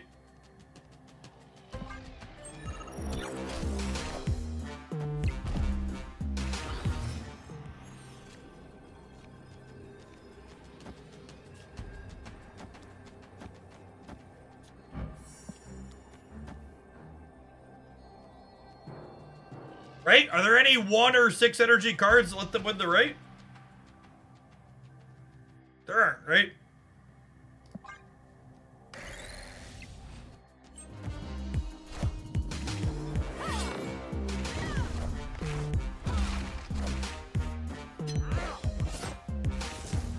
Sure, so Blue Marvel wins them the right, but Teenage Warhead kills Blue Marvel, chat. So in order for a card to win them the right, they would need to be a 1 or a 6 energy card. Spectrum doesn't do it. There's no on-release here.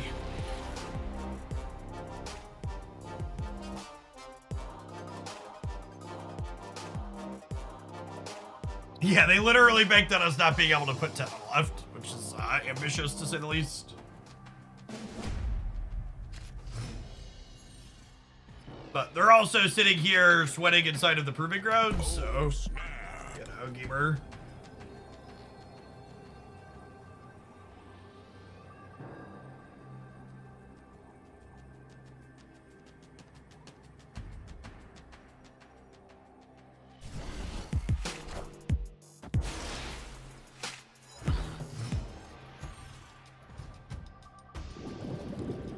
Scarlet Witch into Nexus would have got you. That's true.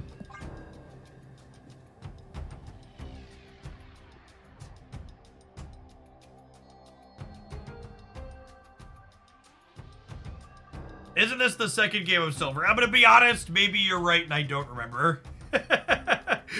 I should just stop assuming I remember which league we're playing. I thought it was the Proving Grounds, but you might be right. Latrodectus, thank you for the 3/4 of a year, by the way.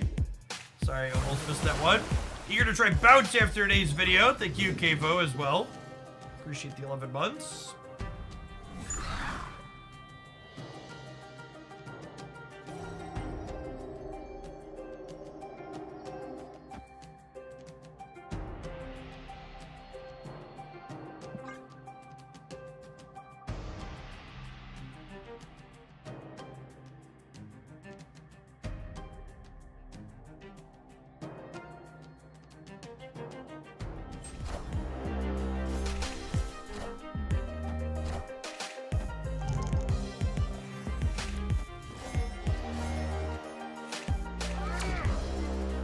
Helic, thank you for the 15 months. Welcome back. Gladiator doing his best Maximus impression this game.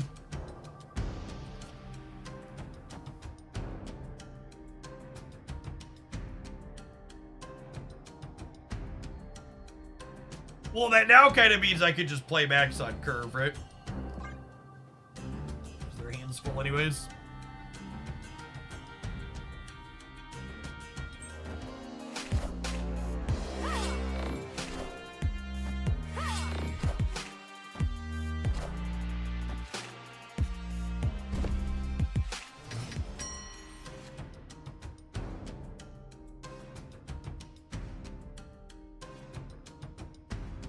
I will say this is an interesting. You can She-Hulk into Dak and Colleen, which is 10-22 on the last turn.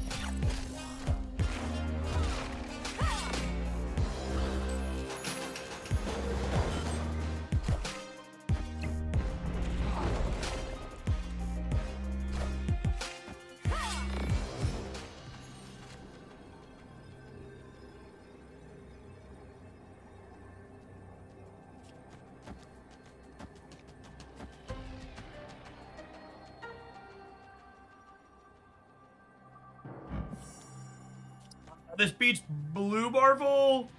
This beats a full soak. Because it's 18 in the middle up to 28. Full soak is 22. We played Cerebro 2. We have played Cerebro 2. It'll actually be tomorrow morning's deck highlight. If they Magneto us, we're going to 20 in the middle, so we still win. Isn't Dazzler bigger than Colleen? Colleen gives +4 to Dakin.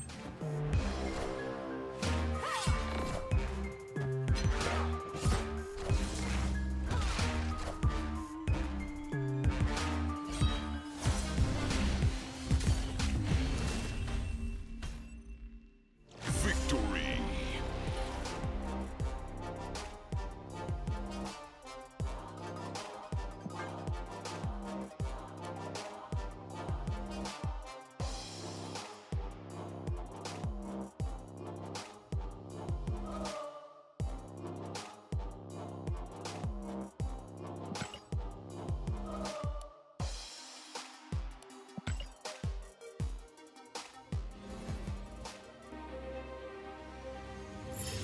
It was in fact the last match of Silver. I take back this one and comment. Apologies, previous opponent.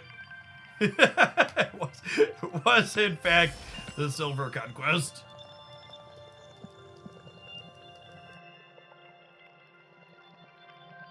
For those of you that are just joining us, you missed the share earlier that I was awoken at 5:30 this morning due to being vomited on by a toddler, so we're a little off our game this morning, or this afternoon now, I suppose.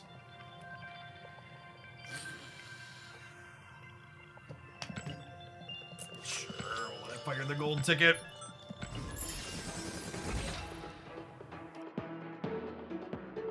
The most sane alarm clock.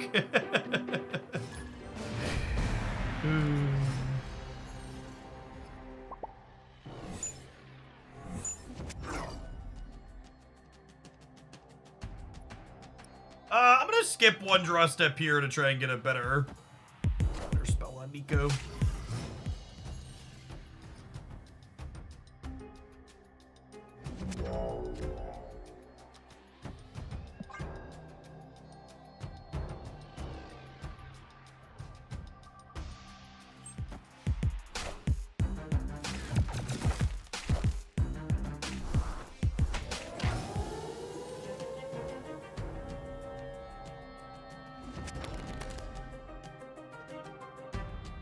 Well, that's nice.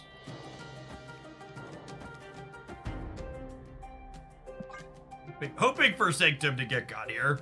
So we can spread out across the board a little bit.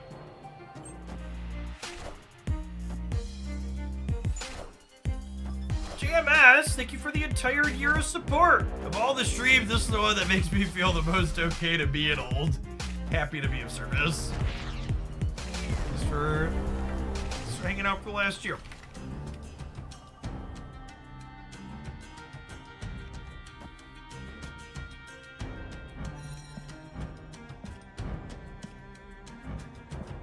So this is the only non-Triskelion card they've played.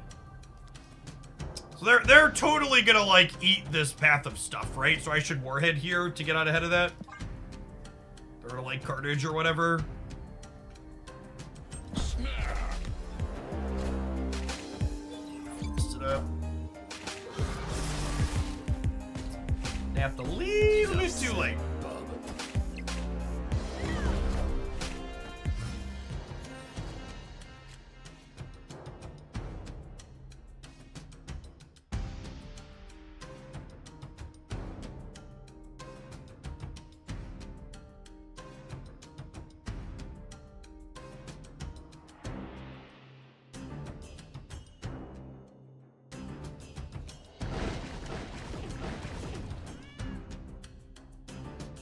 The card indicator is created by Triskelion. Yes, any card that gets created by something, you can click on them and it'll say created by here in the bottom center. The deck tracker also lets us know what's here, but if you don't have a tracker, you can totally pop up and see them.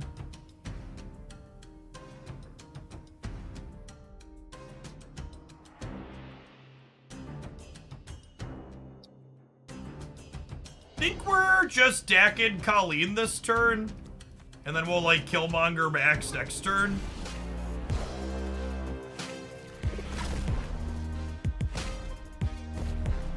Enough said, Bob. Wouldn't be able to resist Doc here. Yeah, I think I just want to put more stance in play.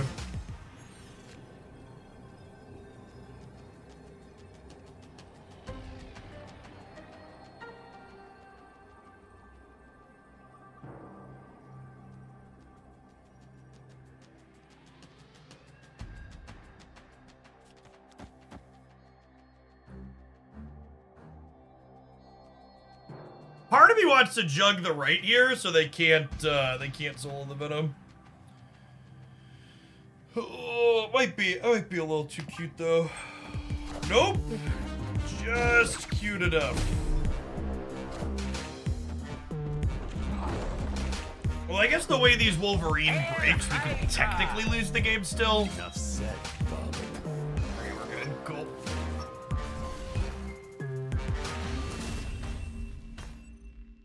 Victory. I would be kind of surprised if Grandmaster doesn't end up being a playable card somewhere. Where is that somewhere? I don't know. Please don't ask me to predict, but his effect line is reads as powerful. Changing.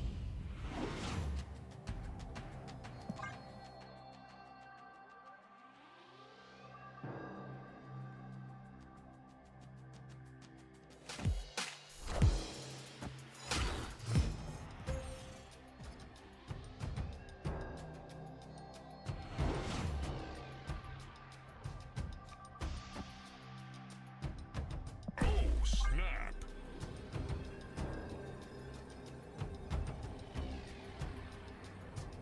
Yeah, I'm not certain we've actually gotten to play the deck proper in any of the games we've played yet. It's actually just been like random location variants every time. I mean, it's pretty solid for us.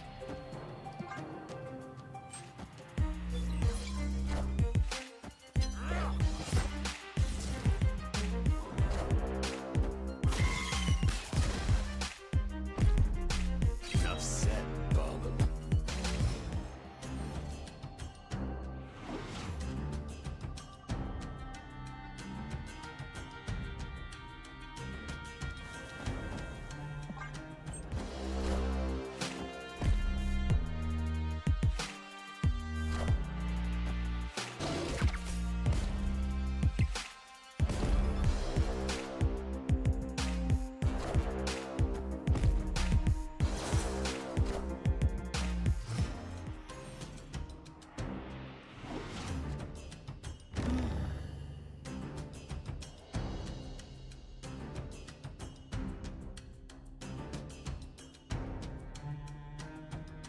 Do I Warhead and then pass the rest?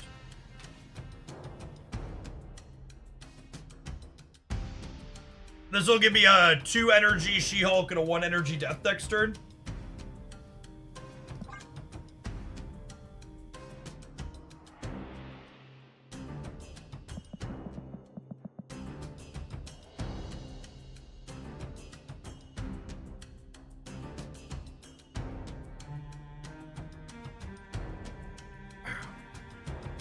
I do have a 2-power Deadpool, but I think that's fine if they lead Deadpool into Gene and Warhead gets it.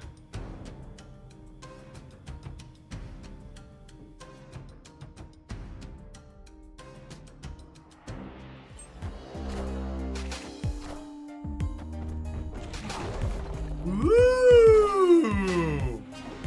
Wait, what? Wait, excuse me?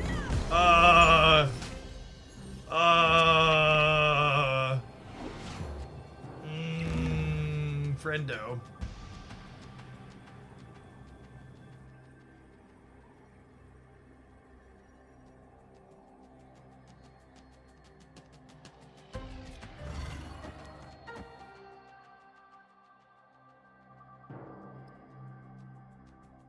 I think this is a play for all 3 position, right?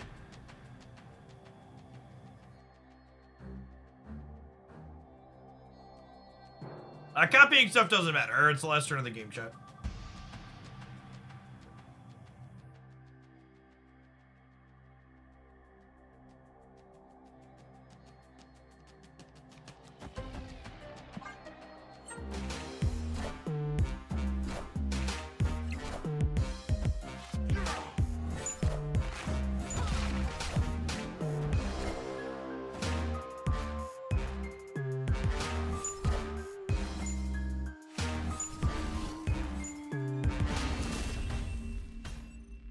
I must say, She-Hulk's been very reasonable so far, despite no Sunspot.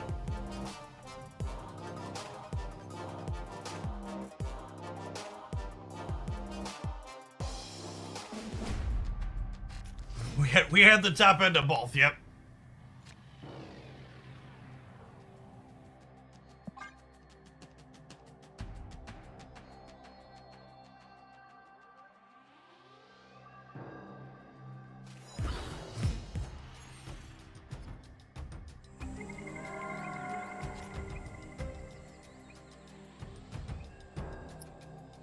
Dazzler into Juggernaut angle. We'll put their last cube in.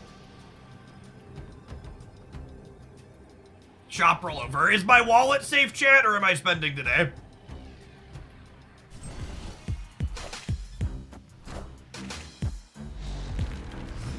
Your wallet's safe.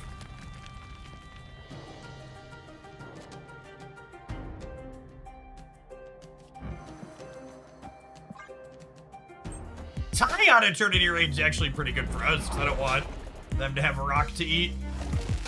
I don't want a rock to clutter our board.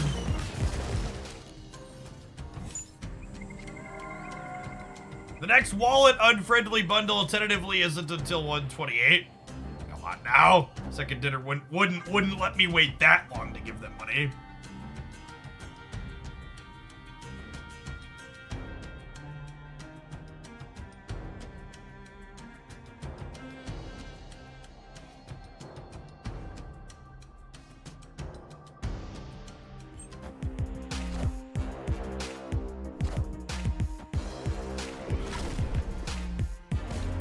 Good one. Set, bum.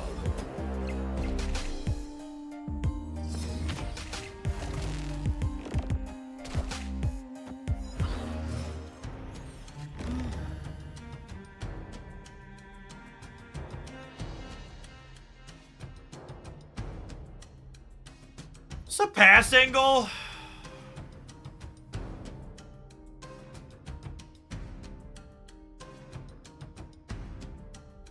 It's a pass angle.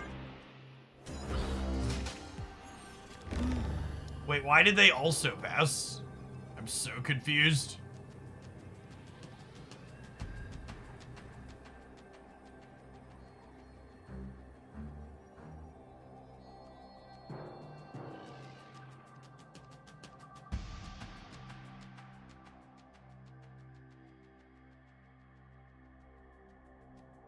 They want to Zola, but why what does Zola have to do with them passing?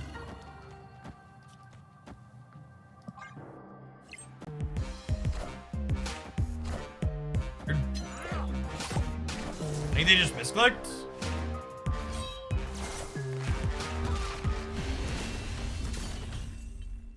Victory. They wanted to check the shop. Yeah, they could have just been done too. I mean, they were attended to.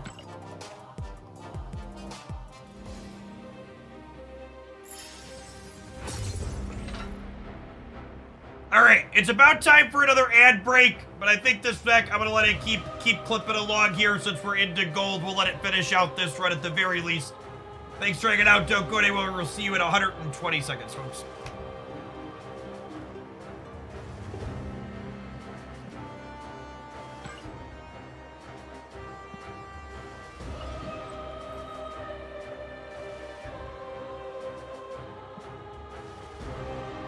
With how much you spend on Snap, you're in the top tier or a ton. I mean, I'm definitely in some small fraction of a percent. But I'm not in the only people who are above me in Marvel Snap spending are the absolute crazy people who, like, buy out the shop of variants most days. There's a number of those exist. I like how Magic went from, like, having no good variants to having, like, 12 good variants overnight. Are there any White Whale variants you're waiting for in the shop? I don't think so. I don't think so.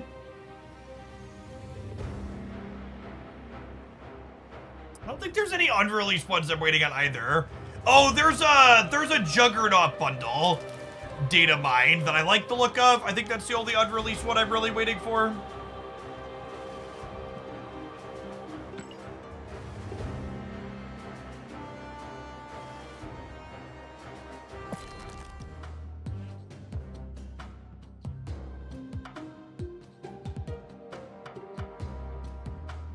Lots of the Khazar bundle. The Khazar bundle is fine if you're in the market of buying tokens for gold, but it's also only fine. The Anthinator takes you 11 months. It's kind of like a balance bundle. If you're someone that likes progressing up the collection track, but you're also starved for collector's tokens, it gives you a little bit of both. The whale track is supposed to continue every month moving forward, yes.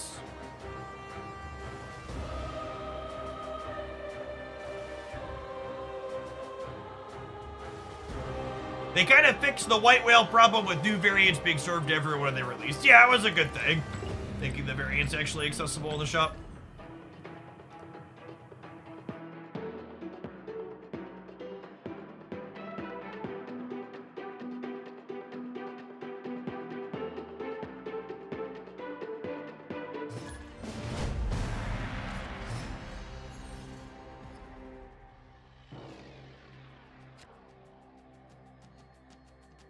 I don't like how high I get on the whale tracks. Watch the whale tracker make people realize how much they're spending and end up costing secondary. That's an interesting potential dynamic of it for sure. I don't know. I would assume the thing the whale track will do more than anything is making it so people are like, oh, I'm $30 off of the reward, I'm gonna get the reward. Or I'm another $20 off of this thing, I'll spend it. This is your general reminder, if you're someone that does most of your Marvel Snap spending on Android, there is an option to set a monthly budget for you in the Google Play Store. And Google will pop up and warn you when you're approaching the top of that monthly budget.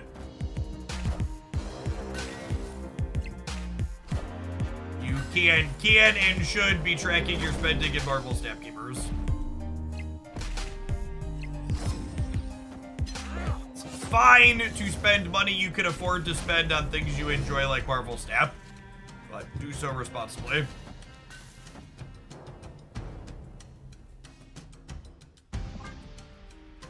Hander Mohander, thank you for the 20 months. Welcome back.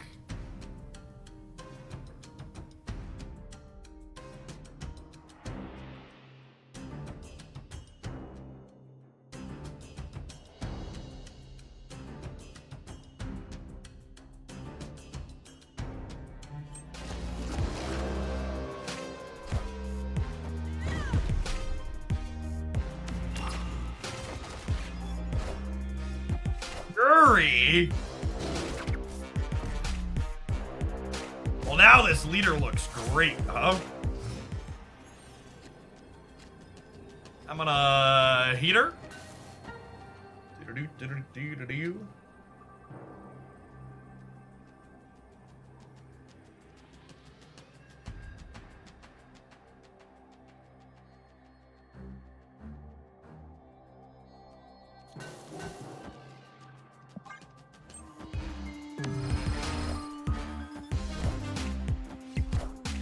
Oh no!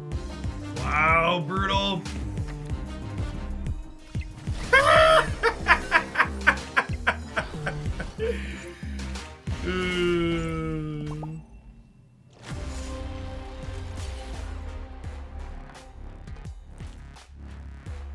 All right, I'm gonna assume this is unwinnable, but we'll let our deck give it the old college try.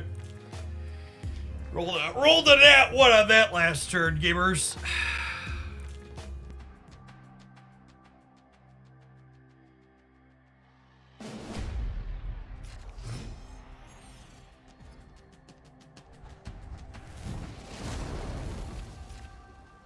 Jean's pretty good in this style of matchup. Maybe she could do some work for us. Oh, snap.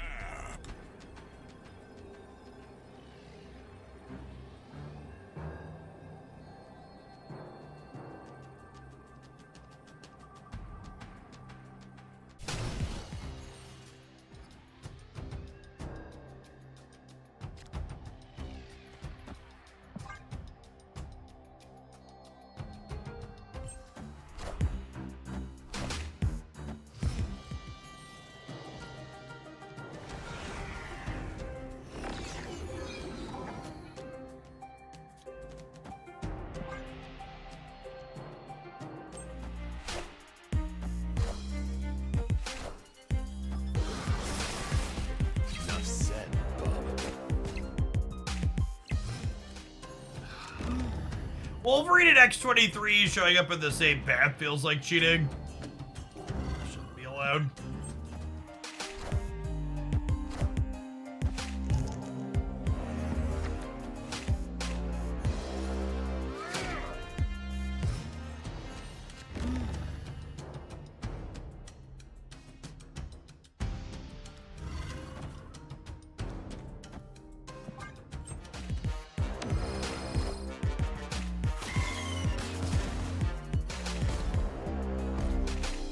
I'm dying, shit.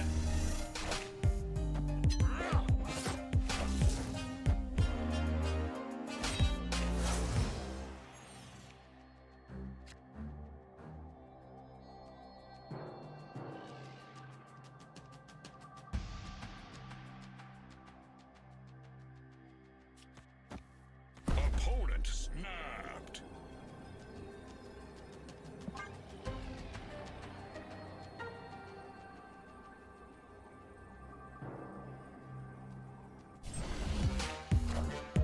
All hail Hydra!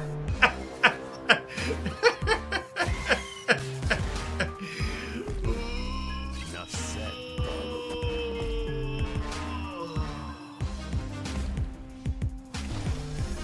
Yikes.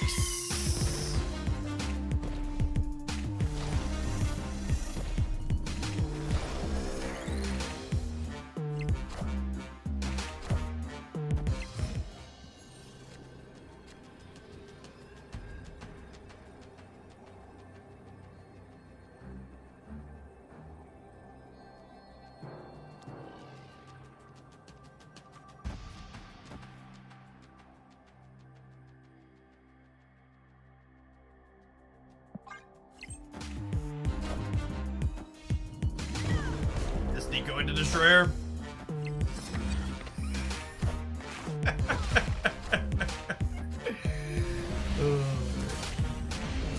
You know, I'm using unironically, chat.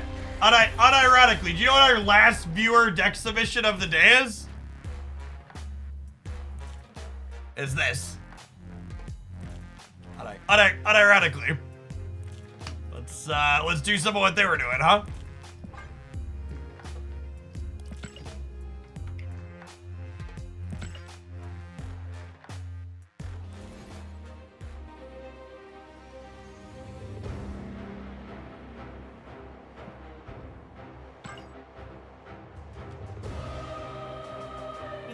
Flow, thank you for the 61 months. I appreciate that. Welcome back.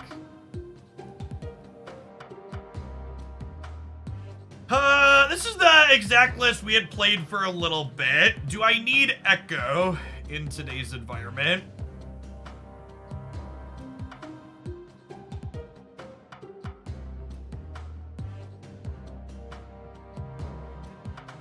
Could go either way on that.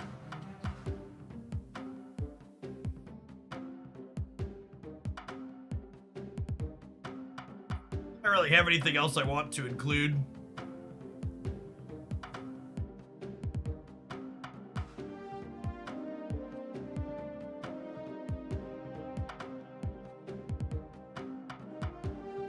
Nico's fun. I don't know that Nico has a lot of great utility here. Wolverine makes Arnim Zola kind of awkward. You have to win a bunch of RNG rolls in order for Wolverine to work out.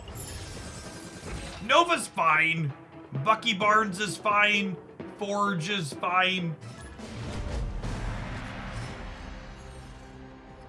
Snap.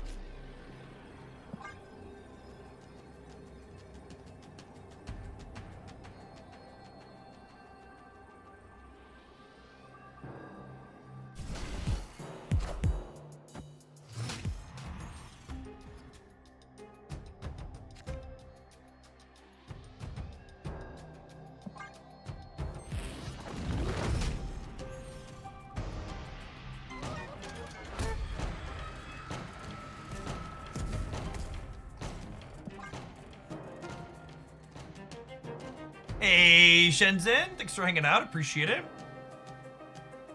Of all the locations in Marvel Snap, these are some of them. I like Nova and Bucky in these destroyed versions. Yeah, I think either of those cards could be good in the Echo slot if we felt like we didn't need the anti-Professor X stuff.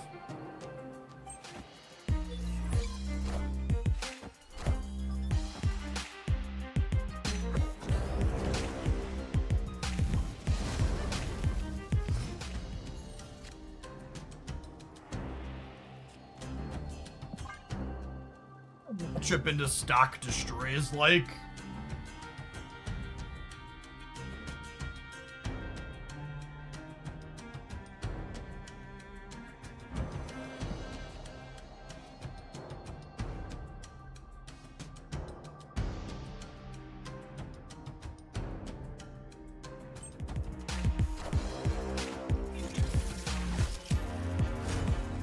Not playing.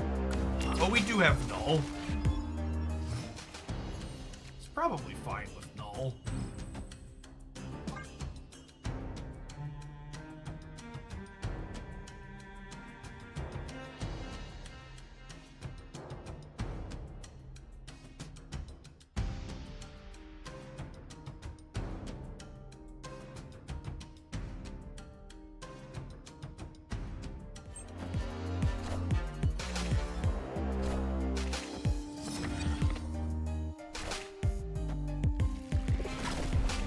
Don't you want X-23 in this deck? X-23 is awkward for a lot of the same reasons Wolverine is awkward.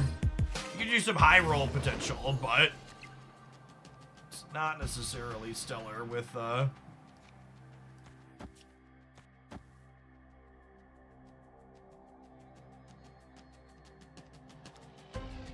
Deathlock here? I think I'm just like Venom into Zola the Venom, right? The order doesn't matter, that's Dark Dimension shit. Do you want to just null Zola mid? They probably can't ever beat null Zola mid, huh? Although I suppose if they have their null plus other stuff here, we'd lose. Nah, I think I'm gonna Venom. I think I'm just gonna Venom and then Arnim Zola my Venom, I think is the plan. I don't want to Deathlock here because I want to leave a big Venom in the middle.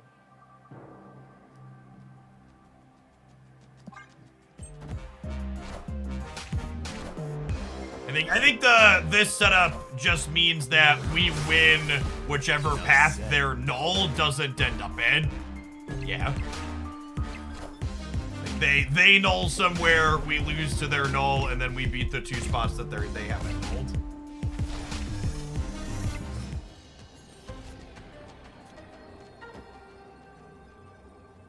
Is this free to put anywhere? No? Yes, maybe I put this here. I guess I do this and then it eats it for free. That's fine.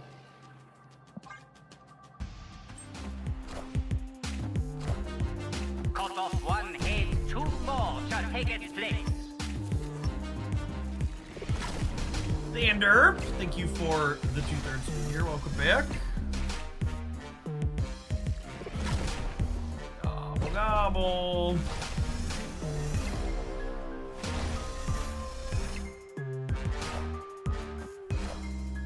Cut off one head, 2 more shall take its place. So not null, but still solid win to Victory. lose the 3rd.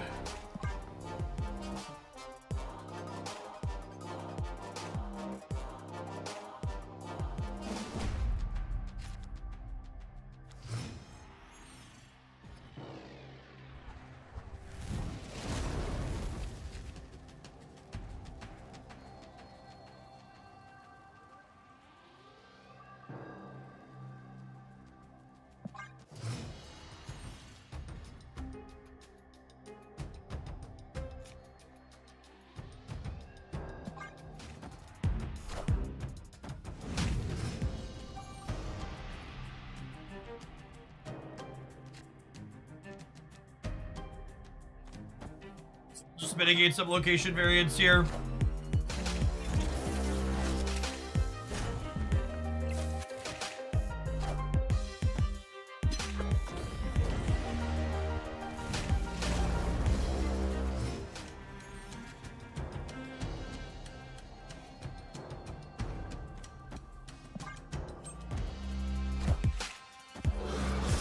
Alright, Nimrod or a null here.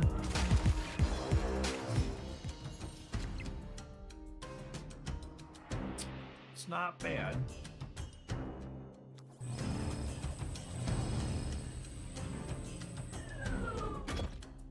Yes, first match, Lucas. Welcome back. Perfect timing.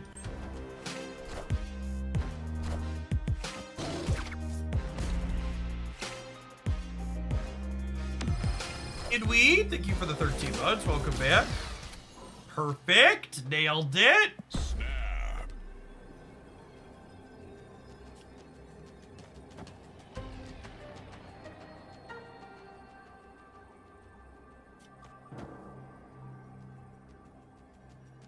We do this, then we can Absorbing Man plus Carnage next turn.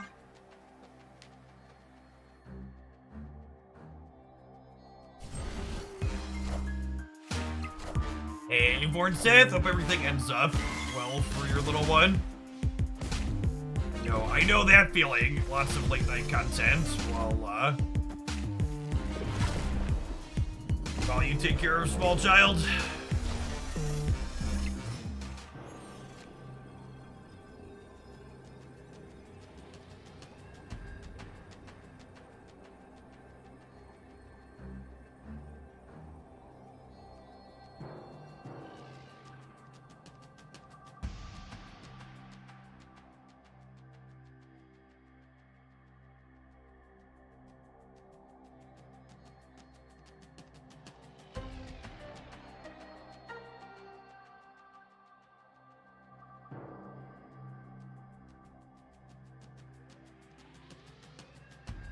Opponent snapped.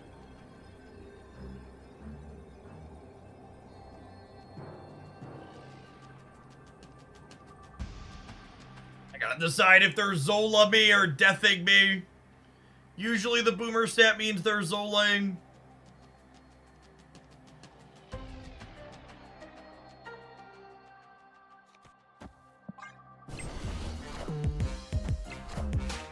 All hail Hydra!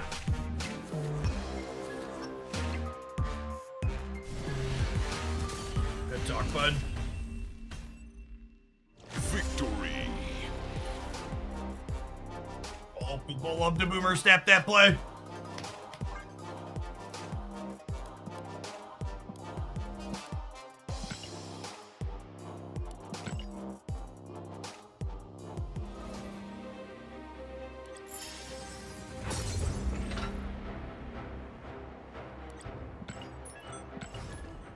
they hadn't snapped, they would have won. They would have been more likely to win if they didn't snap. Excuse me? Road, give me an opponent.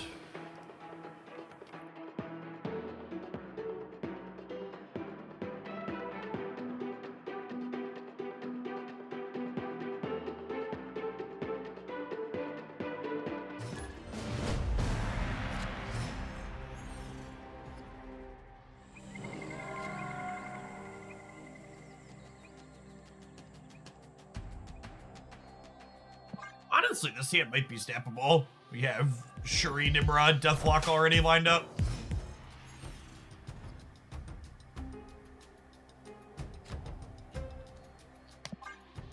So they make one more play. I think we're gonna press the button before we start taking game actions. Yeah, I think tomorrow's card should be solid.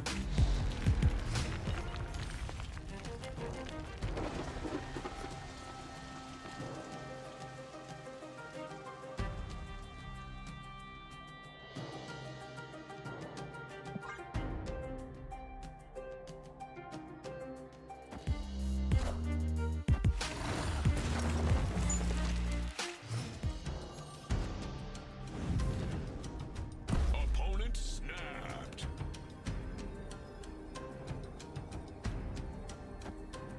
Oh, snap. I waited to snap because with us doing nothing for the first few turns, I wanted to be able to encourage them to snap so we could snap them back. Is the opponent on Shuri? Maybe. They are cool.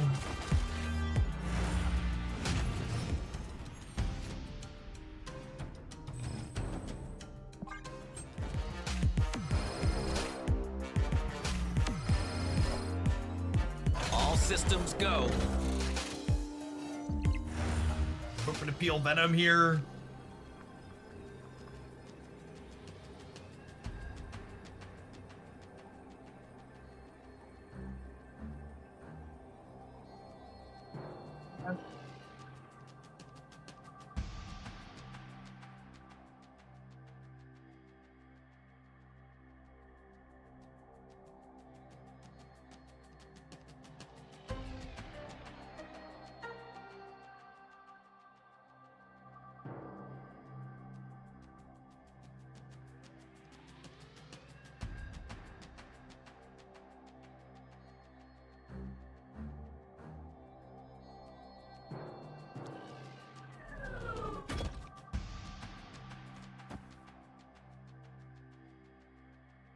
It's 1 and 3 to be a Zola, and then we're 1 and 2.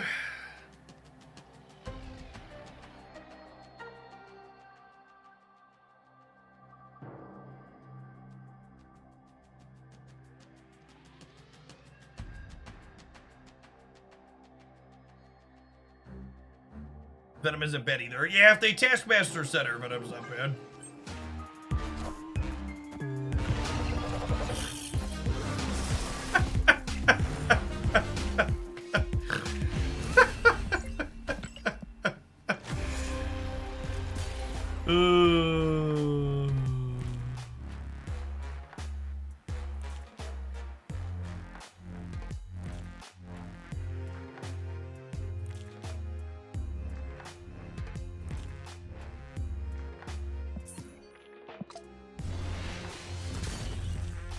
Just actually the most deflating turn 6. And I really think that's the thing that makes Eliath suck shit as a card so much, is that Marvel Snap is a game where a significant number of turn 6s you don't get to see them play out because it was right for someone to retreat. And then in this small number of games that both people are like, okay, let's actually play it out, it's like, oh, by the way, this one's also not going to play out. Like, this is already something that frequently doesn't get to happen for you by the core design of Snap and the snapping system. And then also this other part still not happening, even when you thought it was actually going to happen.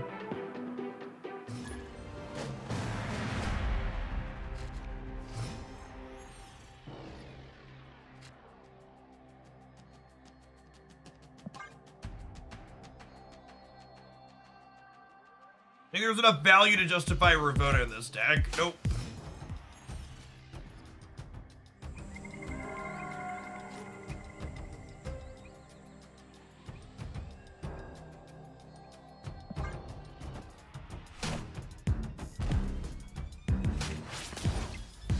Leech has a similar feeling of taking away turns. I think the psychology of Leech is very different than the psychology of what I just described with what's it called?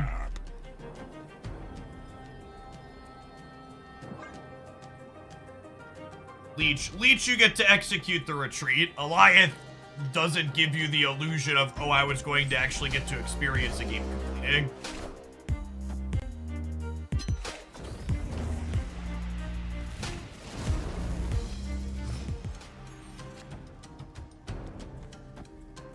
Drawing Carnage is actually bad for us here because we need to destroy cards that we can top deck after they leech us.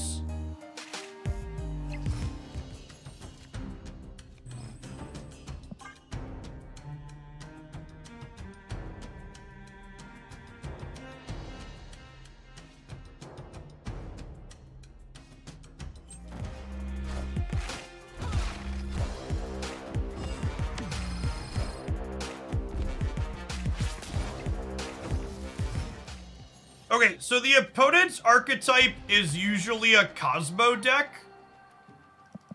So I think I want to Destroyer mid here to duck Cosmo, right?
Oh, are they the non-limbo builds? I think they're the non-limbo builds.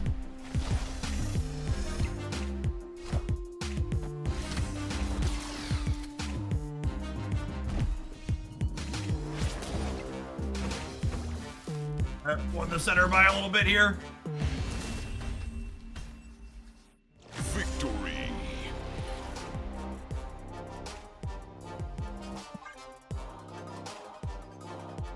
You're pretty good for it. I'm shocked that Iron Lad.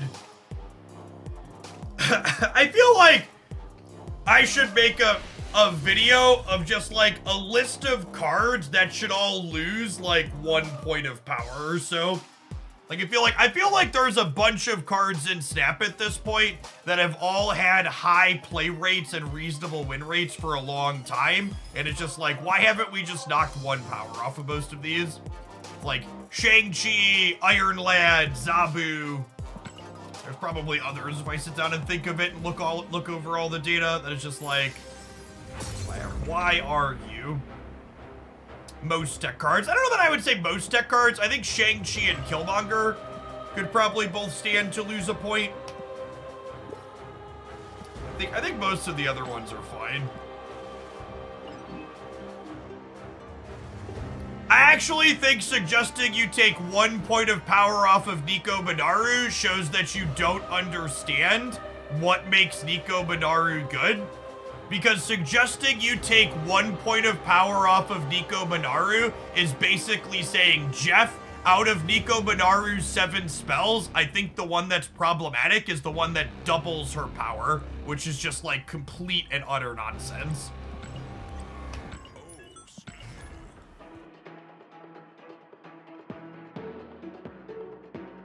Like, I think you could probably make an argument to take some power out of Nico Minaru's kit, but like, that is certainly not the spot you adjust her kit.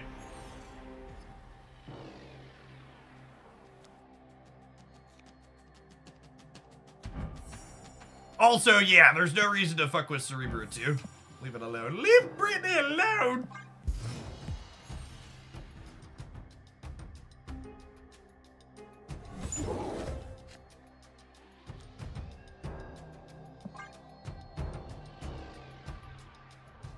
There's actually a lot of incidental inked cards in it, huh? That's what we were trying for, but definitely something that happened. Maybe I should have echoed here.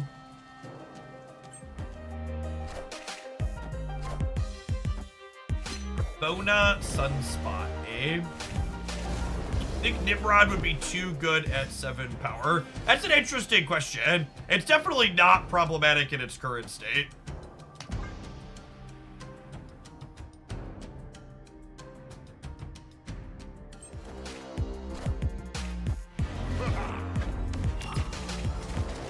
I also think if you're talking about cards that have been good and popular for too long, and Nico Minaru is the first one that comes to your mind, you probably hate fucking fun and shouldn't be in charge of rebalancing cards.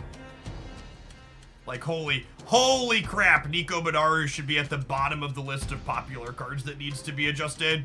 She is an incredibly interesting and eloquent and skill-testing design that's not overtly powerful, but has strength inside of her utility. She's not a kludgel like Shang-Chi and Killmonger are, for lack of a better term.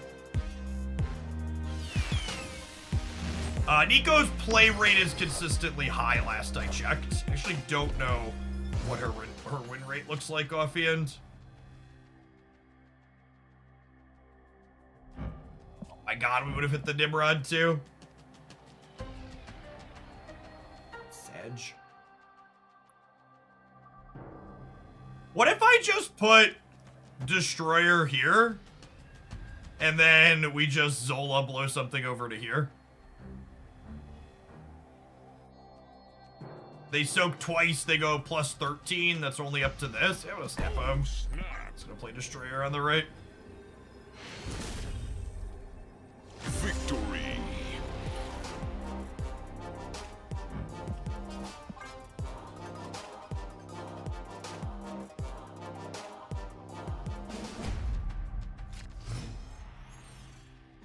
I'm glad we kept the Echo in the deck, huh? We're going back and forth, and if we wanted that one.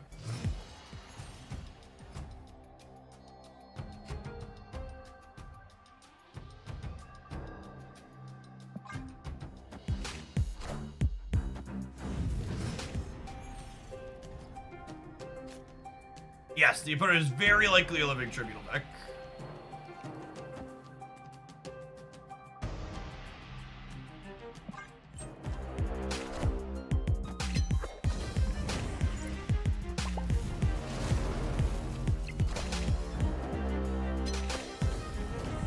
It's funny to me how fine Annie would be at the leaked 5/5 style, at 100%.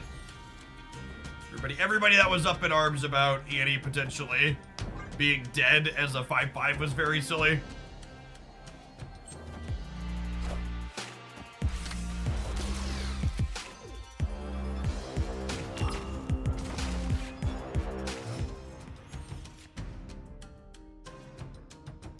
It's unfortunate. I needed to draw Nimrod organically there, so that way we could dodge the Cosmo on the right. But now I think we have to do this mid.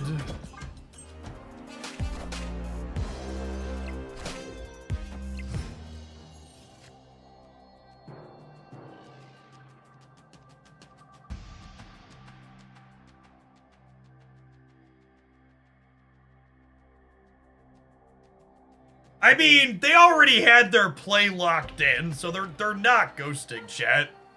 It's way too quick to be ghosted. It's really fucking weird. But they're definitely not ghosting. It's just such a weird play.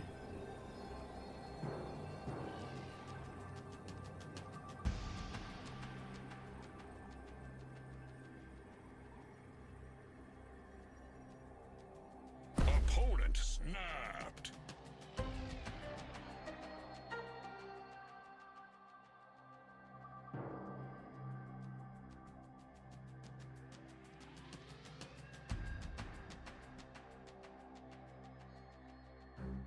Iron Man's their biggest lane.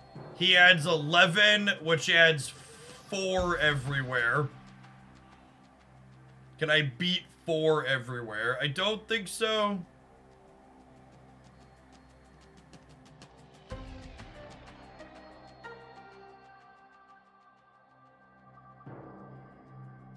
We get 50-50 Azola. I actually kind of like that. This match was probably hard for us. I'm going to try the Zola 50-50 against the Iron Man. Oh, I guess they have more than Iron Man. They have more energy. Oh, I forgot about Renslayer. I am Iron Man. This is classic. Classic! This is why most people lose way more cubes at Marvel Snap than they should. This is something that happens frequently to bad Marvel Snap players. Me, I'm the bad Marvel Snap player too. Is you talk yourself into a 50-50 because, oh, if I win the 50-50, it's worth staying. But in reality, you're much worse than 50-50 because you're only 50-50 against exactly the thing you counted against, and you lose deterministically 100% of the time a bunch of other various scenarios. You're not, it was never remotely a fit. If you calculate being 50-50, you're probably much worse than that most of the time because you're forgetting a bunch of other situations. Stiggy, thank you for the 46 months. Welcome back. I think Jeff could be a 2-2. I don't think Jeff could be a 2-2. I think he's probably just not playable at that rate.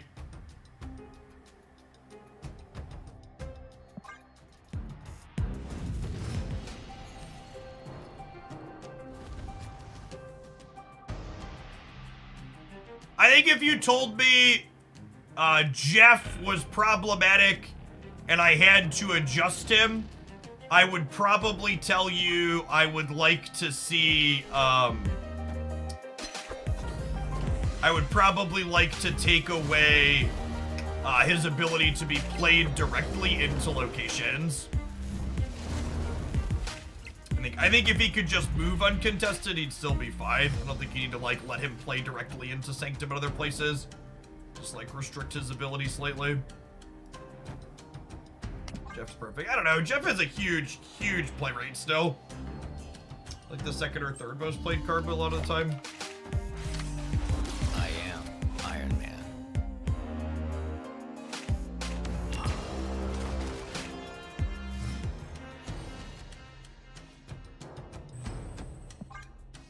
Opponent snapped. 5% play rate right now.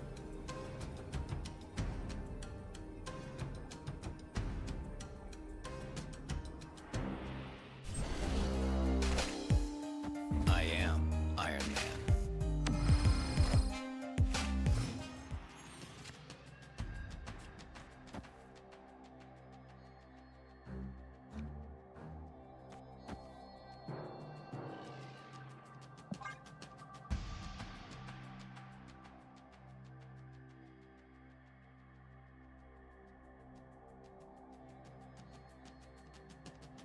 I don't have priority. This is probably isn't good enough.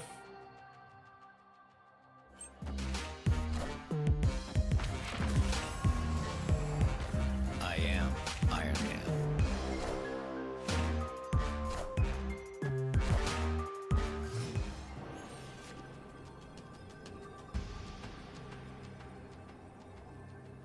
Yeah, I've talked about that one a lot, Woody. I'm shocked that Vision has kept his last stat line as long as he has.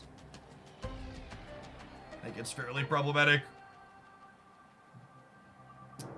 They play Living Tribunal out. They're at 5, 14, 62. Plenty. Escaped. What are their last 2 cards? Zabu and Onslaught.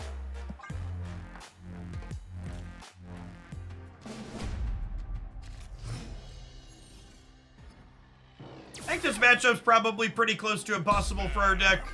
They have Cosmo for disruption, and their linear draw is better than our linear draw.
So that 10 months, Destiny Cloud, welcome back. All right, at this point, I would like to close back up the can of worms that is discussing potential balance changes. It is endless, and it is tedious, and it is not productive. I apologize for opening it.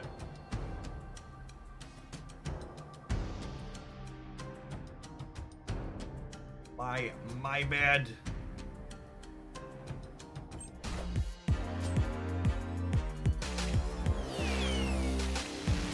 I am Iron Man.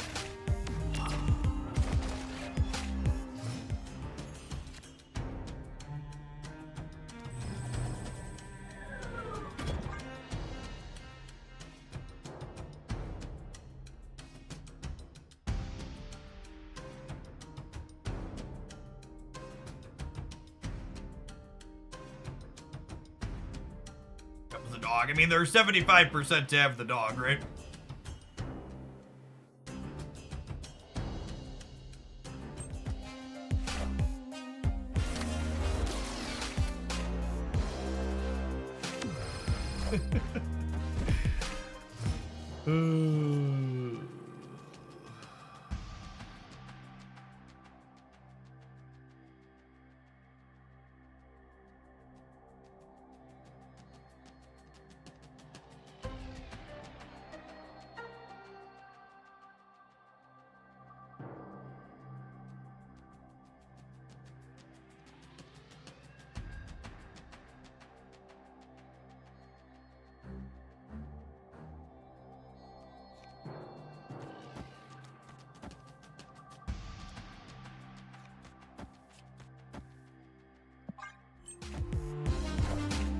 Behold my mighty hand.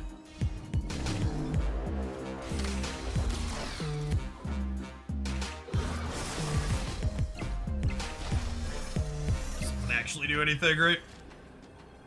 Still losing the right.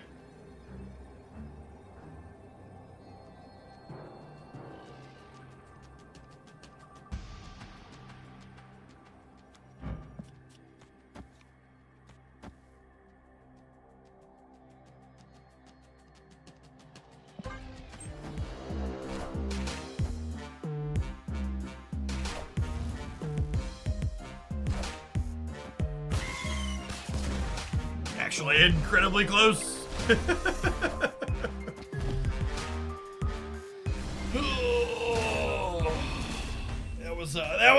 I'm done and tapping out. Yeah, unfortunately, this deck feels pretty power crept out of the format. And I think, like, that matchup is kind of one of the decks that does it, right? Like, we don't interact with their deck, they interact with us, and, like, their linear game plan is also just bigger and better than ours. This deck is, like, good into people trying to Shang-Chi you as their primary form of interaction, but that kind of feels like the only good and compelling thing it really has going for it, huh? Alright, we're out of viewer decks, but I think we're going to stream for a little bit more at least. I'm going to go ahead and hit ad break. We'll be back in a couple of minutes with some more Marvel Sap. Thanks for hanging out. Don't go anywhere.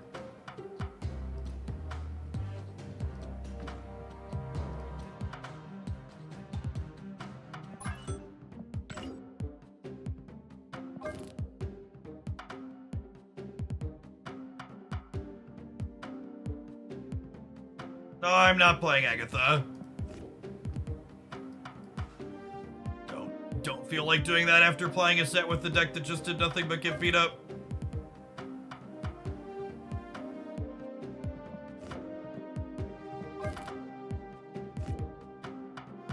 I'm trying to stream longer, not turn the stream off because I'm annoyed.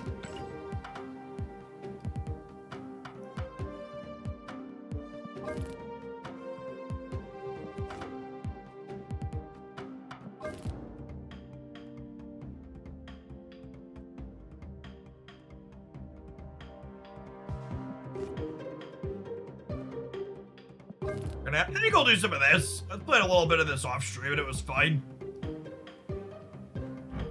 Probably not good, but fine. I need some more Ghost Spider boosters to go for another premium split. Or go for our first premium split here. 18 more to take a shot.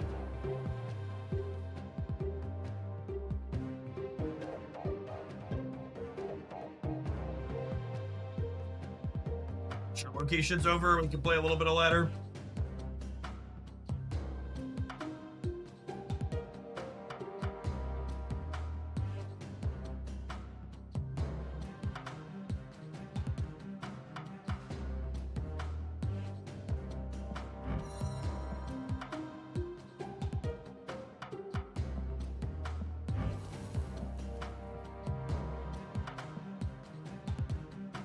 If you're ever wondering when the OTA is coming up, you can always come into chat and type !OTA.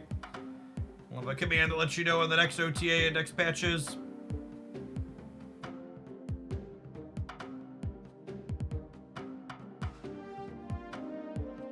I have a favorite card split. I like the gold splits that have Kirby Crackle that complements the nameplate and colors on the card.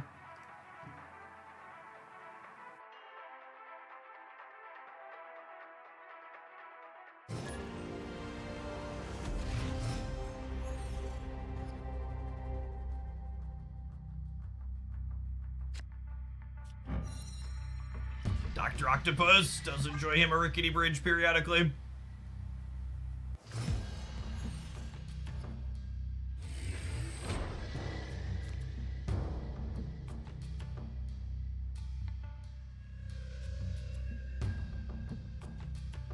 The third of a year task list. Gambit is underplayed. Gambit is seeing quite regular play inside of quite regular play inside of discard decks. I think he sees exactly an appropriate amount of play.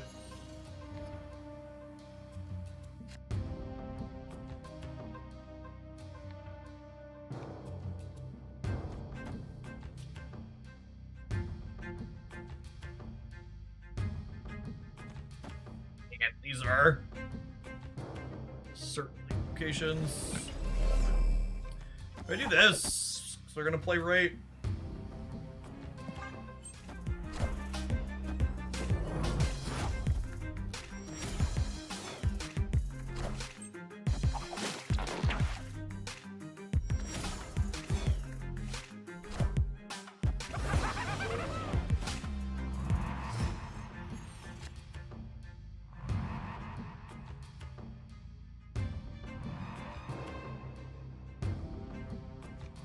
If I do this now.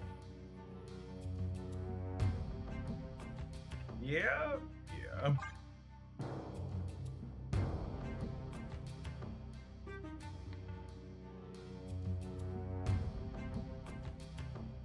Oh, snap.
Yeah, this, right? This pulls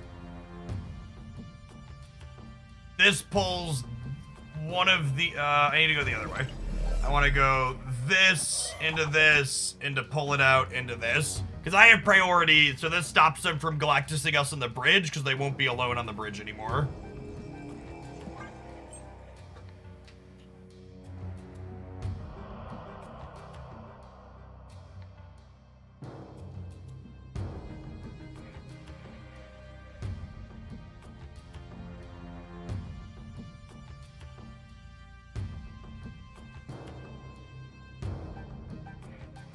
I think wanting to Doc Ock left is super wrong. I want to just, like, lock up a bunch of points in the middle.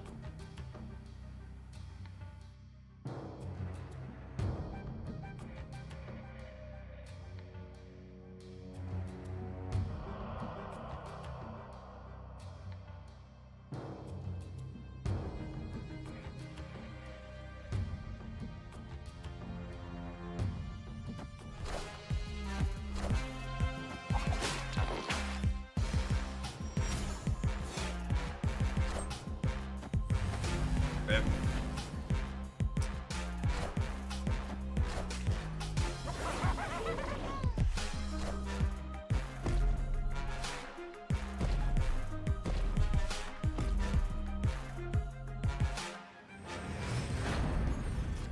So they're retreating then?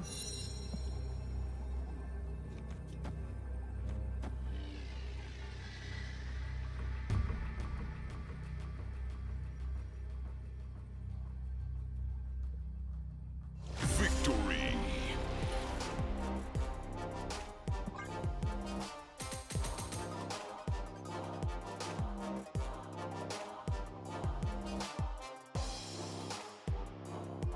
So the basic idea of this deck when I put it together, we didn't get to fully execute it that game, but Dagger did at least scale, is that Dagger plus a 1 energy move card is effectively a 3/14 on the final turn of the game if you move her into a full path. So with like Dr. Octopus and a dash of other clutter stuff, we're basically building our own 3/14 for that final turn of the game.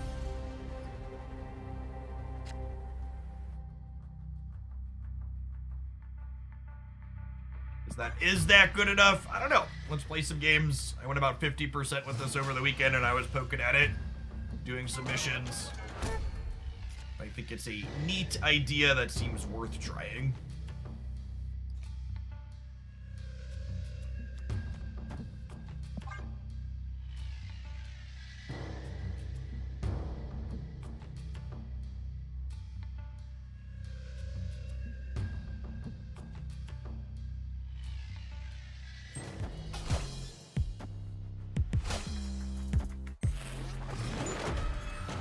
They have a Dagger or a Carnage, one of the two.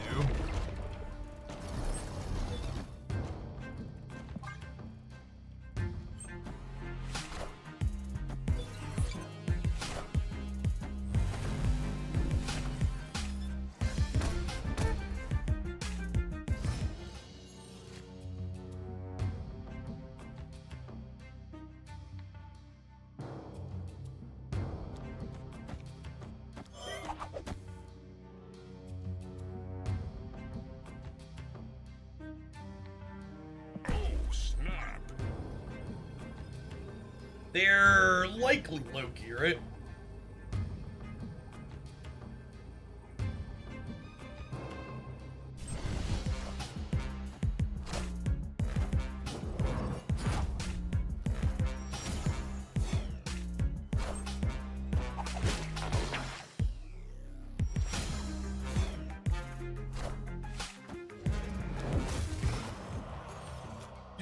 Potentially have our Shang-Chi here.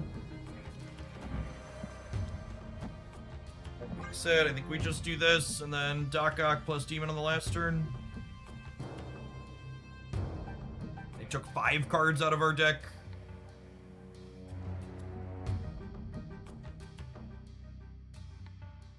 Yes, Dagger's 2/0 and +3 now.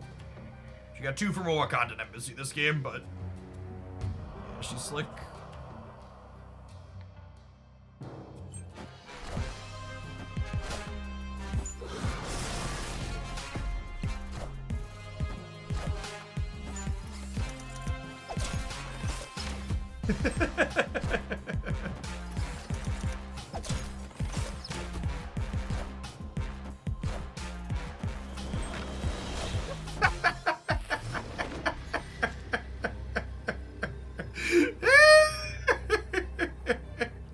Ooh, now that's the good stuff right there.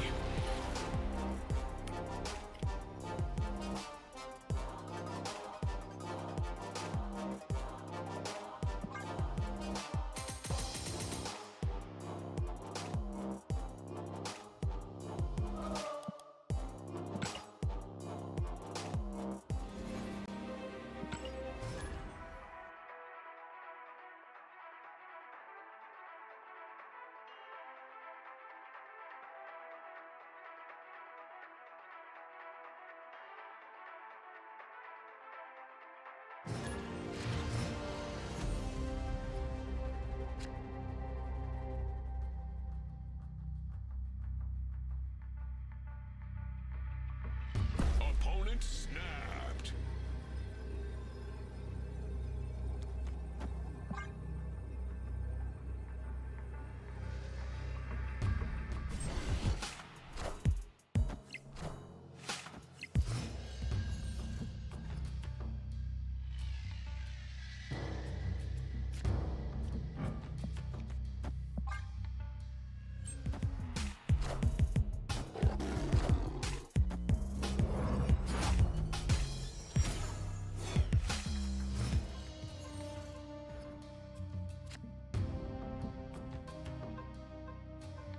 That's a great icebox. Do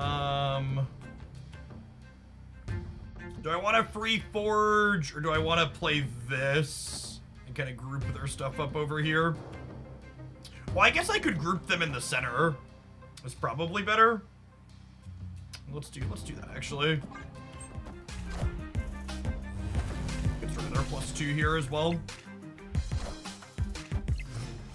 They're a meek deck. Michael's cooking shit.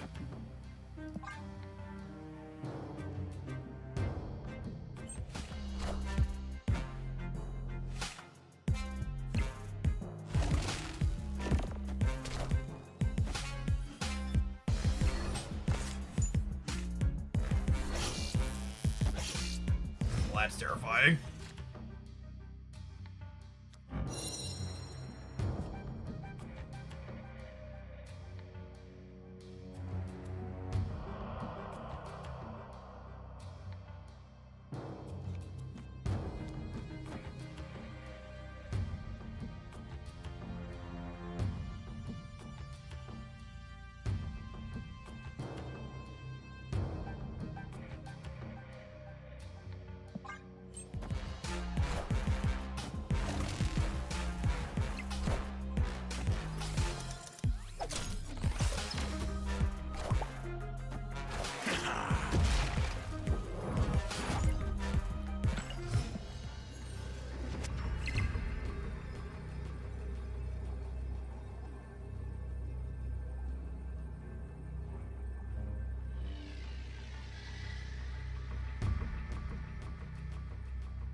Nico's 10.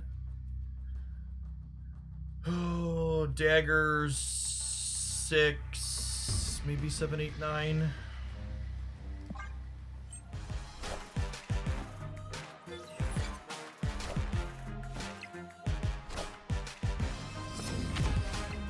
What did they draw that they couldn't or wouldn't want to play?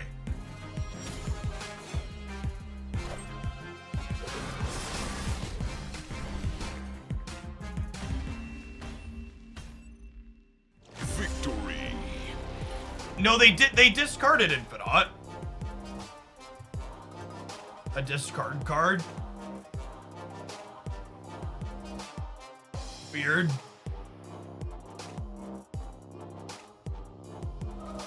But they don't have cards in hand to discard. Oh, it could have been Ghost Rider and they didn't want to bring back Destroyer on the 50-50 and they thought they just had us. Okay, yeah, that's probably it. It's probably Ghost Rider and they didn't want to flip a coin. If they lose the flip, they lose everything. Death, yeah, maybe Death. I bet Ghost Rider's the most likely. Good excuse not to run Destroyer, truth.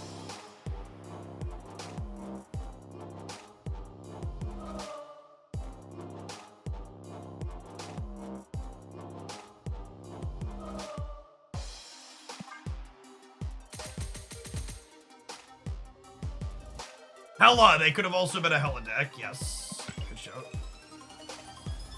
Playing discard and not wanting to coin flip, pick one.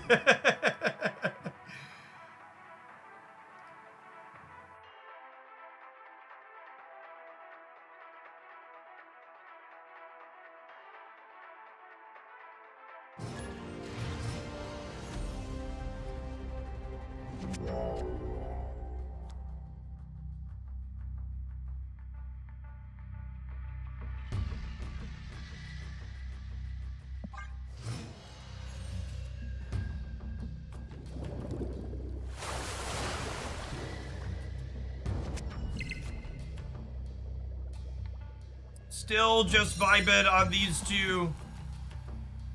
In case we hit wave for Nico to pop hood.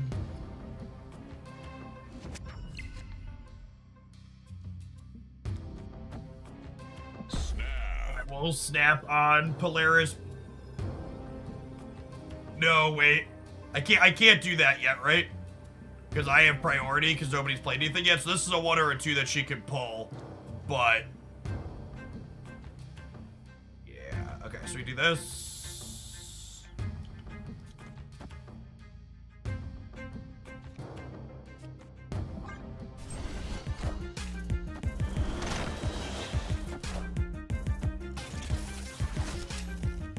Yes! Grandmaster is 100% a card you can beast. Snapped and it's destroyed. Yikes.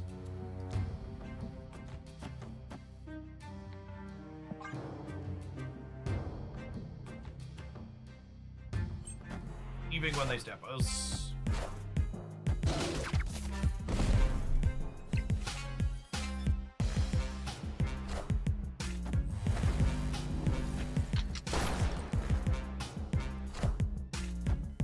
They called the Fisk Tower change a nerf, chat.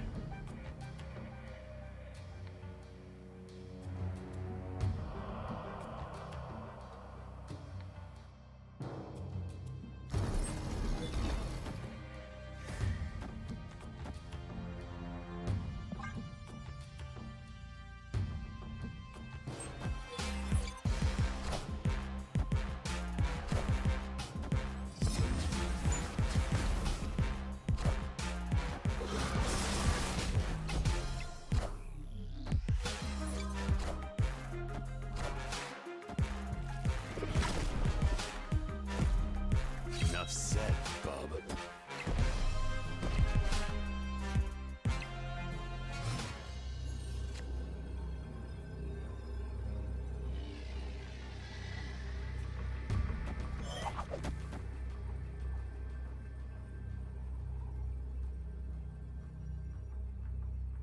Have I talked myself into staying? I think I've talked myself into staying.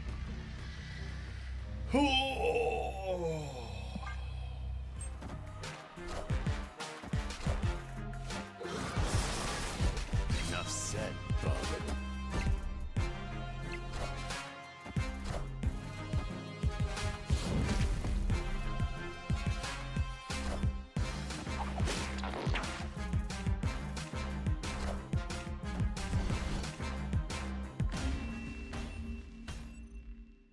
Victory.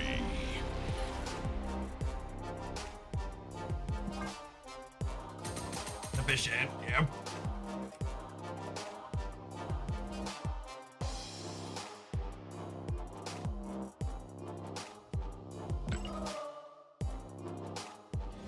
Seems That one seems fine. That can maybe make a highlight reel.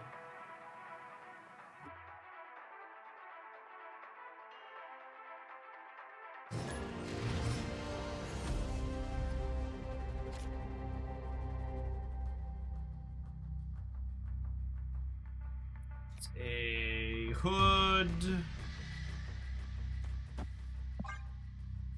You know who loves the negative zone chat? Dr. Octopus. He lives on Twitter. Destroys people there.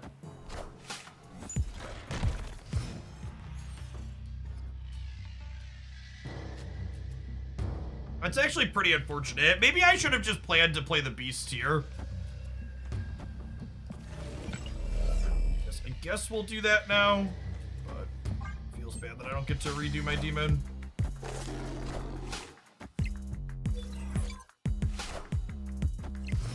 Raven, thank you for the 14 months. Welcome back.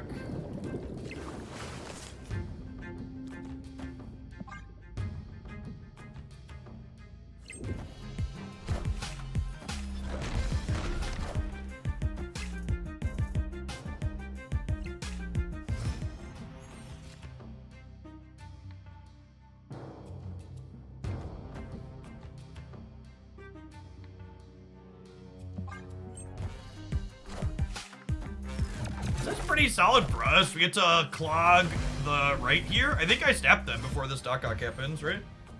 Oh, snap.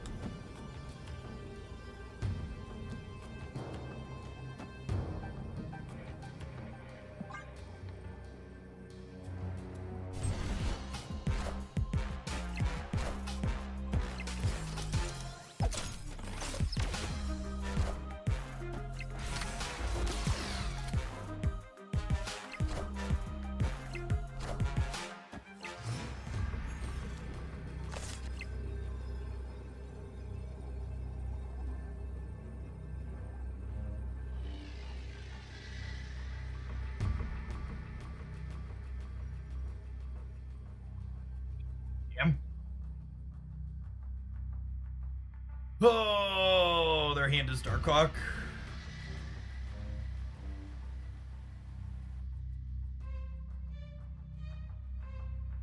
Yeah, they lose to Shang, but gamers never retreated a match in their life before, so.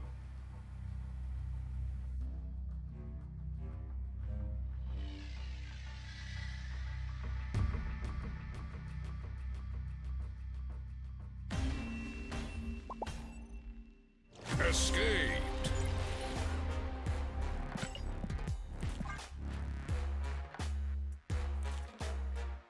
Every time I'm dead to Shang in that spot, I stay and I die.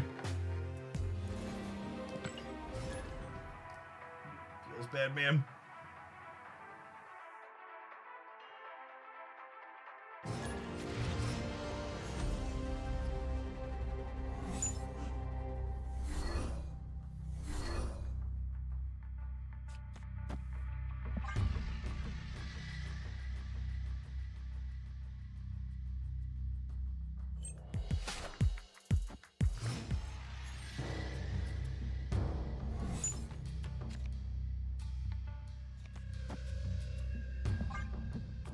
I kick Dagger over to the left, hoping to tag something here like this, because I want to beast these back. This might be a game where we beast the debris, huh?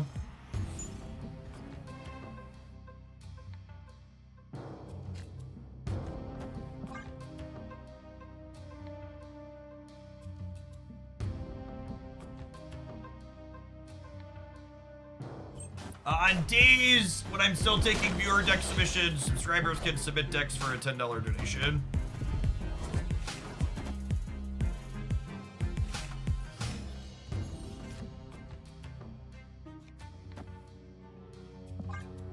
Setting up to Carnage here then? Why would they play Rock here and not over here?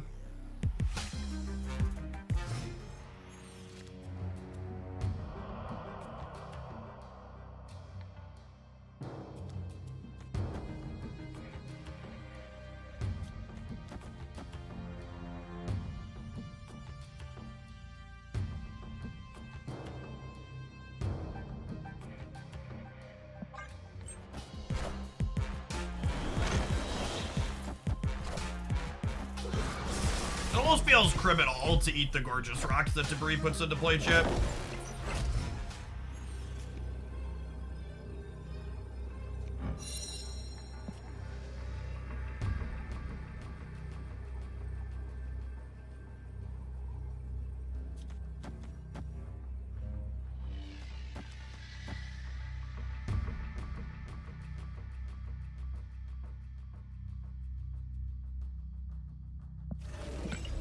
Great order it.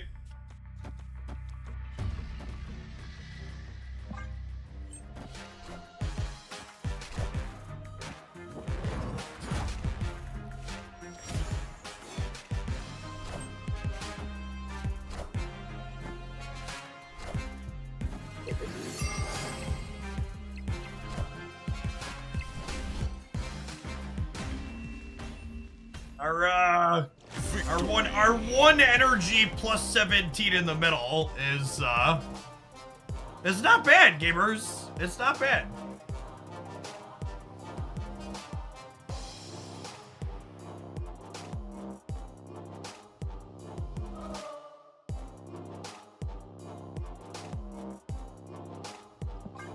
Ever Nico the location of the final turn and lost because of it? I have never again. Yeah, you only want to do that if you absolutely need it. I think New Dagger's a real card. I think too many people took Dagger and tried to play her in move decks, and move decks are kind of mid and they wrote them off. I think trying to do what we're doing here, where we're just like playing her as a good rate card, is probably a decent spot to be. I don't know if you necessarily need debris like we're doing here. There's probably enough decks that like fill 3 to 4 often enough, but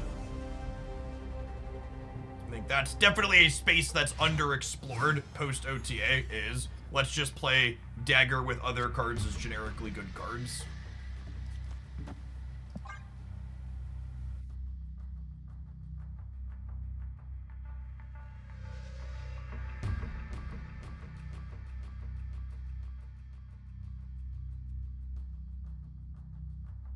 Hey, Roll, thanks for the raid. Hope you had a good stream today. Excited for Grandmaster's release tomorrow. Yeah, I mean, any card I can play with Beast and Hood sounds lovely.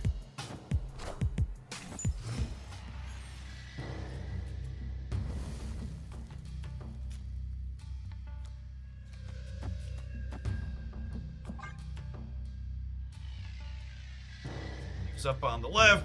Gets Beast back. Hey, thanks for 11 months as well, Rolk.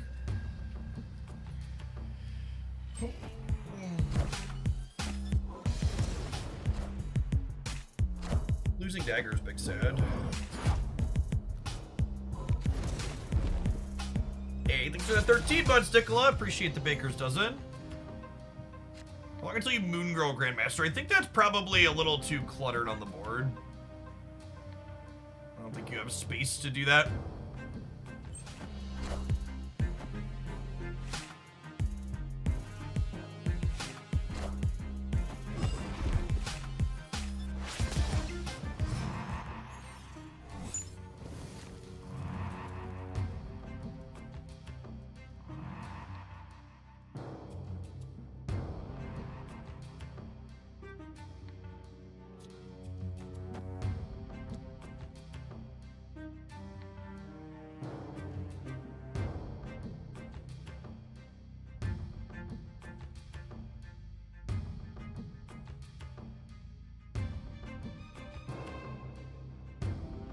I could take actually every card out of their deck.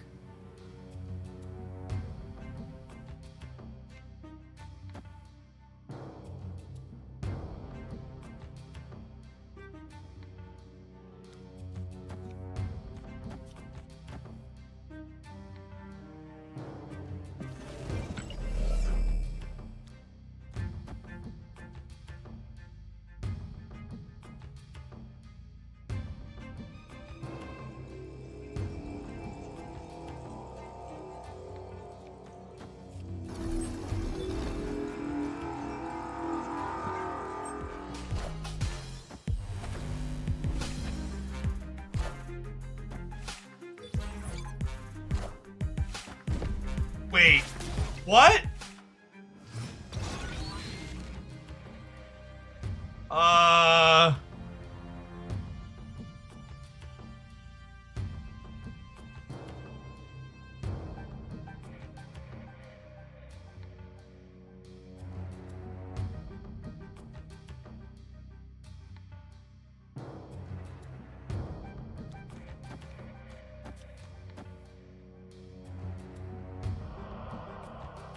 I'm gonna punt the kiln.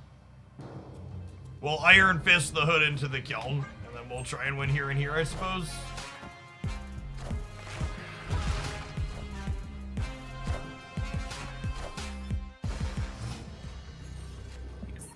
At least they're terrible at snapping. Escaped.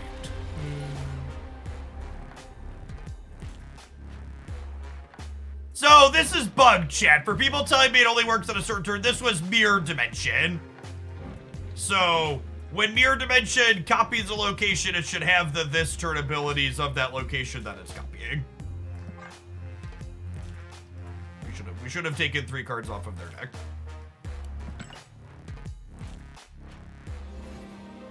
And at a minimum, if that is the intended behavior, the text should be grayed out when it flips up.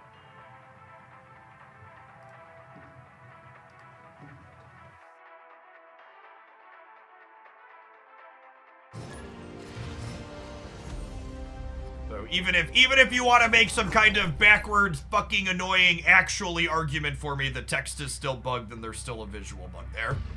So please don't be that person. Don't actually be.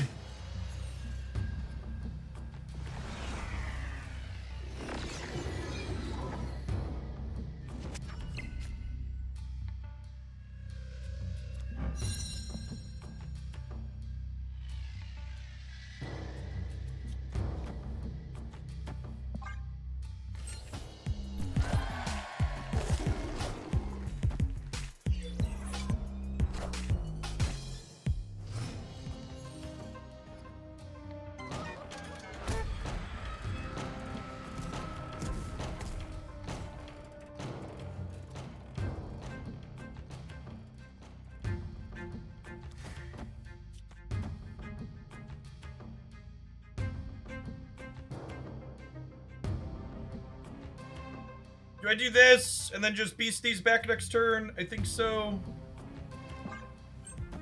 Just like guaranteed get this body out of the way.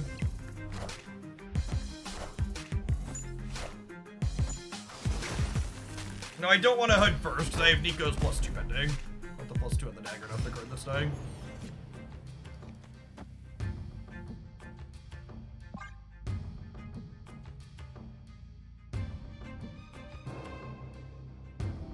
Oh, I missed a draw here. I missed a draw because the Iceman hit my demon. Super unfortunate.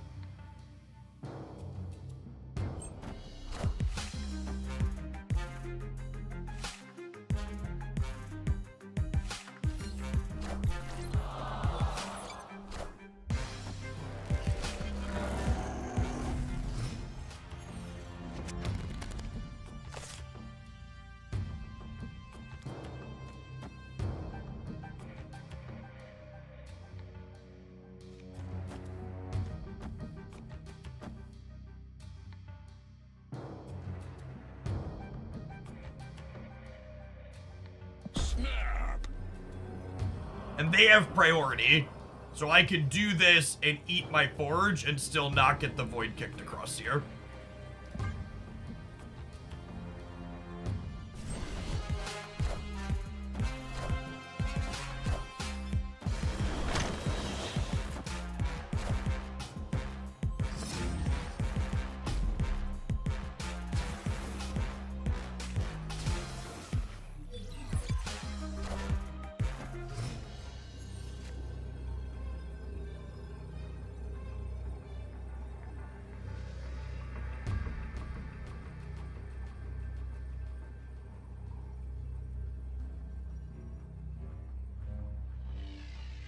The permutations here.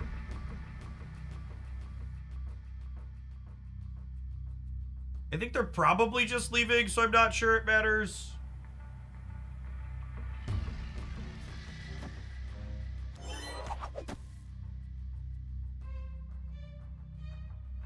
It's like this.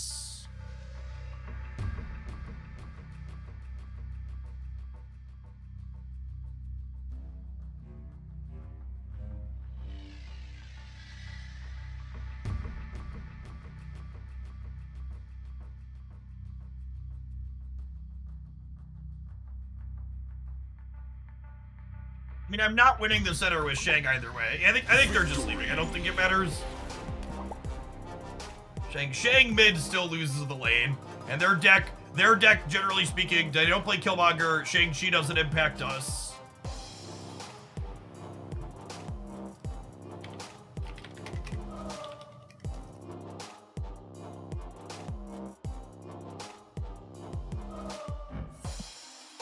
I think Debris is a better disruptive card than she frequently gets credit for.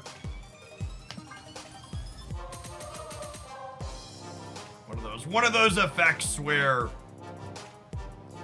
and honestly, hats off to Second Dinner. She's better because of the Annihilus change, right?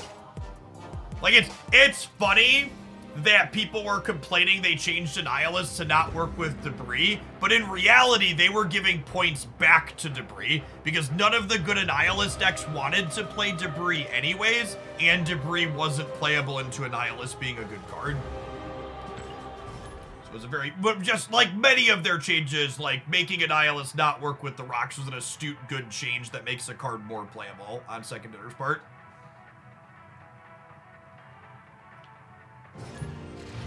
Like, Annihilus is still plenty playable without sending your own rocks over, and how, like, Debris is incidentally reasonable, potentially. I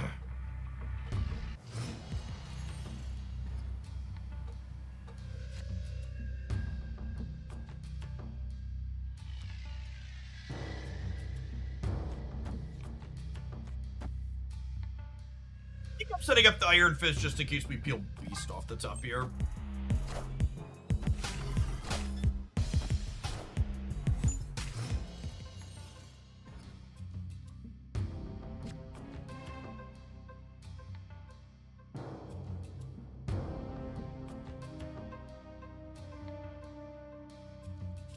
Without Beast in hand, I don't think I can proactively play Dagger.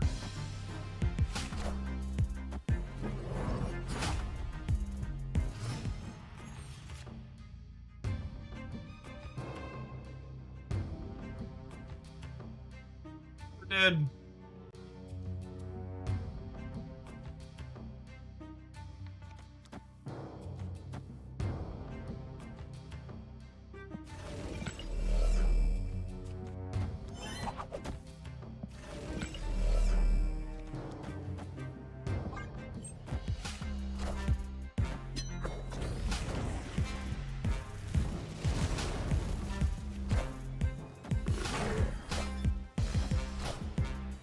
Oh, they're Cerebro 3. Okay. That explains why they're so annoying.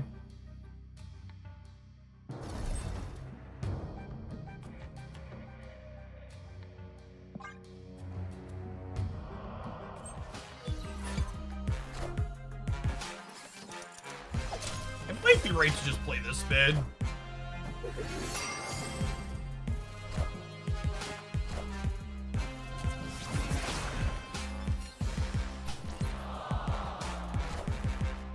I am Iron Man.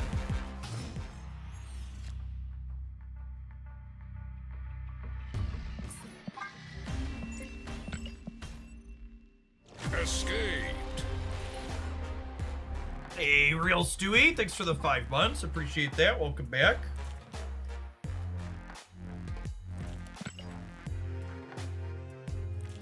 So Grizz and Cosmo's a real death knell out there. It allowed them to 50-50 their Cosmo into tagging our stuff.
Chance they fill the middle this turn.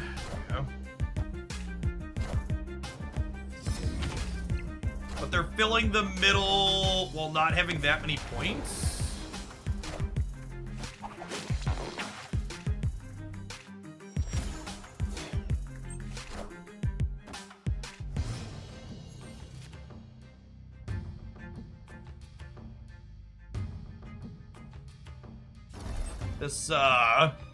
This debris could be potentially game-winning.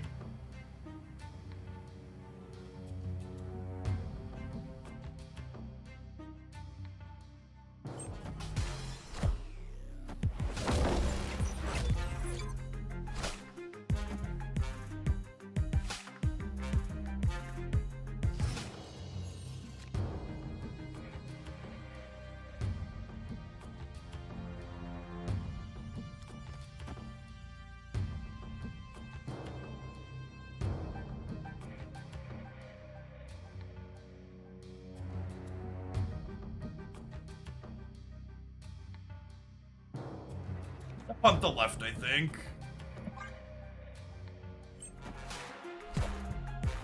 I am Iron Man.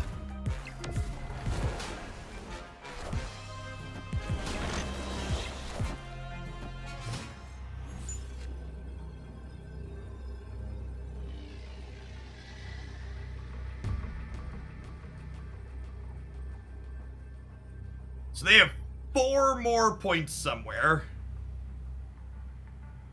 Potentially 8 more on the right. That actually doesn't matter, right? Holy. Wow.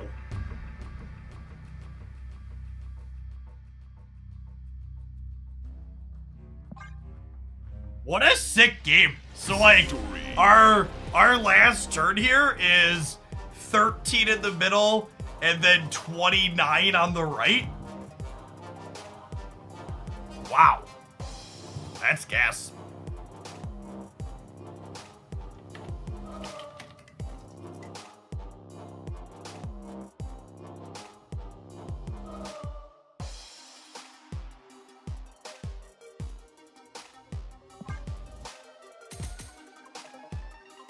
Is Dagger Doctor real? No, almost assuredly not.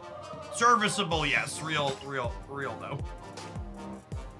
So the 15 months, Mason.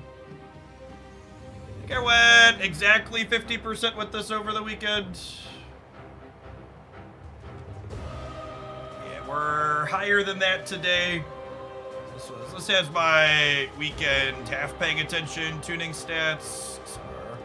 Most recent session. We're 7-3 today. I was less than 50% over the weekend then. When I was trying some stuff out.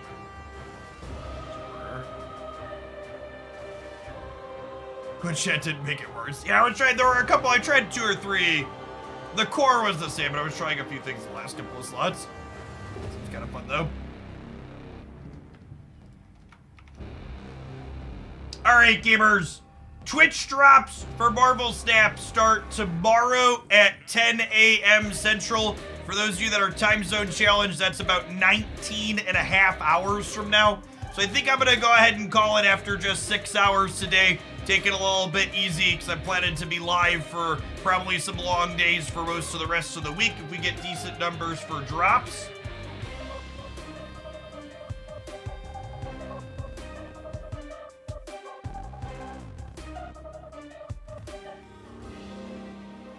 Let's find someone currently live on the twitch.tvs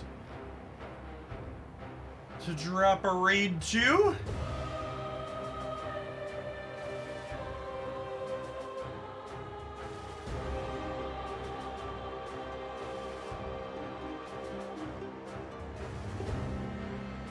Yeah, it's been a second since we raided guests. We can send you over their way. I will be back tomorrow, and if you want some more Snap from me, be sure to check out my my YouTube channel. We had a really sweet Kitty Pride Angela Bast bounce highlight this morning on the Hoaglandia Snap channel, and we had excellent videos up on the Jeff Hoagland one over the weekend as well. I'll be back tomorrow morning to do it all over again.